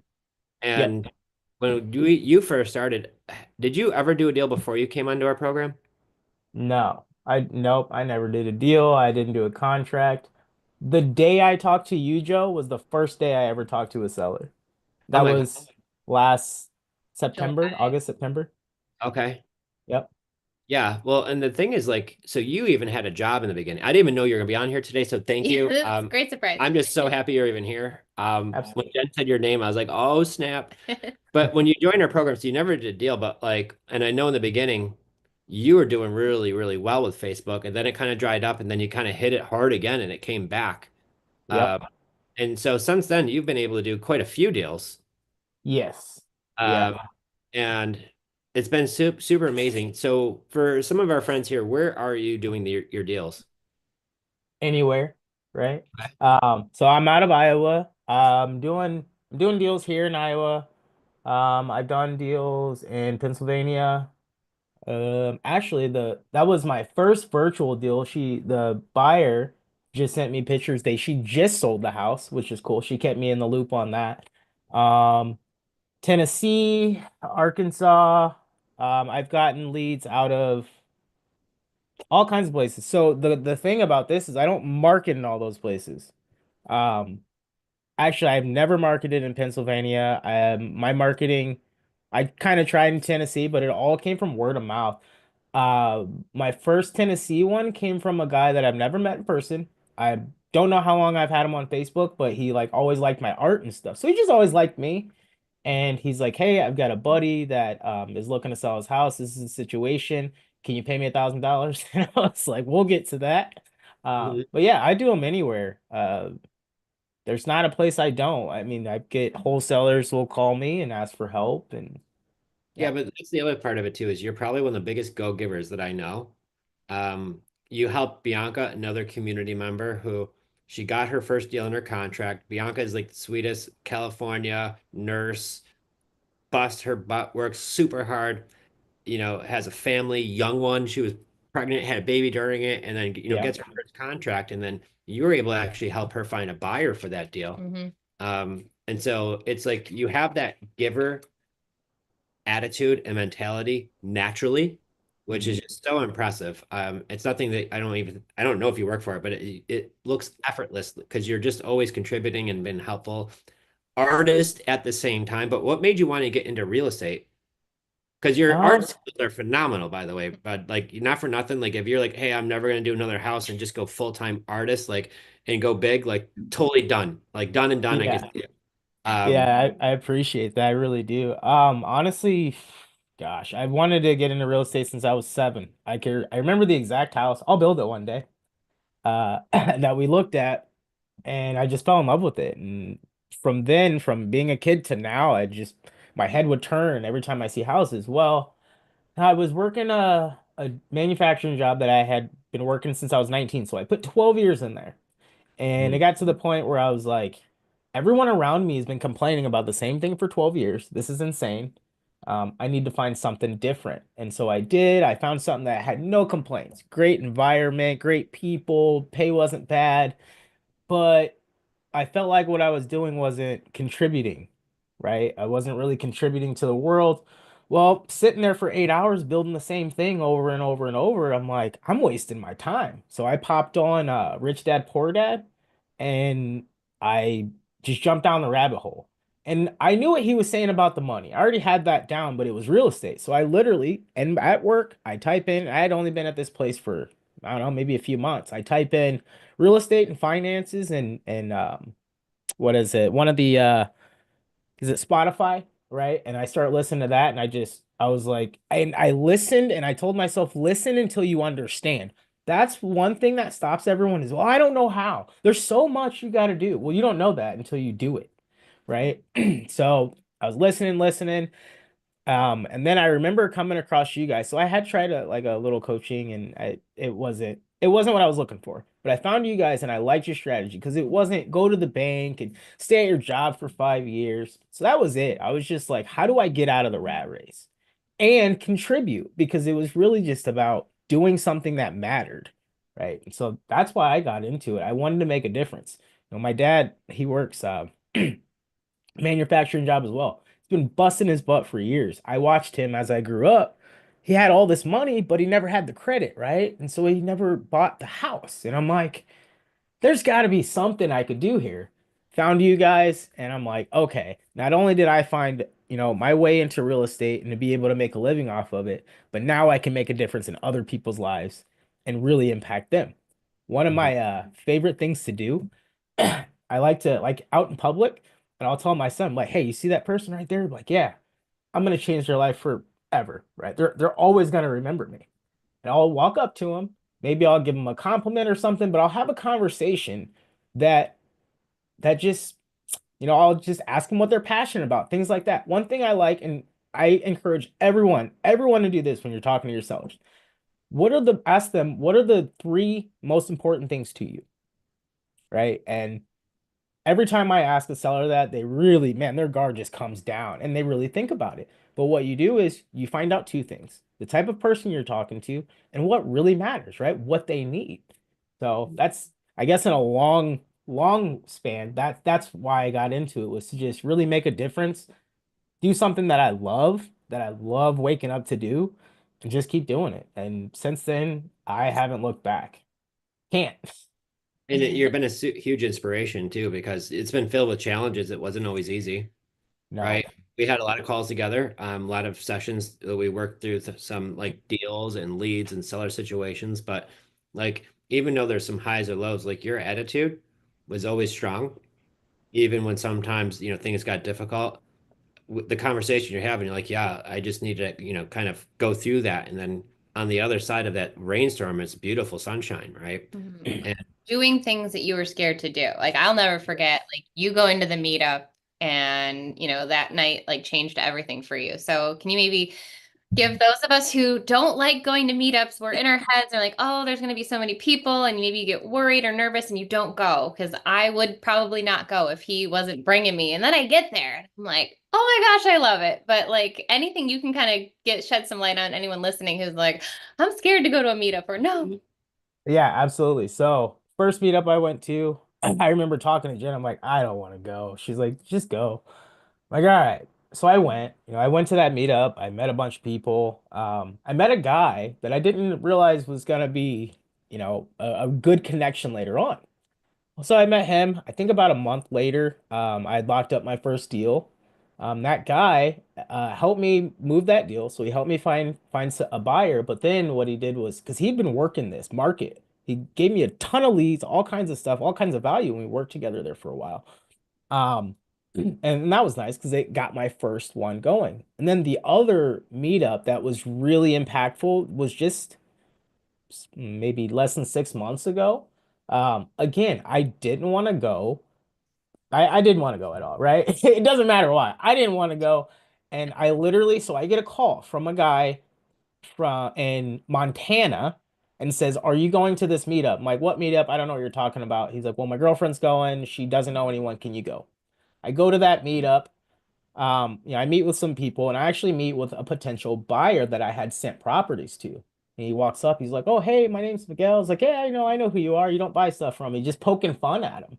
And we got to chit-chatting and we swapped information. Well, the next day, Miguel calls me. And because he asked, he's like, "Well, what markets are you working? Are you doing, here, the Quad Cities?" I was like, "I'll do a deal anywhere, but I don't market here." Well, he calls me and says, "I know you don't market here, but do you have anything for me?" Go back to that guy that I met at that first meetup that helped me close my deal. Well, he's still to this day, every day calls me and sends me deals every day, right? And these places that I'm not interested into, and he knows it. But he's like, "Hey, do you have anything in Rock Island, Illinois?" I was like, "Actually, I might." So this guy that helped me close my deal actually reached out to me and said, "Cisco, I can't get this deal to move. Why? Can you look at it?" So I look at it. And I'm like, "Well, this is why the numbers are off. This is where you need to be." And he did that. Well, then he calls me the next day and says, "Dude, I got 3 people coming." I was like, "What?" "Well, hold on. What did you do?" He's like, "Well, I made those adjustments." I'm like, "All right, well, let's get this sucker moved." So Miguel calls me. He asks about that. And I'm like, "Yeah, I just helped the guy out with the deal. Hey, here it is. You might like it." He looks at it. He's like, "When can I walk?" And 2 days later, we walked 6 people through that property. He bought it, and I made an extra 6 grand just because I went to a meetup I didn't want to go to. And Right. because of that, and because of Jen, I can never say no to a meetup. I I can't. so ready. Well, you know what? And it's like tremendous growth there because I know when we first spoke, you're like, this is like going to the meetups. That was a little bit of a challenge for everybody. Mhm. And it is a little bit, awkward in the beginning. And then everyone you go to, I feel like it just builds more momentum for the next one Yeah. because And sometimes you walk away making 6,000, $10,000. Like you just never know the right person. yeah, because a Yeah. lot of meetups that we've gone to, I'm just even the one last night, there's one person in there particular we've made a lot of deals with. We've got a deal right now. We're going to make 10,000 a piece on it. Um, right. And so finding the right people just from going to a meetup and shaking a hand. Yeah, I got to meet a girl who bought one of our deals, and like the house is stunning. Like it's gorgeous. Like we got Oh under yeah, we're going to contract. send that to Nick. Oh my gosh, like it was so cool to see that the house that you went into and the seller was in a really bad situation. She was leaving her husband, all the things, and this gal bought that property, fixed it up. It's gorgeous, and now she's gonna make a good chunk of change, and got to meet her in person. So like full circle moments. It's so That's cool. that's awesome. That's awesome. Yeah, no, I will say so the first meetup, I was nervous, right? I was quiet. "Hi, I'm Cisco. This is what I'm wanting to do." And then you go to that other impactful meetup, and I'm not a high energy guy. Like I just like to just chill out and relax. But I mean, I more or less just walked in there. I was like, "What's up? I'm here. Hey, what's going on?" I actually just got done with an onboarding call from a guy that started wholesaling before. So he was already trying to do it before I went to that first meetup. I just hired him to for cold calling and appointment setting. Heck Like yeah. it's like, and so it shows that growth, right? It's like, and I'm not saying like, oh, I outgrew these people. No, I really grew. And to see that, it was like, I came here asking this guy, like, how do I navigate this room to hiring him, commission based. It's insane. So, I mean, there's just going to the meetups, you'll see and feel the difference. The more you go, the easier it is. I mean, there's nothing hard about it. And I Hardest will part. say, yeah, yeah, exactly. And another thing, and a lot of people don't talk about this in real estate is some people might not actually be doing as much as they say they're doing, right? And so I went there, and what I figured out was, and this is the beginning, right? When I first started putting up blue ads and stuff, I was outworking everybody in that room. I Mhm. couldn't believe it. I knew nothing, and I was outworking every single person. Now, the room changes a little bit. Not everybody's still there. Not everybody lasts. So, um, I mean, yeah, it's meetups are awesome. It highlights your growth, and it just really keeps you in the loop. I've kind of slacked off on posting on my stuff, right? But I will still get messages like, "I love the stuff you post." I'm like, "Huh? Oh crap, I better post something." I haven't posted, but I'm just stuck in people's minds now because of the meetups or my posts. Or I actually had a guy come up to me at the meetup and goes, "Oh, hey Cisco, how you doing?" I was like, I'm sorry, have we met? He's like, no, I keep seeing your ads everywhere. I was like, oh, okay. He's like, yeah, and because of you, I had to raise my referral fee. Ah, love it. So he's like, you're getting all the referrals. I had to raise my referral fee. So yeah, But it's you just share such a great inspiration because of the fact is like you've had your challenges, you've got out of your own ways, you've pushed yourself into nothing bad, but just uncomfortable from what you're typically doing. But it's getting out of your comfort zone is where you're getting into some new places, and that's where the growth happens, right? So yeah. you're able to quit your job, you're able to be there for your the kids' sports, you're a family man, like you don't have unlimited time, but you're still finding the way to live your life because obviously we're only given so much time. That's the most valuable thing we have is our time. So for you to actually have some ownership of your time Mhm. is phenomenal. And the fact that you help other people and you care and you're genuine and you're making the community a better place, one deal at a time, one relationship at a time, one connection at a time. It just really, bravo to you, young man, Yeah. because And I you're gotta crushing shout it. out Thank you. to like your mindset. Like you remind me to take time for me and like every morning you said you set aside that time where like you are dead set on like this is Cisco time and you don't let anything interrupt that. And I think that that's been so powerful to hear. And then also just to remind people again, like it's so much up here. So you've got to take care of that to set yourself on that right path. So any words of wisdom on that you could touch on real quick? Yeah, yeah. I would say the three most important things to me in this order: my mental health, my physical health, and my family. Mhm. Without those two things, I can't take care of my family. I'm useless to them, right? So that's what I do. I wake up. Unfortunately, I wake up at 5. I hate it, but I wake up at 5. I'll stretch, I'll eat something, maybe read a couple pages out of a book, head out to the gym, come back, shower, meditate, and then I take my kid to school. And when I get back, pet my dogs, let them out. I'm on calls, I'm on the computer, Sometimes work starts a little bit sooner than I want. I might get a call or, like today I got a call, "Hey, I need some help with this. I'll pay you." And it's really cool. But yeah, as far as the mindset is everything. And there's ups and downs, but I got to a point where I look forward to the uncomfortable situations because they force growth. If I go a long period of time without that uncomfortable that uncomfortable feeling, I actually start freaking out. I'm like, oh my God, everything's going right. What the heck's happening? We got to mix it up, right? Let's make some cold calls or something. Got to mix it up. So mindset's everything. Allow yourself the breaks. Take your breaks. Take a couple days off, on the weekend. People typically are okay not getting a call on Sunday, right? But really dedicate yourself to that downtime. If you have to work on the weekend, set apart a time block, right, to do it because you don't want to get carried away. And now Saturday turned into the rest of Friday, right? And Sunday you're trying to relax, and then Monday comes and you're overwhelmed, like allow yourself the breaks. Don't take anything to heart, as far as, sometimes sellers aren't very nice. Like Joe says, they can't hurt you through the phone. Right. So mindset is everything. And just kind of starting with that's your physical health too, right? What you put in your body impacts what's going on up here.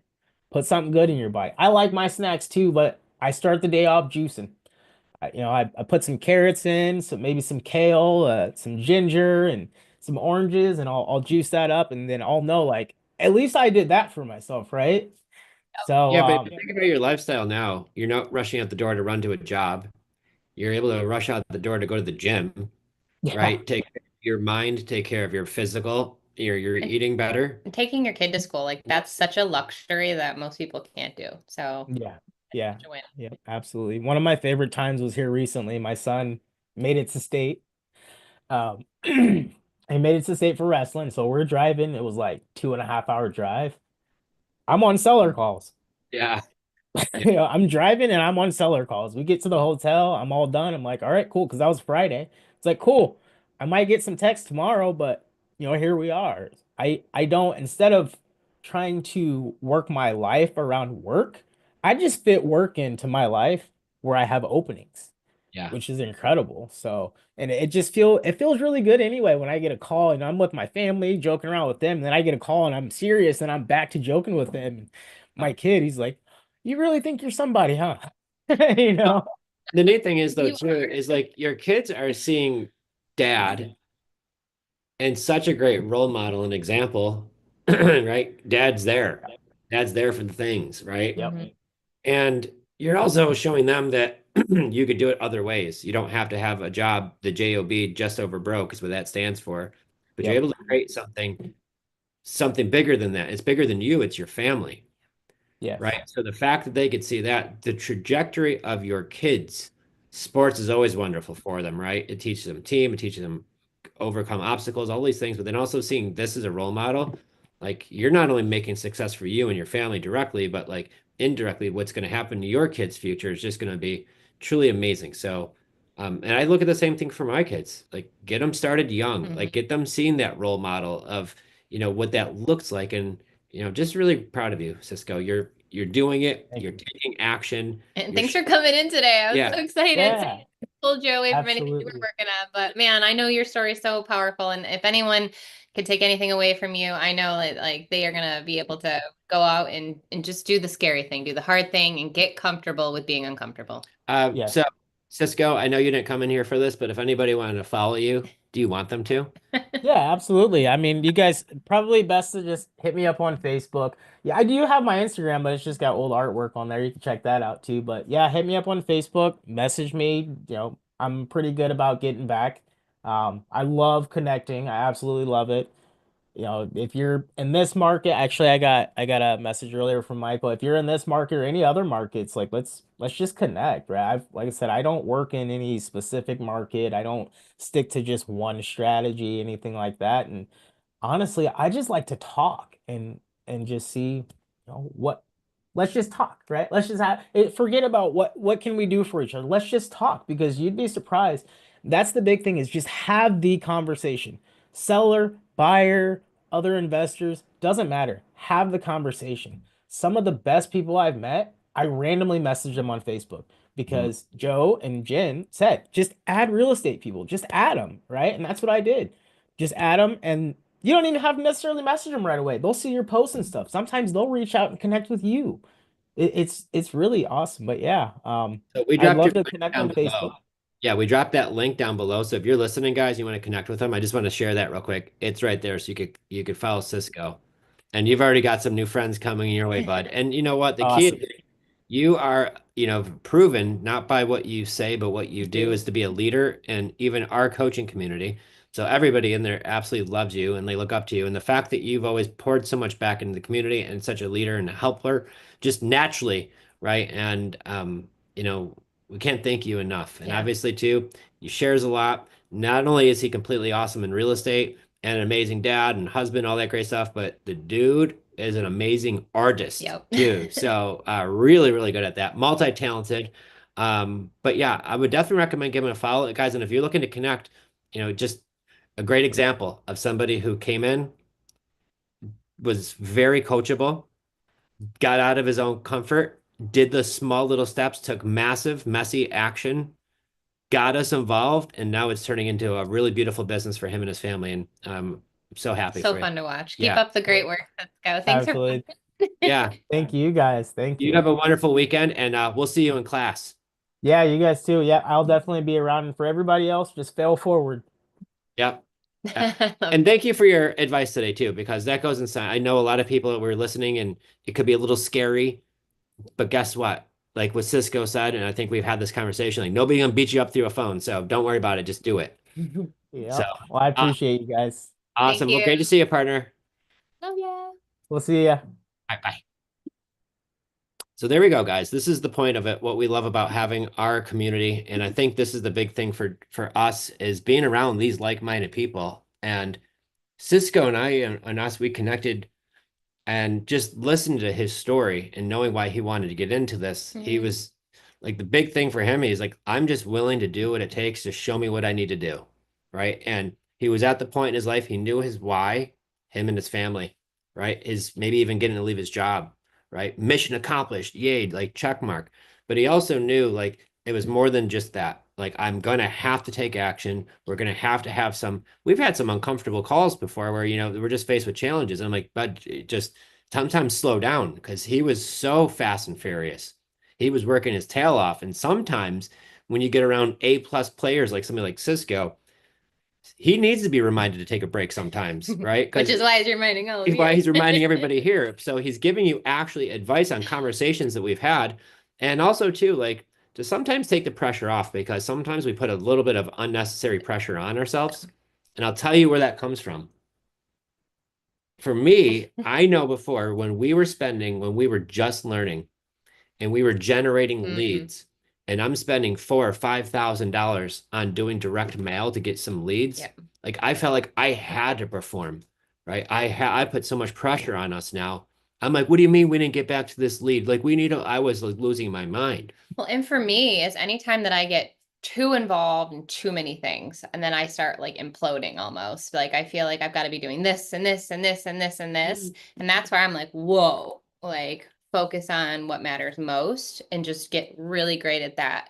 And when I like realized like that was one of my problems, because like everything seems like I need to know it all and I need to know it all right now. But like you're a human being, you're not a robot, and you can only do so much. So and I say this from like my big heart here is like if you're trying to learn all of the things, like pick one and focus and don't try to be in everybody's coaching program or doing everybody's thing, because you will just get lost, confused, frustrated, and give up, because that's what we do as humans. So just get really great at, like you said, talking to people, the theme of the day, posting on Facebook. I saw a question on here. Is there another social media app that you could be posting on? I'm going to tell you no, because the sellers, they're not really on TikTok. They might be, but they're scrolling. They're not going to be able to really interact with you. And Instagram, I don't think most homeowners are really over there, but a lot of older folks, I don't know if it's the boomers or whatever you want to call them, people with houses have a Facebook page and they're in these community groups because that's what was there like for a while now.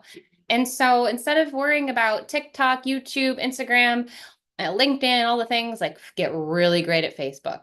And then once you've started generating the leads, talking to the sellers, doing some deals, and now you've got a marketing budget, like Brent was saying, then you can start adding, some more things to that. But get really great at one thing. I think that was really important for me too. Yeah, and I think what it is just getting laser focused versus being a flashlight, where it's very widespread because you can only do so many things. And this is where I learned for us, it was like focus on income producing activities. And some of the things we had to work on in the beginning was buying back our time. And that was some of our biggest Always challenges. working on that. Like I was mowing the lawn.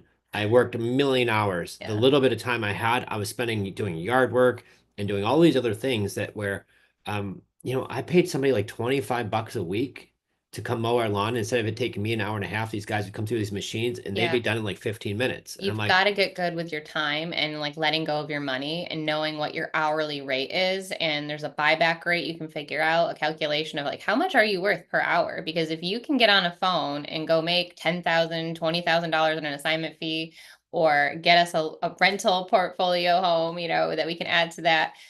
That's way more than cooking, cleaning, all that. And then also you can hire somebody that now like they're getting a job and like they can be a part of your team. And it's just like there's so many ways to think about it, but you've got to like mindset there. The Big Leap is a great book if you're stuck. Like I can't get out of that mentality of how do I hire someone else and then buy back your time. Obviously, great book. Well, I think the key is like get what you make per year, divide that by 2,000 hours. That's what you're getting per hour. That's what you make an hour. You make 100,000 a year, divide that by this, you're making about 50 bucks an hour, right? So when you do the math and you're figuring out like what is your time worth, right? Well, then if I'm making X amount per hour and this job, I could have somebody do this for $20 for that same hour, well, then I'm better spent doing something else, right? But it's not just sitting by the pool, it's being productive during that time. So for me, cutting my grass for You an can hour and a use your half, phone in the pool. right? There you even better. But instead of using that hour and a half for me to cut my lawn once a week, you do that math, that's 6 hours that I bought back for $100 for 25 bucks a week. For the 6 hours I bought back that was the 6 hours where I'm making calls. I'm trying to lock up a deal because one deal could be the difference of everything. And so I'm going to go by how I made $35,000 last month from bed. And I'm going to be honest with That you. should be a video. When I sleep, I'm not sleeping much clothes on too. So I'm not even dressed just to kind of give you all a visual. Okay. I know I went there, but in bed, first thing in the morning, I'm going to tell you what my morning routine is. I wake up, for some reason, I pick up my phone and I'm looking and I see any incoming leads that came off one of my posts the night before. But so far, 2 deals happened last month, legitly from me being in bed. Okay. And what happened was I woke up in the morning and I got one lead. It came in at 3:19 a.m. 3:19 in the morning, the lead comes in. 7:41. I messaged her back. She's got a house in Clearwater she wants to sell because they inherited the property. I don't know how she was up at 3:19 and at 7:41 when I messaged her back, but she was awake both times. But I didn't get her message till I woke up, saw that, waited a little bit, but that's when I messaged her back. Asked her, why you consider selling? She told me. How soon do you want to sell? She says, in the next 10 days, I want this gone. I asked what you wanted for the property. She said, I want 270. I popped the address in Zillow. It says it's worth like 400 something in Clearwater, Florida. House got a new house. The house got a new roof, got all new windows. It's a block frame home, kitchen, bathroom, floors need to get updated because it's like got the blue carpet. But the house overall is in great shape. It's not a junker by any means. So after I ran those numbers, I looked at it. I knew this was a great deal. I said, okay, if I get you close to that number, would you ready to move forward today? Can you do any better? We got it for 260. I called my friend who's a current investor in this area, and I said, do you know any buyers that would come in and buy this? And what do you think they'd buy it at? Because he knows all of the buyers. He's like, I think we'll get somebody 280, 290. We locked somebody up at 280. Got under contract at 260. I'm giving him half the deal because he brought in the buyer. I never went to the house. He went to the house and got under contract because he was closer to me. So I did this without leaving my house, guys. Eventually left the bed. But... I did get out of bed that day. I promise you I did. But the initial conversation, I wasn't even up yet. I was like, we're buying a house in Clearwater. I was like, we got a deal. I'm I'm like, good can you morning. bring me my coffee? Right. So that was the first deal. Okay. And that was now, I think we're closing next week. Yeah. And there's 10,000 in the checking account. Yeah. The other deal, same thing. I wake up 7-ish. I look, hers was a Saturday morning. This one, the other one was Sunday. This was a Saturday morning in February, just a couple weeks ago. See that she got an incoming lead in the middle of the night. I think she was actually late the night before. I messaged her. She's got a house for sale. Why do you want to sell it? Because my husband passed away. House needs everything. How soon do you want to sell it? I want to sell it in 2 weeks because I got my new mobile home. I need the money to buy that. I already got it picked out. I said, great. What do you want for the house? She said, I'll take 150. I said, can you do any better? She said, I'll do it. The lowest I'd go is 100 grand. I look on the comps. Zillow is not accurate, y'all. The Zestimate is not accurate. It shows 200. There's comps for 260, 275 in that neighborhood, and it's a red hot area in upstate New York with no inventory. I'm in Florida. Okay, this property is in New York. I look at the deal. I'm like at 100. That's a deal, and she says it needs everything. Send her the DocuSign. We get that thing approved. My agent walks the property, says, Joe, 275 is the number. If you want, I'll buy the contract from you for 25,000. And so me and Jen don't have to do the fix and flip. So we're closing on that one hopefully next week. New York takes much longer than Florida. So I love Florida deals because I could close a Florida deal in 10 days And you don't need attorneys, which I feel like is so. because they're so like, Everybody needs, it's like an attorney for everybody up in New York. Down here, it's a title company. Let's go. and they're just like, let's close it. But either way, But so yeah, 25,000 on one, 10,000 check on other. Guys, I didn't even leave bed while I'm talking to those sellers. so like literally, this is like as you were saying all of that, you checked off everyone. You had the due diligence, and then now it's at the attorney's office. Like this is literally the recipe. Yep. So my weekend ritual, I wake up every Saturday and every Sunday, and I wake up, I'm like, oh, who's got my deal this morning, right? And you I'm didn't like, get them last weekend, so hopefully this weekend you.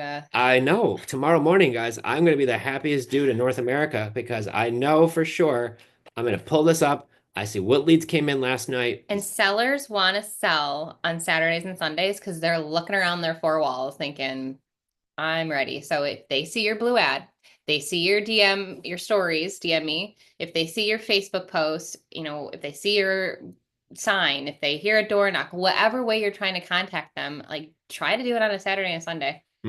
So make your blue post in groups, definitely on Thursday, definitely on Friday, because they might get to see that late night Friday night, message you at 10 o'clock at night, or leave a comment on the post, and then you wake up Saturday morning and there it is already there. You didn't have to even post yet. Your posts a day or two before that are still going. So this is the point, guys. And when you have a lead come in, like what Brent was saying, these are incoming leads. When you have a lead coming in, to me, this is no different. I actually think it's way better than a lotto scratch off card because your odds of hitting a lotto are not as good as hitting a $25,000 deal. I don't even know how many scratch off cards you'd have to get to win $25,000, but it's not 1 out of 15 like Brent's doing, Yeah. right? But he's spending the money to do it. So no matter however you do it, you're going to want to always generate leads. I've learned this a long time ago from my coach. For the last 25 years, if you don't have incoming leads, you don't have a business. So the key is to get those leads. But here's my challenge. I could give somebody 1,000 leads, but if you don't know what to do with them, it's all garbage anyways. Right? Ask the 10 questions. So knowing what to do with them. So this is why we ask these 10 questions on our script. The link is there. Go get it for free, guys. But that's why we ask the 10 questions, because our 10 questions, the seller makes us the offer. And on our 10 questions, I find out their motivation right away. It is so easy. And I'm going to share with everybody a trick. Ooh. Okay. So see in our message chat right here, I was explaining to everybody how I program this on my hotkeys. So I'm going to drop this down in the chat here. So if you're watching somewhere else, sorry. But in the chat, I'm going to show you how I've programmed my hotkeys. So if you're watching this outside of this, you got to make sure you're actually in the Zoom.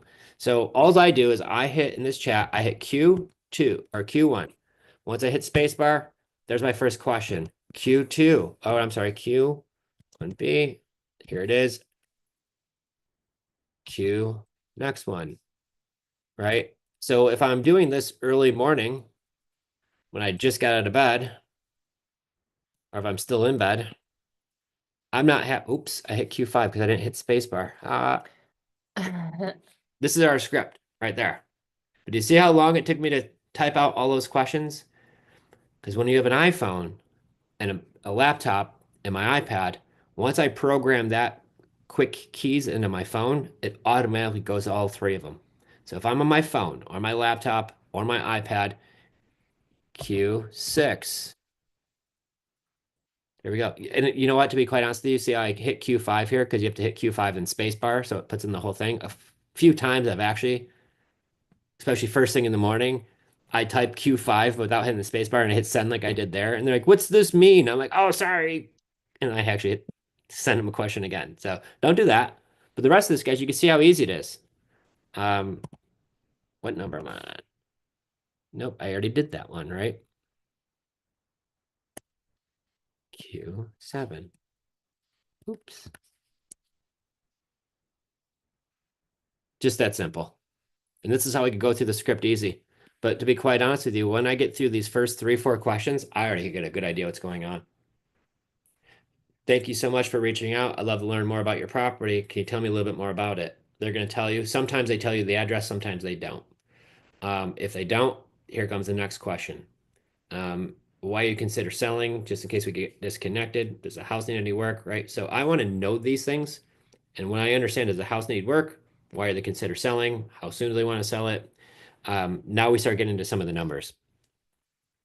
But this is the stuff, guys, that we dive really deep into with our coaching program, because what we talk about in our program is you guys get the leads, bring them to us, just like this, but we're meeting 5 days a week on a Zoom. But the 5 days a week that we meet with our clients on our Zoom, it's interactive. You're not just watching on mute. This is where we're talking about your business. And I don't know any other program, honestly, that where they call the leads for you, because in our group, we're about getting you guys deals. So I have our clients.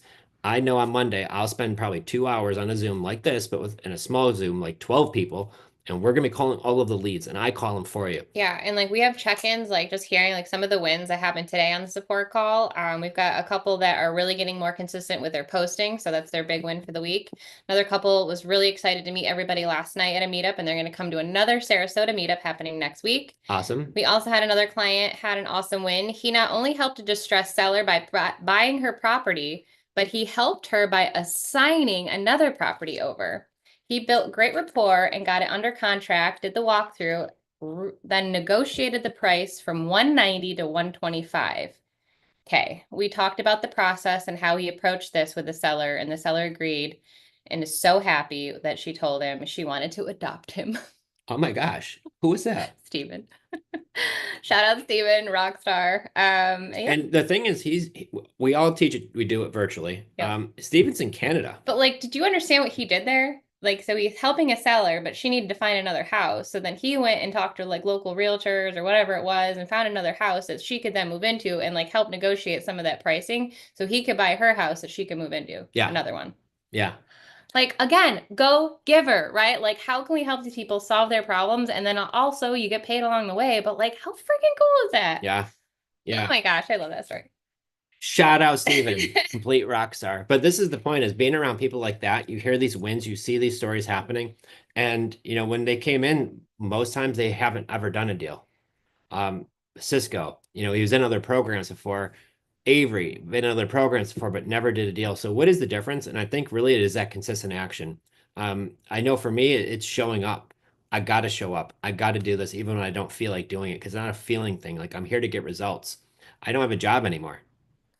So I am basing this on, me getting some checks. But let me ask you a question. If you get a $25,000 check, doesn't have to be 3 or 4 of them a month or 7 like we did last month.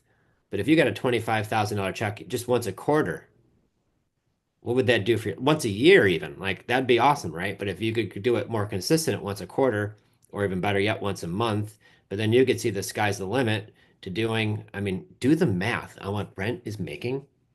A lot. Did anybody catch that? So his wholesaling business, I'm not trying, he said it, so I'm not like saying anything he didn't say. But he does $2.5 million a year in business. Obviously, he's got expenses, he's got payroll, he's got overhead, but he's keeping 40% of that for his own paycheck. Abby, what's the 40% of 200 or 2.5 million? Do you have your phone or calculator there? Yeah, hold on, I have to type it in. So 2 point what? 2.5 million, and he keeps 40% of that himself. Do you know it? Around a million? A Probably. million. There we go. I was like, what do you need a calculator for? You have like a calculator. I knew it was about brain. $1 million. I didn't know if it was down to like some pennies. Okay, so that's his paycheck. Well deserved. Well deserved. Works very hard for that, right? But gives a lot back to the community. Yeah. So how does he do that, guys? A handful of years ago, wasn't that long ago, 2012 and 13, where he's going through probably the worst part of his life. Yeah. Right? I went to his Christmas party.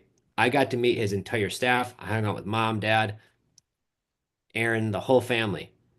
and all of the staff. And he surrounds himself with absolutely amazing people. And I got to give him credit for that. He's done a really great job. Some of these guys have been lifelong friends of his. Some of these are people he stole from Google, which I absolutely love. But like it wasn't even stealing, you know. Like think about his office space was so chill. There was like this fun little hangout area with like the snack bar and the drinks and food. And then the studio part was really awesome. And like just the way you treat people and hang out instead of having to be stuck in a cubicle. So like I don't know. I feel like it wasn't stealing, it was literally like luring, if anything. Like, Oh, yeah. hey, like, but yeah, no, that's so awesome. I love that. And speaking of hanging out with those people, John Patton's asking here, when is the next meetup in Sarasota? So we just spoke at this one. It's run by a gentleman named Bruno, who is originally from Boston. He just moved down. And our good friend Nick, who was on the live stream with us I think the first one we ever did, he's going to be speaking about wholesaling. So Abby just dropped that link. It's in Sarasota. It's next Wednesday. I'm not sure if we're attending or not. We haven't even discussed that yet. I would like to. We'd like to go. But yeah, it's going to be fun. So that one is going to be in the Sarasota area. Definitely a great way to connect, network. And Nick is somebody that if you're in Tampa and you're doing deals, you need to know Nick Camrata because he is like a real, like, And he learned from Brent Daniels. yeah, he learned from Brent Daniels. He learned creative from us, and he's like one of our best friends. So Yeah.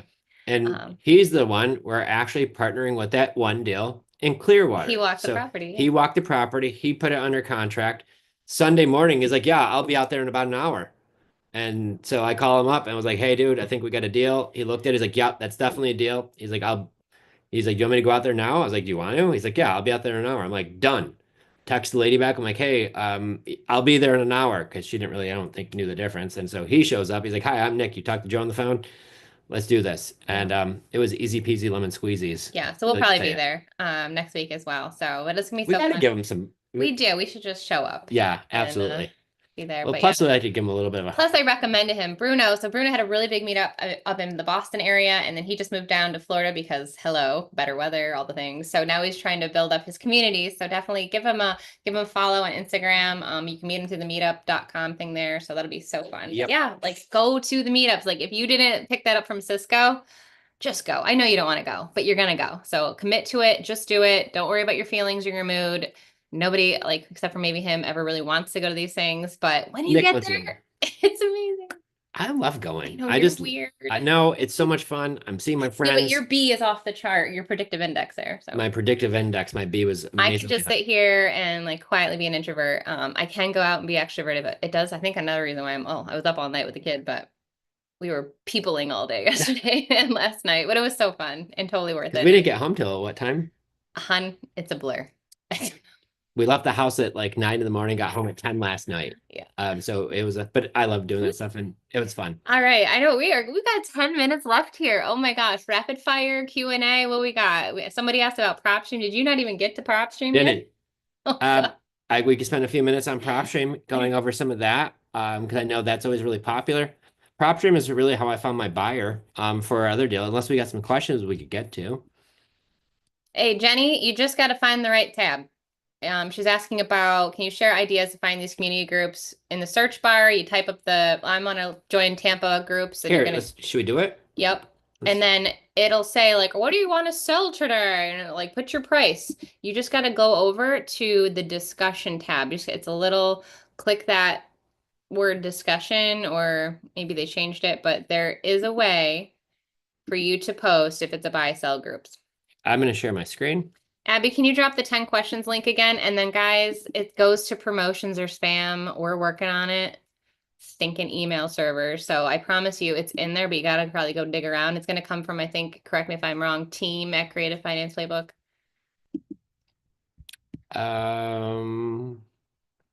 Groups we've joined. You need like a buy sell group one. Okay. Oh yeah, look at that. I'm in 1,228 groups. Now we're showing off. I'm just telling you guys. So this is how many groups I am currently in. I don't even know how many I'm in. Not that many. But it shows you, okay? Like last time I've been in some of these groups, it's been a while. Okay, so like here's a buy and sell group. So when I'm going to post in this, so when I'm going to post in this group, I could hit right here, sell something, but it's going to ask me, what do I want to sell? I don't have anything for sell. I'm going to But there's a post here, Tampa Bay market with 120,000 people. That's a big group. Big old group. So what I do is here, I go to discussions.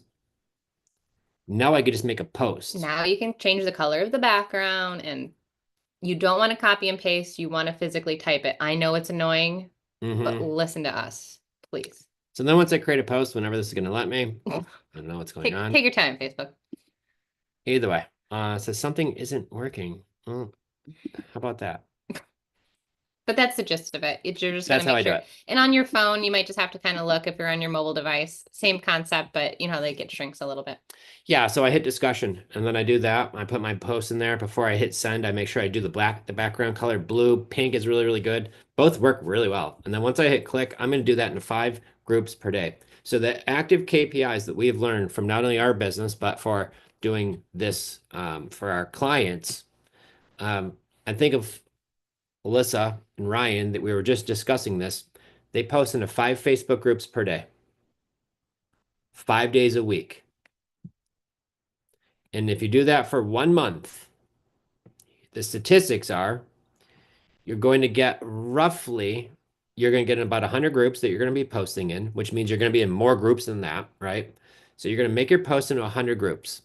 Some groups will, the admins won't let it go. Some admins might even delete it. That's okay. The goal is to put your post into 100 groups by the end of the month. 5 a day, 5 days a week. Do that every week, right? But if you do that, you're generally going to get 60, 70 leads on average. Out of that, that usually turns into probably 1 or 2 deals. Right now, they're averaging 2 a month. This year, they've got 5 deals done from all organic posting. What are those deals? Some of those are creative finance deals. Some of those are cash offers where they're either going to wholesale it or they're going to fix and flip it. So you're coming across leads. We're generating leads here, guys. These people are reaching out to us. When I ask them, does the house need, hold on, Q5, spacebar. When I ask them the question, I just dropped in the chat, does the house need any work or repairs before a family with young children can move in? The seller's going to tell me if it needs anything, right? When I ask them question, why would you consider selling this house, right? And when I go here, most importantly, how soon do you want to sell it? So these 3 questions I just dropped in the chat are going to be the ways that we're finding out what we've got here. And either they're going to be a beautiful house in a beautiful neighborhood or that junker house. But from generating just 5 posts a day, 5 days a week, 4 weeks out of it's 4.3 weeks out of the month, but let's just go with 4, right? There's a deal there, guys. So what kind of groups are those? Those ones I just showed you had 120,000 people in it. That's a big group. Sometimes it could be the small group that's got 5,000 people and it's like, I love Sarasota or moving to Orlando. Doesn't matter. The groups that I usually don't post in are like real estate investor groups. I'm looking for the garage sale group. I'm looking for the yard sale group, the community group, moving from, that kind of stuff. Those are the groups that we do the best with for sure. Yeah, and to just kind of piggyback off, like if you are looking, if you should be in investor groups too, but that's for networking and connecting with the people in the area. So Yeah. not so much like posting the blue ad, unless it's an Airbnb group. Airbnb groups rule, guys. Because if you're still with us right now in the last 5 minutes, you deserve that little Yeah. tip and trick. So I would think, we do have a lot of people who've been asking, like, what does the coaching program look like? Yeah. So if you ever want to talk the about best. that, yeah, it is the best by far. But if you guys want to talk about that, I'd be happy to hop on a call to chat about it. But I will tell you, it's everything we do takes some work, but it's simple what we do. Yeah. And what we are really diving into is how to generate massive amount of incoming leads for free, especially in the beginning. I had the conversation with Ryan and Alyssa because they're doing 2 deals a month right now, free. And they say they want to have Ryan quit his job. Yeah. They want to bring him home so he could do this. So how do they get to doing more than 2 deals a month? I said, well, now that you're doing deals and you're getting some checks from these deals you're wholesaling and this fix and flip you guys are going to do, and you're getting some big checks. Now is the time to do some sponsored ads or some PPC on top of what you've already been doing. Because if you're doing deals organically for free, and you've got some sponsored now coming, Mhm. that's how you're going to grow your business, right? And that's how you're going to be able to scale a business. And that's the key, how to do it really, really simple. But I don't like going out and spending a bunch of money in the beginning, not when you're just learning. You don't like just washing or flushing $5,000 down the toilet. That's what we did. One time we did. We got a bunch of leads, but we had bad speed to lead. I missed some opportunities. We didn't have a coach looking over our shoulder. Spent $5,000 on direct mail. We did deals from it, but then we also didn't do deals spending that kind of money. And when you spend $5,000 sending out 4,000 letters in the mail, um, your average response is 1.5%, which gives you 60. Out of those, half of those are actually leads because the other half just want to know, why'd you get my phone number or my address and how'd you get my information, right? So you actually get about 30 actual leads, sending out 4,000 letters that cost about $5,000 back then. So to get 30 leads, guys, I can get 30 leads in one Facebook group. In our coaching program, Amy, who's a doctor out in California, she got 1,100 posts or 1,100 comments on one Facebook It was post. wild. Closed the deal, had so many leads. She's like, dude, I'm going to do a horrible job because I don't have time to get a hold of all these people. Like, I'm still busy with my job. So 1,100, that's the record. If you beat that by using my post, you got to promise you're going to send me a message Let with a us know. screenshot so I could show somebody beat that. But that's the record right now, guys. And Yep. I've had many people get 300 and 400. So these are the things we need to work on and really focus on because this is our KPI. Are we getting you enough leads? Because if you could get enough leads coming in and you're not spending money doing it, and you show up to our Zoom calls that we do in our coaching program 5 days a week, and you've got me calling your deals, you got Lexi on our team calling your deals, Brittany coming your deals, Jen talk about rent to own, all of these things that we could do to help. Guys, it's only a matter of time before you start doing deals. The thing is, you got to make sure that you're committed to doing it. Taking the action, making And the posts, running the opening script, and bringing your calls. and if you listen to Cisco, if you're scared, don't worry, nobody can beat you up over the phone. No. Because Or Cisco Messenger. or Messenger, right? But Cisco was a little bit gun shy in the beginning about doing these and had that. And I feel like sometimes for me, I'm more of the strategy, I'm more the deal maker. You're more of the one. I think you've inspired so much of our community where I think your strong point is like helping them get out of their own way, get out of Yep. their own head. And I think that's your superpower. I think of Juliana. Juliana's like, I can't post on Facebook. You're like, well, then fine, do some direct mail, spend some money, but do it. She got 2 monster deals out of that. Well, So, because they always say that there's like two types of brains. There's like the thinker brain who will sit here and analyze everything and wonder and worry and what if, what if, what if. And then there's the reptile brain who just does it. And some people are built more like you. Some people are kind of in the middle. And some people like me are like, well, the sky might fall down and this might happen and I don't know. But, you almost need somebody maybe who was there to be able to give you a gentle push, right? And just kind of talk you through like, it's okay. And yeah, somebody will probably call you a scam and they'll probably say a lot of worse things if you keep in this business long enough and you just learn to laugh at it, block them, take a screenshot, make fun of them later if you want, and move on. But yeah, because again, push those people away out of the way and really focus on the sellers that need our help and the people that you can really buy their house, take over their mortgage payments, help them out that they're in a jam, find a rent to own buyer, place them, help them become a homeowner, high five and make some money along the way. oh yeah, That's what it's because I about. mean, so here's the thing, guys. If you're going to do this, get good at running We your still get called. posts, run your posts for free in Facebook groups because you want to know why? Jen and I spend money having people call us a scam when you could get it for free. Okay? You don't have to spend the money. You can have people call you that for free. Here's the thing about Facebook, which I've learned, there's always going to be the peanut gallery. I don't mind them. They're boosting my posts for me because so many, once in a while, the majority of the people you're going to talk to are going to be fantastic. But once in a while, you've got somebody say something. Guys, I didn't even say this. My virtual assistant did. So keep yourself. People think you're crazy. Keep talking to yourself. So We just have fun with them because what happened in the very beginning when we started running these ads and getting these negative comments, because they're actually coming off our sponsored ad and coming to like an organic post. So that's kind of funny. And so I was like, we have to delete them all. And the girl that was helping me post these ads, she said, actually, Facebook just loves comments. And the more the comments you have, it boosts your algorithm. So if you could just keep them up there and just laugh at them with like funny memes. Now, if they're like truly vulgar and disgusting, like you got to block and delete. But yeah. well, every once a year, although we haven't in a while. Never mind. We You get do. a weird picture, and we'll end on with that one though. So Weird picture. yeah. So guys, but that's really the key. So it's taking consistent action. If anybody wants to book a call to talk more about their business and see if there's a way that we could help your business, Abby, do we have like a link that they Yep, could? shape of it. Oh, And awesome. it's a call with you. Like it's Joe. Yeah. You're gonna be talking to him. Don't be surprised Bring if your we get on the questions. phone and talk about it. Cisco says everything you've ever wanted is on the other side of your fear And the uncomfortable. and the uncomfortable. Yep.